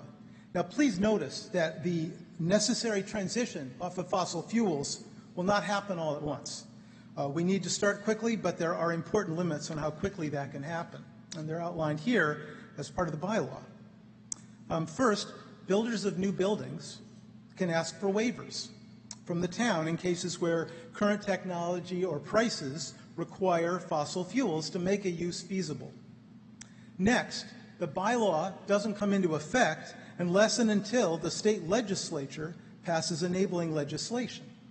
If the legislature does allow this, then Acton, Belmont, Concord, Lexington, Arlington, Newton, Cambridge, and other cities and towns that have passed similar bylaws and similar home rule petitions with the state will all have their building electrification bylaws enabled at the same time.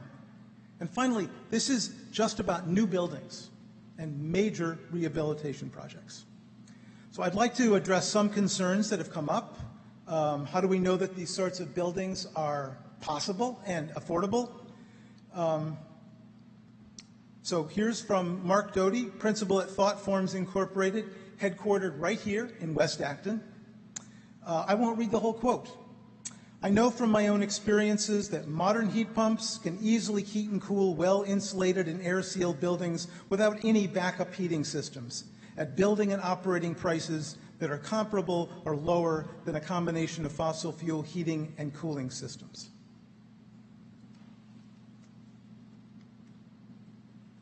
Some have expressed concerns about not having natural gas in new homes for cooking. What's changed in the last few years is that all electric induction stovetops have dropped in price and proven very popular among chefs. So I talked to Hamsha Naidu, creator of the popular cooking show Flavorful Eats that has been running for 100 episodes on ActonTV. If you haven't seen it, you should see it. She's very happy that she no longer needs to bring a dangerous gas into her house or into the ActonTV studio in order to cook. She loves how easy and fast it is to get things just the right temperature and keep them there. And she can cook with her grandchildren without worrying about them getting burned by touching the stove. Some have raised concerns about the impact on businesses. So most of our commercial spaces are part of larger buildings. The 50% limit that is applied that would require, if there's a major rehab that's more than 50%, then this bylaw applies.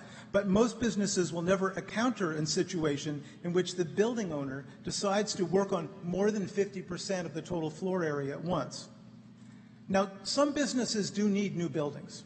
If a business has particular needs that can be met reasonably only with fossil fuels, they can apply for a waiver as part of the permitting process. That's why we have a waiver process, to allow valuable and desirable businesses to set up shop in Acton while still achieving as much progress as possible in Acton's transition away from fossil fuels. So by way of transition to Article 14, let's look at Section 2 of Article 13, which says that the bylaw won't come into effect until the state legislature allows us to regulate fossil fuel infrastructure. And Article 14 is just instructing the Select Board to ask the legislature for the authority. The reason we need that is because aspects of state law currently preempt municipalities' ability to regulate access to utility services. So this is a standard move called a home rule petition that towns can do to get special permission from the state. Our legislators have told us that any legislation that would pass in the legislature would allow all cities and towns to opt into these sorts of regulations, not just Acton. So let's join Concord, Acton, Lexington, Belmont, Newton, and Cambridge in showing our determination to address the climate emergency. The momentum will increase pressure on the legislature to do the right thing sooner rather than later in tackling climate change. And in tackling climate change, acting sooner counts for a lot. The more quickly we reduce our use of fossil fuel use, the better our chances to create the future we want. So please join me and many of your neighbors in voting for Articles 13 and 14. Let's vote now for a better future. Thank you. What is the Finance Committee recommendation? Yes. Remember that the Finance Committee's job is to keep an eye on the financial health of the town. With that in mind, the Finance Committee is concerned that this bylaw change at this time will make people less likely to build and renovate in town. This lack of growth would result in higher taxes for the existing citizens and potentially lower home values as people move to towns that give them more freedom to install the heating and cooking systems that they want. The Finance Committee does not recommend this article. Based on our previous stated position, the Finance Committee does not recommend Article 14. Thank you. I'll recognize the speaker. Am I recognizing you specifically on this article? Yes, go ahead. Economic Development Commission. The vote of the EDC on Article 13 did not reach a consensus. The final vote was split, with 4 voting against, 1 in favor, and 3 abstentions. Some members expressed concern that the article was not business-friendly and would inhibit future businesses wanting to open in Acton. Others felt that there were still unresolved legal problems with the Attorney General's office in Massachusetts, and one member felt that the climate emergency was of sufficient urgency to warrant immediate action. Thank you. We'll recognize the speaker from outside. Speak at the front microphone. Peter Barry from Faulkner Hill Road. I'm speaking as an associate member of the Green Advisory Board. The Green Advisory Board's main emphasis is to identify, investigate, build the case for, and prioritize significant energy initiatives for the town and schools. Through energy efficiency initiatives over the past 10 years, the Green Advisory Board has reduced school and town carbon emissions by over 20%, leveraging over $1 million in Green Communities funding. The Green Advisory Board urges residents to pass warrant Articles 13 and 14. The articles would move Acton toward efficient, safe, and all-electric energy systems in most building construction and in major renovations of existing buildings. This spring, the town launched a climate action plan for Acton. This step follows on the heels of other significant actions the town has taken to confront climate change, such as participating in the state's Green Communities Grant Program, a declaration of a climate emergency, and the hiring of a dedicated sustainability officer. The Climate Action Plan is still in very... Please. We're down to 1 minute. Okay. Sorry. Please vote for the article. Okay, I'll recognize the speaker at the front microphone. Thank you. Greg Demiski, North Acton. I just wanted to bring to your attention that over the 35 years I've lived in this town, people have always been concerned about affordable housing. And I don't think an article such as this is going to help make houses more affordable. Just think you'll be tied to one company, the electric company. Everything's electric. No more gas, no more oil, just electric. I know that technology has gotten better all these years, but you're still going to be one provider. You take away the freedom to choose. I don't think this is a good article for the town of Acton, both for business nor for residential. Thank you. Thank you. Sorry. Yes, you may respond. Thank you. This bylaw was actually written with affordable housing in mind. the large multifamily housing that's proposed, affordable housing that's proposed on Main Street is going to be all electric, except for hot water, because hot water can't be done in a technologically and financially feasible way. So the bylaw specifically has an expedited exemption for hot water in buildings over 10,000 square feet. And finally, the bylaw does include a specific language that has the building commissioner take into account the nonprofit status of builders when considering waivers. Thank you. Thank you. We'll recognize the speaker from outside. The speaker at the back microphone. My name is Peter Chadzinski from 10 Robinwood Road. I lived here since 2005. I am totally for confronting climate change. I have a degree in meteorology and I see the change by my own eyesight. However, this article number 13, is ill-conceived in that with so many waivers, it will simply not happen. We need to assess our homes for greenhouse production and tax accordingly, whatever the technology. In other words, we need to go after the problem and not the technology, especially laser focus on gas. How about fireplaces? What about coal? Not mention any of this. So again, please don't support Article 13, hoping that you guys, whoever, will come up with a better version of that same thing. Thank you. Thank you. I'll recognize the speaker at the back microphone. Thank you. David Hoffman, 3 Half Moon Hill. I've lived in Acton for 40 years. It's very exciting to me that Article 13 is on the floor for discussion because it represents an opportunity for Acton to exercise leadership in a grave moral crisis that our entire planet faces.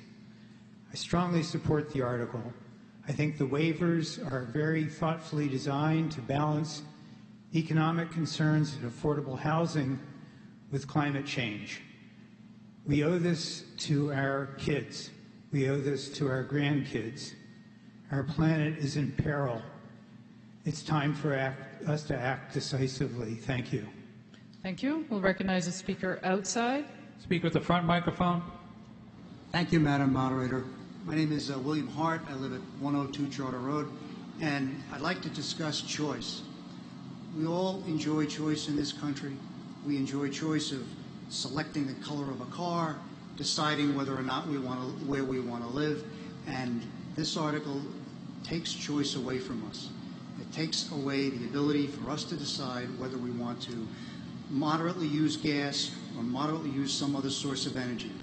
Solely pointing towards the use of electricity is an extreme burden to the utility company and to the infrastructure that the utility company has, and that cost will be borne by the ratepayer. As everyone begins to use electricity as the sole source of energy, it's going to be impossible for Eversource to supply that amount of electricity in this town with the infrastructure that they have. So this is going to have an effect on commercial development. Thank For you. years we've tried to develop. Your time has expired. I'll recognize the speaker at the front microphone inside. Hi, I'm David Martin. I live on High Street. This initiative is incredibly important. We can't continue to build buildings that last 50, 75, 100 years and expect to get to net zero in 20 years. That just doesn't work. We can't burn plan to burn fossil fuels for the next many decades. Secondly, the way things are right now, it's actually less expensive to build an all-electric house than it is to build a house that's heated with gas. It is slightly more expensive to run, but it's less expensive to build, and so it's basically a wash. Thank you. We'll recognize the speaker from outside. Speaker at the back microphone. Hi, my name is Karen Watkins from 126 Strawberry Hill Road. I'd like to speak to the issue of the right to choose which energy systems we use. I understand we all want the freedom to choose, but if we had come to you tonight with a proposed bylaw on lead paint, would any of us say, oh yeah, I want the right to use whatever paint in my house, even if it's lead? Now, it may seem that energy systems are a completely different issue, but I don't think so. I think we would support restrictions on lead paint because we care about the health and the future of our kids, and we also care about the value of our home. When we look at climate change, we are talking about the health and the future of our kids and of the open spaces that we voted for earlier. Your time has expired. Please support this. Thank you. I will recognize the speaker at the back microphone inside. Miles Fidelman, 531 Old Stone Brook. Two things. One is the issue of electric prices is a red herring, given that we have a competitive electric market and we have a very active and effective aggregation program in Acton. But what no one has mentioned is that our gas infrastructure is failing. We have leaks, we have explosions, and the price of gas is just going to keep going up. Anything that we do to accelerate getting away from gas is for the good. Thank you. We'll recognize a speaker from outside. Speaker at the front microphone. Thank you. Judith Ehrenstein, 3 Gregory Lane, Acton. I'm one of the founding members of Mothers of Front Acton, and my passion in the last 4 years has been gas leaks. But gas leaks aren't the problem. When we figured out the explosions got people's attention, gas leaks weren't the problem as explosions. The problem is gas leaking into the atmosphere. Gas leaks from the wellheads to transmission to compression to under our streets to into our houses. Gas is 85 times more potent than carbon dioxide as a greenhouse gas. So we need to come off of gas. And in March of this year, Governor Baker signed the comprehensive climate change legislation calling the state to achieve net zero by 2050. So every building that we build in 2021 with gas or propane, we're going to have to retrofit that building in the next 10 years. Your time has maybe expired. 20 years. So please vote yes. Thank you. Thank you. The front microphone inside. Michael Bialisi, Willow Street. We all want to save the world. We all realize, well, a lot of us realize that the environment is going to make our children's lives much more difficult if they live at all. But, we always say but we don't want to give up anything for it. Oh, we're worried about future business. We have to do this. We have to give up something for our children. And in terms of choice, you can choose whatever color car you want, but you're choosing to harm my children. I don't think we should do that. Thank you. Thank you. We'll recognize the speaker outside. Speaker at the back microphone. Tara from West Acton. I feel like I have more choice with electric. I have a competitive electric market as well as I can have solar. It is a climate emergency. We got to do this ASAP. Thank you. Thank you. We'll recognize the speaker at the back microphone inside. Hello, Joseph Buckgrossi, Faulkner Hill Road. Given that most people have made their arguments, can we put this article to a vote, motion to skip to a vote? To move the previous question. There's a motion to cut off debate. All who are in favor, please say aye. Aye. All who are opposed, please say nay. Debate is cut off. We will now vote on the Article 12, 13, whatever, sorry. Article 13, amend general bylaws, regulation of fossil fuels infrastructure. Does require a majority to pass. All who are in favor, please say aye.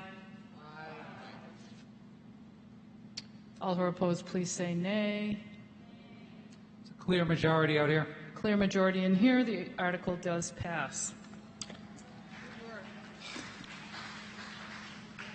Article 14, Mr. Snyder Grant moves that the town... Bill, point of order. A point of order, Madam Moderator. Okay, go ahead. Since Article 14 is part of 13 and 13's already passed, I suggest we just go and vote on 14 and don't discuss it at all. That meets with strong approval inside. Mr. Snyder Grant moves that the town authorize the Select Board to petition the General Court for a Home Rule Act in substantially the form set forth in the article. Do I hear a second? Is there anyone who has to make a comment? There's nobody out here, Madam Moderator. There is nobody in here. We have fully discussed the article. This requires a majority vote. All who are in favor, please say aye. All who are opposed say nay. Overwhelmingly passed. Same in here, overwhelmingly passed. So thank you all for pressing forward and staying alert. We have now 15. Are you doing separate or the same presentation? Is this together, the presentations 15 and 16? Oh, that's okay. All right. Article 15, authorize payment in lieu of taxes, agreements for solar facilities. Mr. Snyder Grant moves that the town authorize the town manager to approve, after approval from the Select Board, enter into payment in lieu of taxes or pilot agreements as set forth in the article. Do I hear a second? It's been moved and seconded. Mr. Snyder Grant. Okay. Solar pilot agreements, or payments in lieu of taxes, are agreements between a solar developer and the town to provide predictable tax revenue for the length of a solar project. These agreements need to meet State Department of Revenue guidelines. The agreements are intended to cover expected taxes on the equipment and sometimes the taxes on the land that the equipment sits on. They help the town by not requiring us to reevaluate the equipment every few years. They help the developer by setting costs in advance. We've done 2 so far in Acton, and more are expected. This article is not about changing the way that large-scale solar projects are cited and approved. That process continues. It goes through the Planning Board and the Building Department and sometimes the Conservation Commission and the Board of Health. Town meeting has already approved pilots for solar on town property, and last fall we approved a pilot for one project not on town property. These votes have both been easy and close to unanimous. This article generalizes that approach so that the time from permitting to construction can be reduced to help get us more clean energy solar projects up and running without needing to wait for a town meeting vote to authorize a specific pilot negotiation. Please join me in voting for Article 16. To the Finance Committee. Yes. Does somebody for the Finance Committee want to speak to this? Do you?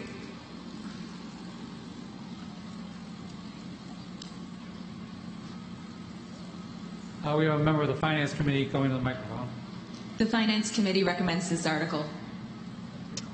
Thank you. I see there is a speaker outside. One speaker at the front microphone. Move the previous question. There is a motion to move directly to vote. All who are in favor of having no to vote? There's nobody standing. We don't even need to do that. No, there is nobody out here. Okay. All who are in favor of Article 15, which requires a majority to pass, please say aye. All who are opposed, please say nay. There are none. It's overwhelmingly in favor here. Same in here. The motion does pass. Article 16, authorize solar contract, low-income community shared solar facility. Mr. Snyder-Grant moves that the town authorize the Select Board to enter into a solar energy benefit distribution agreement as set forth in the article. Do I hear a second? Second. Mr. Snyder-Grant. This article would enable the town to complete an agreement for a straightforwardly positive result.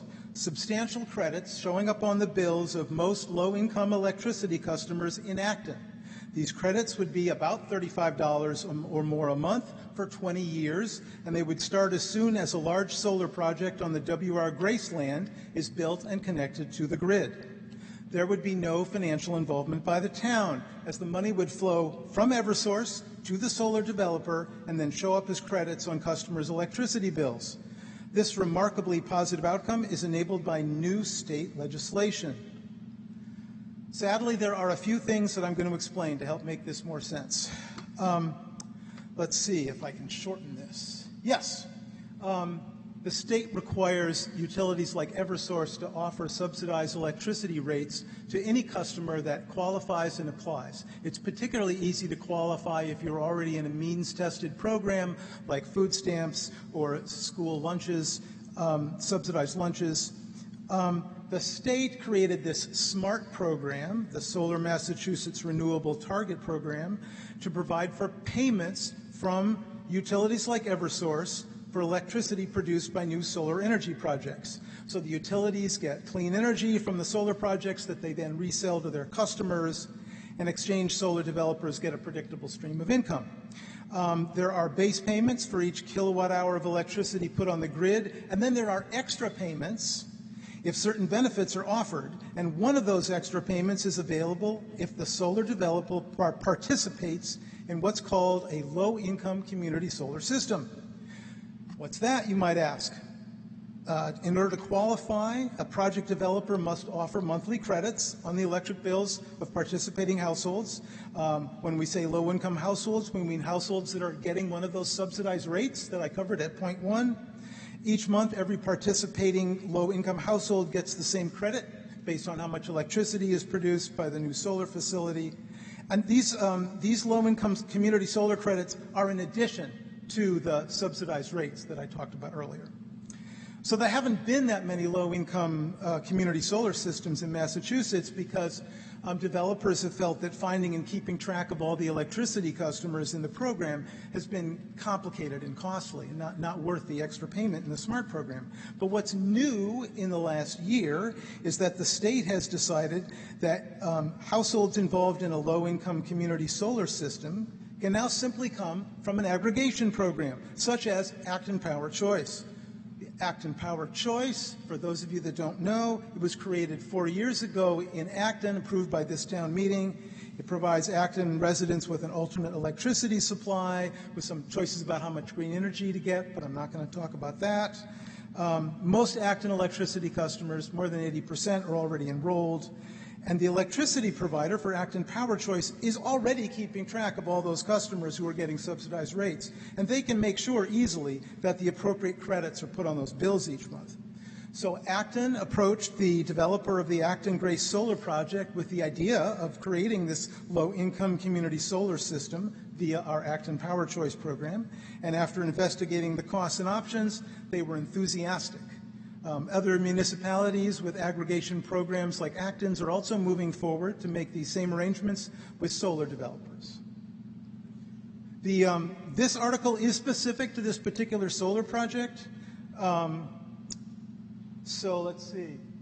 The yellow outline is the W.R. Grace property south of the tracks. The solar system would fit in the upper right corner.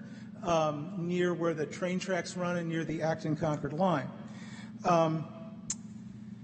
Creating a low-income community solar system with this particular project is especially good for 2 reasons. First of all, it's a large installation. It's as large as can be built under the SMART program, so their payments will be as large as possible.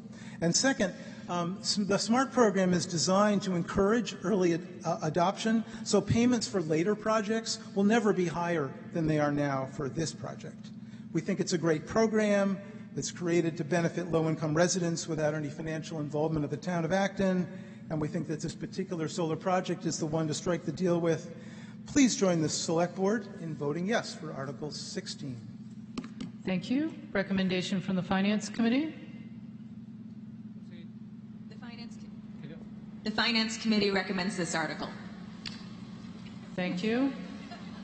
Just in case, I see no other speakers standing.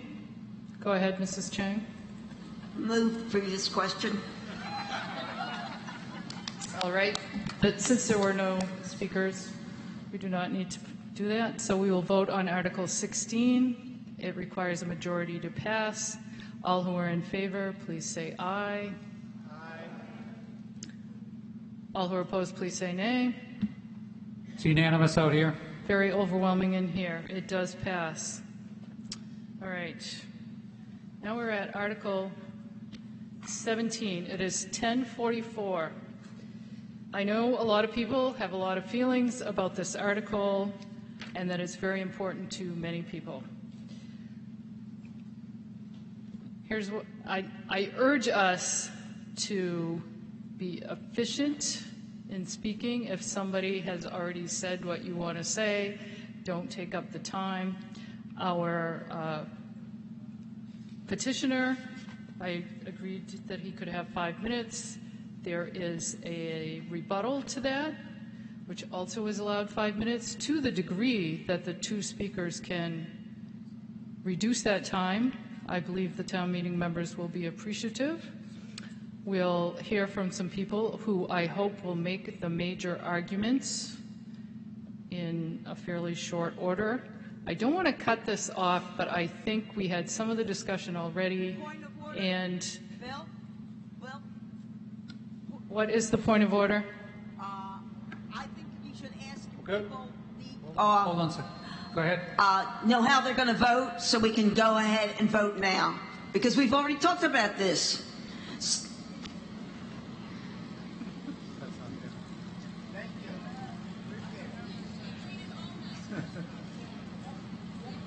How many people are pretty certain how you're going to vote?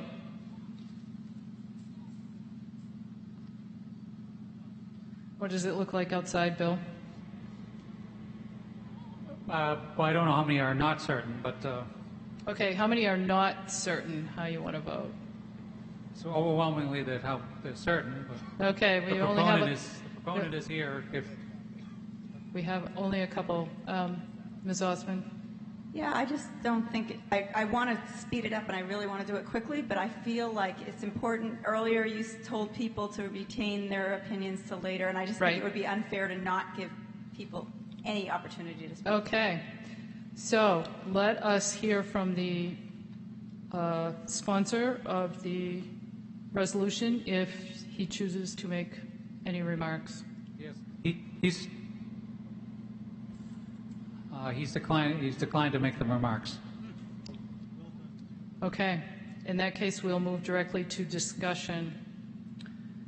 Yes. I do need to read the motion. Mr. Post moves that the town adopt the non-binding resolution as set forth in the article. Do I hear a second? It's been moved and seconded. I see there are people outside, so go ahead and recognize someone, Bill. The speaker with the front microphone. Thank you. Dipen Joshi again, 14 Isaac Davis, one of the neighbors.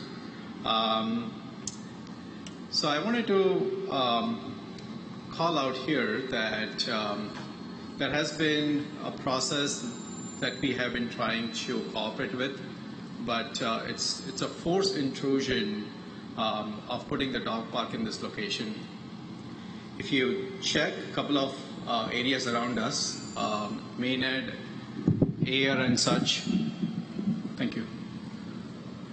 They have designed the dog park in a way where they have ample of space for the dogs itself, but it's good in terms of keeping the traffic outside of the main street.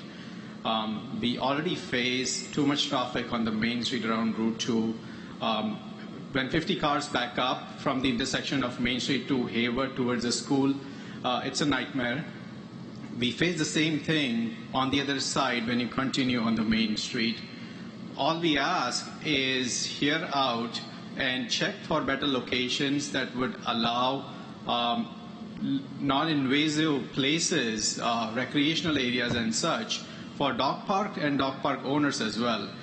I don't have a dog. We are in the process of getting one, so I'm totally in support of dog park.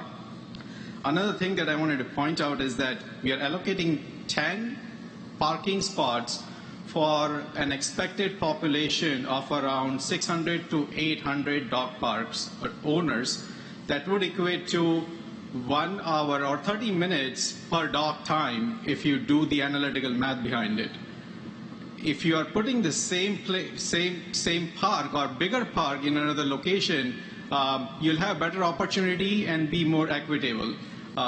So if you can vote in favor of this article, that will be highly appreciated. I will not bring up the IDW driveway. Maybe my neighbor can speak about it. Your time has expired.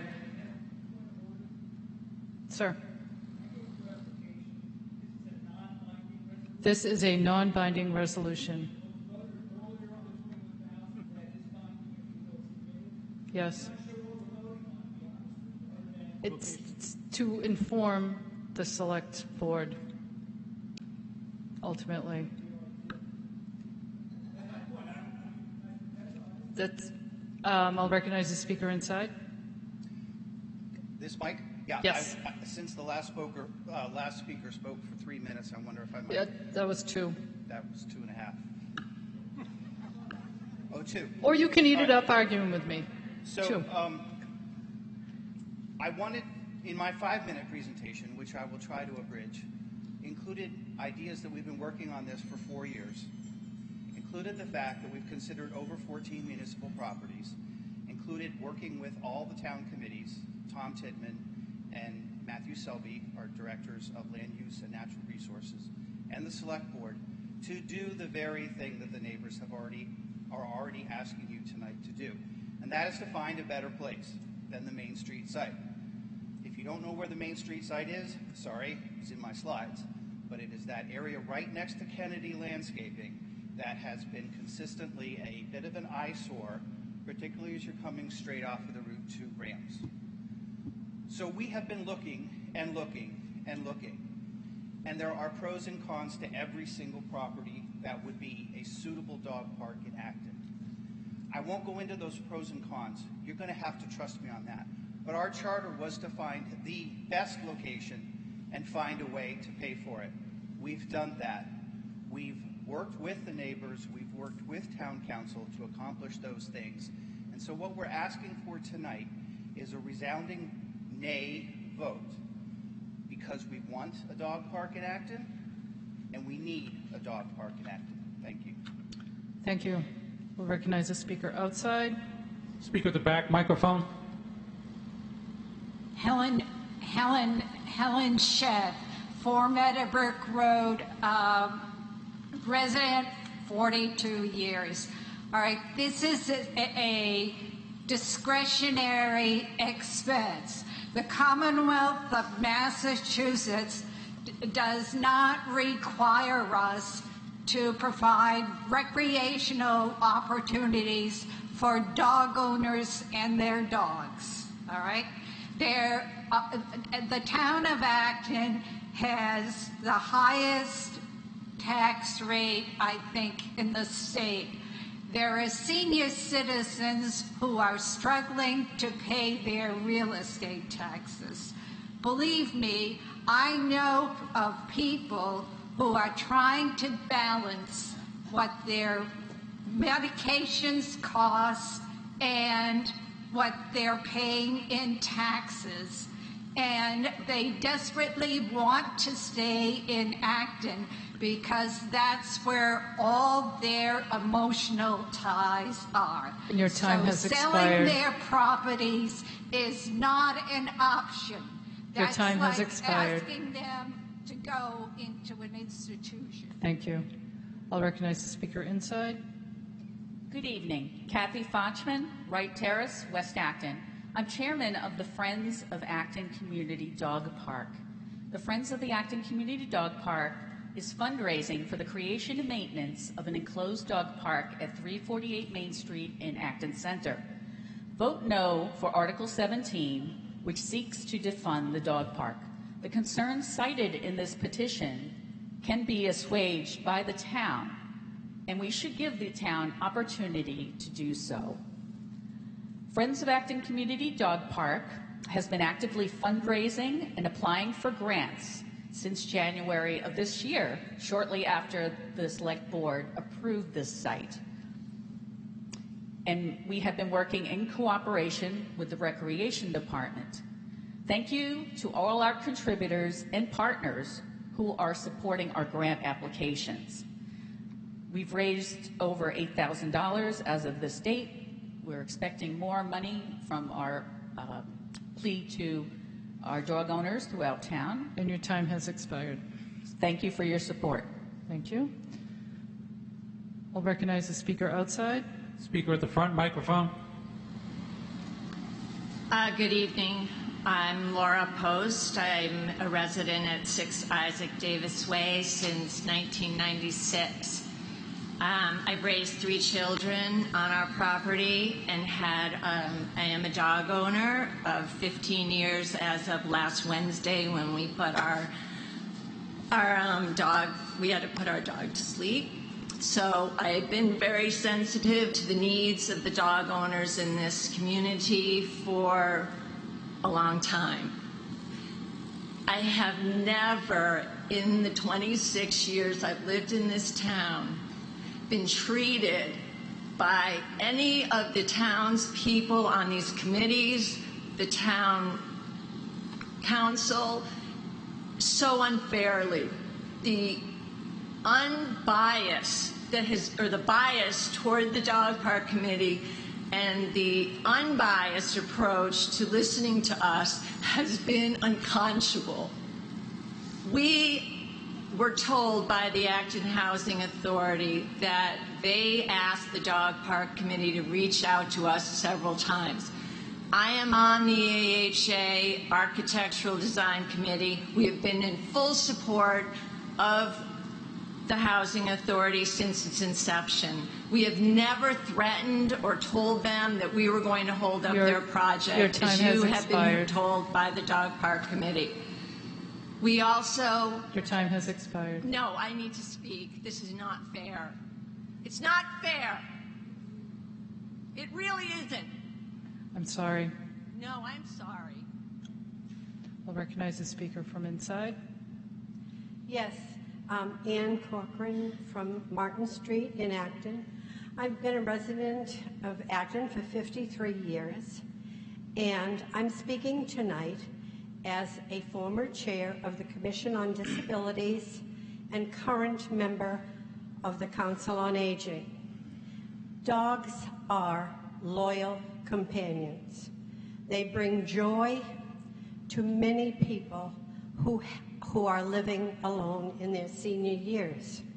A dog park provides a means for those same people to socialize, to meet other people, as well as to give the dogs, service dogs in particular, the ability to run free. You can't take your dogs and take them off leash and let them go, for goodness sakes. We've got coyotes and everything else running around in the backwoods. So let's remember and let's have a little bit of compassion for those elderly folks who need to have a space where they can exercise their dogs off leash, because they certainly can't. Your time has expired. Thank you. Thank you. How many people have not decided how they're going to vote? Everybody. Okay. Everybody's decided how to vote. Okay, same in here. Let's vote. This is a non-binding resolution. Dog park funding and relocation requires a majority to pass. If you vote yes on this, you agree you don't want the dog park in this location. If you vote no, you want it as proposed. So all who are in favor, please say aye.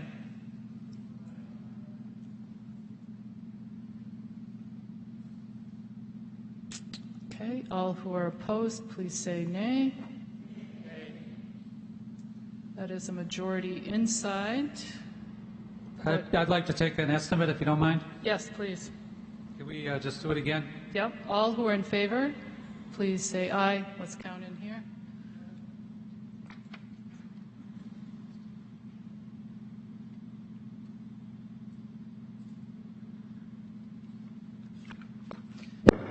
Sorry, you can put your hands down.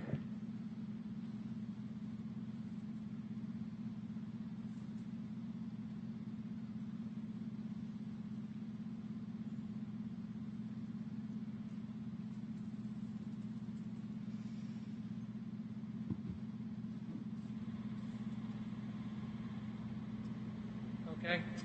All those opposed? Same in here, all opposed.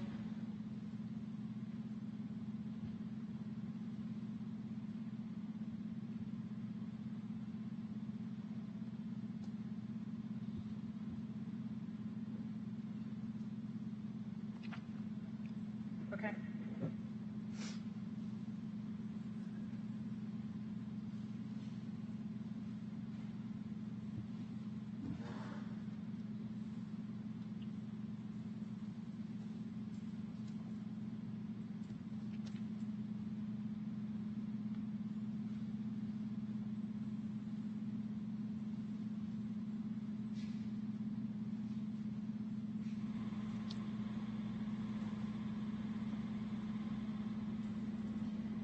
I have 49 in favor and about 85 opposed.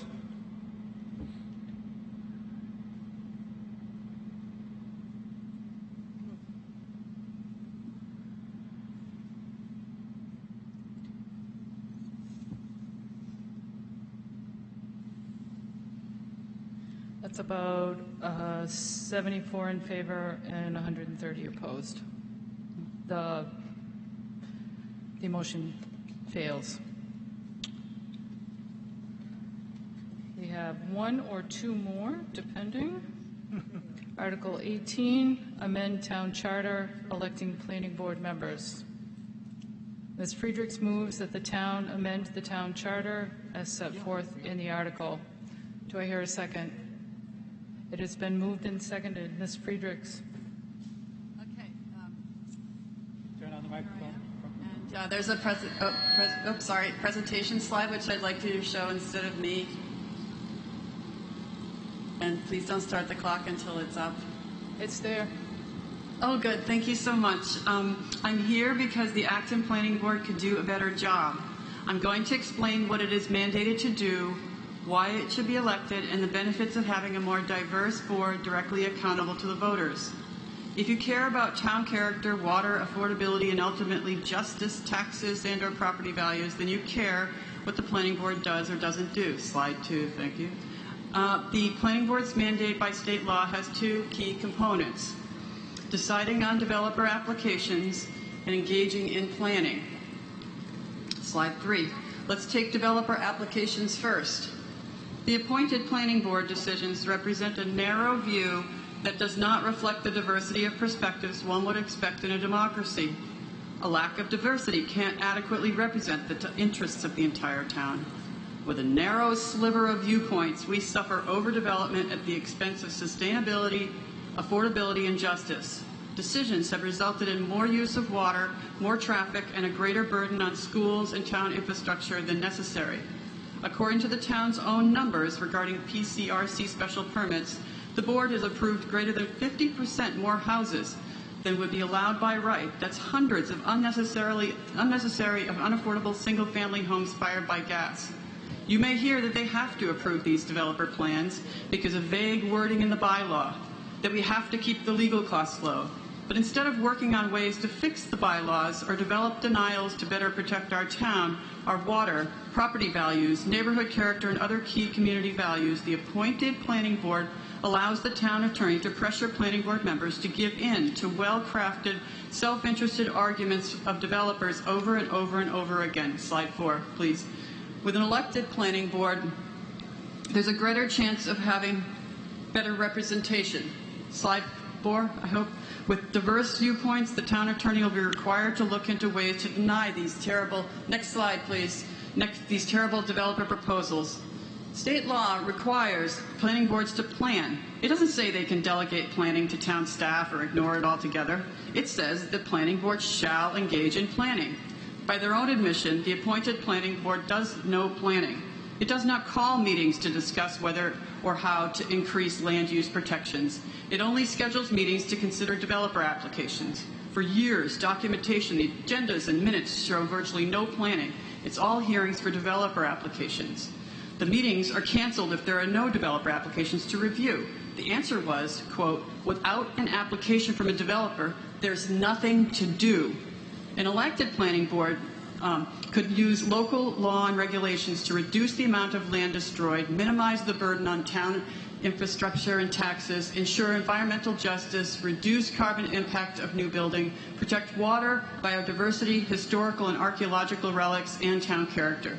Despite the legal mandate to engage in planning, the appointed planning board does none of this.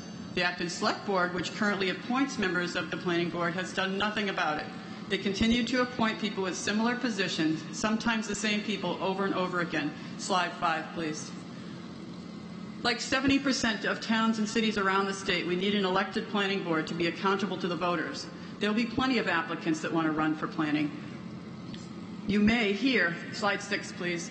You may hear that the planning board is short on members. Of course, they are turning away volunteers who do not fit their narrow viewpoints. You may hear they can't plan because of short staff, but they didn't plan before the staff left. You may hear that people would not want to serve on the planning board if they had to run for office, but by allowing anyone to serve instead of just a hand-picked few, there'll be more people who will offer to serve. You may hear the select board tell you to vote no on this so they can study the matter. In fact, the only way we can assure that the select board will be acting in this way is to vote on this in any way is to vote yes on this binding article. Key provisions of the master plan and the climate emergency declaration can't be implemented by an appointed planning board with a narrow, old school interest in being easily persuaded by developers. Appointed planning board members can too easily ignore the public because they are not directly accountable to the people, too often swayed by well-crafted and self-interested arguments of developers. An elected planning board, on the other hand, can't ignore the people who elect them. It won't do until the planning board is accountable to your voices at the voting booth. Please vote yes. Thank you. What is the select board's recommendation? The select board discussed Articles 18 and 19 at our May 24th meeting and decided unanimously to not recommend them at this time. Our discussion included acknowledging that the planning board has had some difficulties, including low membership and the challenges of getting support from the planning staff at a time when the planning department has been reorganizing and rebuilding after the departure of staff. It was noted that neither of those issues would be helped by adding on an election process. There were some interesting disagreements on the select board about how much the planning board should take on reviewing or creating zoning bylaws and other planning issues. Having a future board discuss this first would be a good first step before reconsidering an elected planning board. Thank you. The Finance Committee recommendation? Go ahead. I would like to point a misprint in the warrant. The warrant states the Finance Committee has not recommended this article. However, since this article has no financial impact on the town, the Finance Committee voted to make no recommendation. Thank you.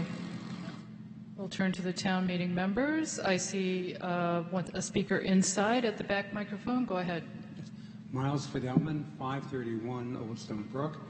I have repeatedly been in touch with the city planner, the development director, attempted to talk to selectmen about why have we not started our 10-year master planning project in 2 years. We're 2 years late at a time when we have to be dealing with climate change. And I have been told repeatedly, the planning board doesn't do that. We haven't constituted a master planning committee, staff shortages, yada, yada, yada. It's time to light a fire. And personally, I have professional experience in community planning, volunteered, that's gone nowhere. We need to light a fire. I say vote yes. Thank you. We'll recognize the speaker outside. The speaker with the back microphone. Thank you, Mr. Mullen. Catherine Black, Central Street. I don't feel the need for yet another group to be elected. There are certainly plenty of people in town who could volunteer to fill these slots and do the work that needs to be done. So I oppose this article. Thank you. I'll recognize the speaker at the front microphone. Thank you. So I just wanted to share the reason why I'm voting yes today. I believe the Planning Board makes very, very critical decisions that have a significant impact on our town. And they should be elected so that they can truly represent the people that live here. Accountability is critical, and the board should actively work to reflect the best interests of this town and to coordinate with other town committees to ensure that the decisions that they're making are grounded in financial, environmental, and social sustainability. The Planning Board has to do that. Okay. So the Planning Board has a huge impact on our town and what our town's future looks like, and that's the reason why I'm voting yes, and I encourage you all to do so as well. Thank you. Thank you. We'll recognize the speaker outside. Speaker with the front microphone. Thank you, Mr. Moderator. Alyssa Nichols, School Street in South Acton. I'm in support of this article. I researched municipalities in Massachusetts and discovered that 70% of them have elected planning boards, so Acton is currently in the minority. We'll be joining good company. They also generally have elected sewer commissions as well. So Acton, I think, is ready to do something a little bit differently. I do want to ask the presenter how an elected planning board as opposed to an appointed planning board might be better positioned to hand down decisions in alignment with the Acton 2020 Comprehensive Community Plan if they are still bound by Acton's current zoning laws. Madam Moderator, do you want to allow the presenter to answer that question? I think we will pass on that because it would be unknown at this time. I'll recognize the speaker at the rear microphone. Go ahead, sir. Oh, hello. Joseph Buckrossi, 18 Faulkner Hill Road.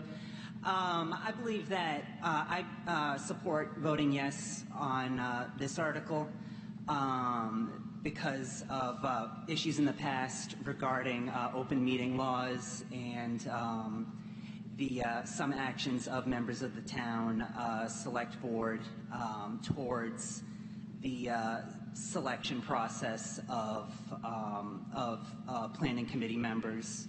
I think that a movement towards electing those members would be more open, accountable, equitable, you name it.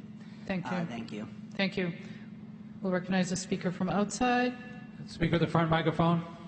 Move the previous question. There's a motion to cut off debate that has been seconded. Requires 2/3 to pass. All who are in favor, please say aye.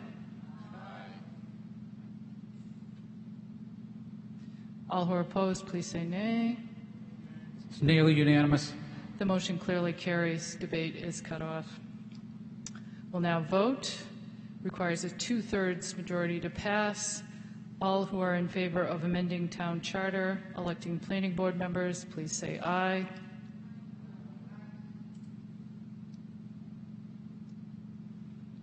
All who are opposed, please say nay.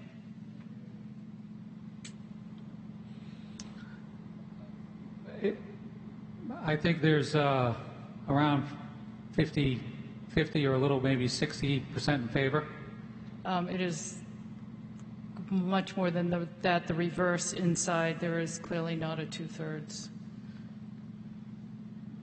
More people voted. Do you want to do a estimate or no? More people voted no in here, and if there were less than half or about half out there, it would not pass the 2/3. I cede. Point of order or something. Go ahead.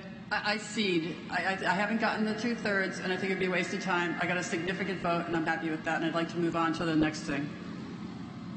Thank you. Article 19. Ms. Friedrichs moves that the town adopt the non-binding resolution as set forth in the article. Do I hear a second? There was like 6 people saying second. It has been moved and seconded. Ms. Friedrichs, to your article. Thank you. Please don't start the clock until my... Could we have the microphone turned on? Thank you. Could you not start the clock until Just the... talk. Just. I know. I need this presentation, please. So, slide 1, you've heard about what the planning board is supposed to do and the benefits of an elected planning board, slide 2, so I won't repeat myself. Slide 3, state the Article 19 is for those who definitely want an elected planning board, but it's also for those who want to explore the idea of an elected planning board, those not quite ready to make a binding decision. It's a non-binding article to give a sense of how you feel, but does not require the select board to do anything. This is for those who believe the select board should prioritize improving the planning board and making it more democratic, make it better represent the town, and to have less of a narrow viewpoint that benefits developers. Slide 4. These are the answers I get about who is doing planning. If you respect that these answers the planning board has given so far, then vote no on this article. A no vote essentially means that you don't have concerns about a business as usual, developer-friendly planning board. Slide 5. I hope instead you vote yes, because these are the things that they could be doing. I hope that you do want change. As a reminder, they can reduce the amount of land destroyed, minimize the burden on town infrastructure and taxes, ensure environmental justice, reduce the carbon impact of new building, protect water, biodiversity, historical and archaeological relics, and town character. Slide 6. Please vote yes to progress the effort to improve the planning board. To do so, it is imperative that you vote yes to Article 19. It's a safe yes vote because it's non-binding. A yes gives the select board discretion and time to do something. If you care about sustainability, town character, water affordability, and ultimately justice, taxes, and or property values, then you care what the planning board does or doesn't do. Slide 7. There will be plenty of people who want to run for the planning board. Like 70% of other towns around the state, we need an elected planning board to be accountable to the voters. Please vote yes. Thank you. I'll recognize the speaker at the front microphone. It's Ray Jacoby. I feel compelled to mention, A, you've heard a lot of misstatements in the last 15 minutes. The planning board does plan. It's engaged in planning, but planning in Acton is driven by the select board. We don't need another competing quote-unquote power center. If you're familiar with Acton 2020, if you're familiar with Kelly's Corner, those were planning activities. The planning board and the planning department were very involved in those efforts. So to make it sound that they weren't is disingenuous and very misleading. Vote no on this very well-intended but misguided article. Thank you. We'll recognize the speaker from outside. Ms. Chang. Move the previous question. There's a motion and a second to cut off debate. All who are in favor, please say aye. All who are opposed say nay. Debate is cut off. This article requires a majority to pass non-binding resolution electing planning board members. All who are in favor, please say aye.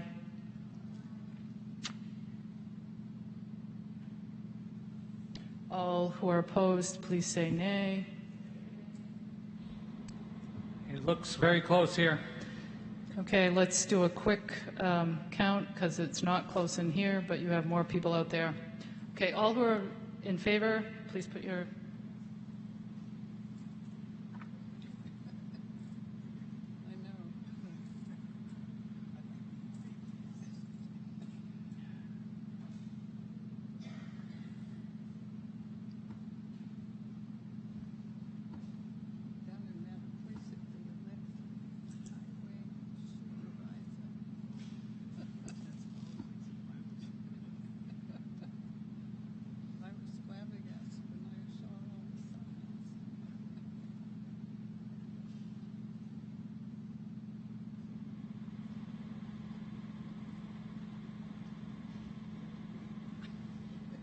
I'm ready for the against.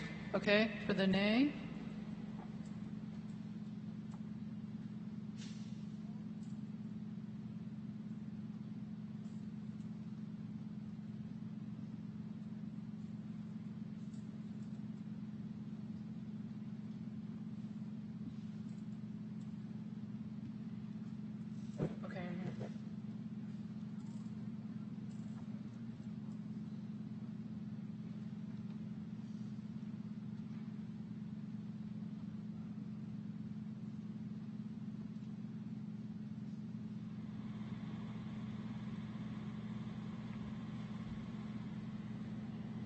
I have 60 in favor and 39 opposed.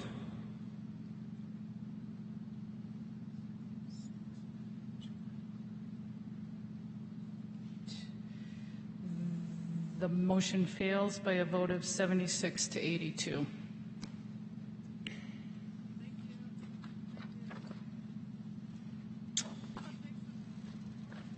I would now take a motion to adjourn. There's a motion to dissolve town meeting. And the second, all who are in favor? All who are opposed, you'll be on your own. Thank you very much, everyone, for your patience and your stamina.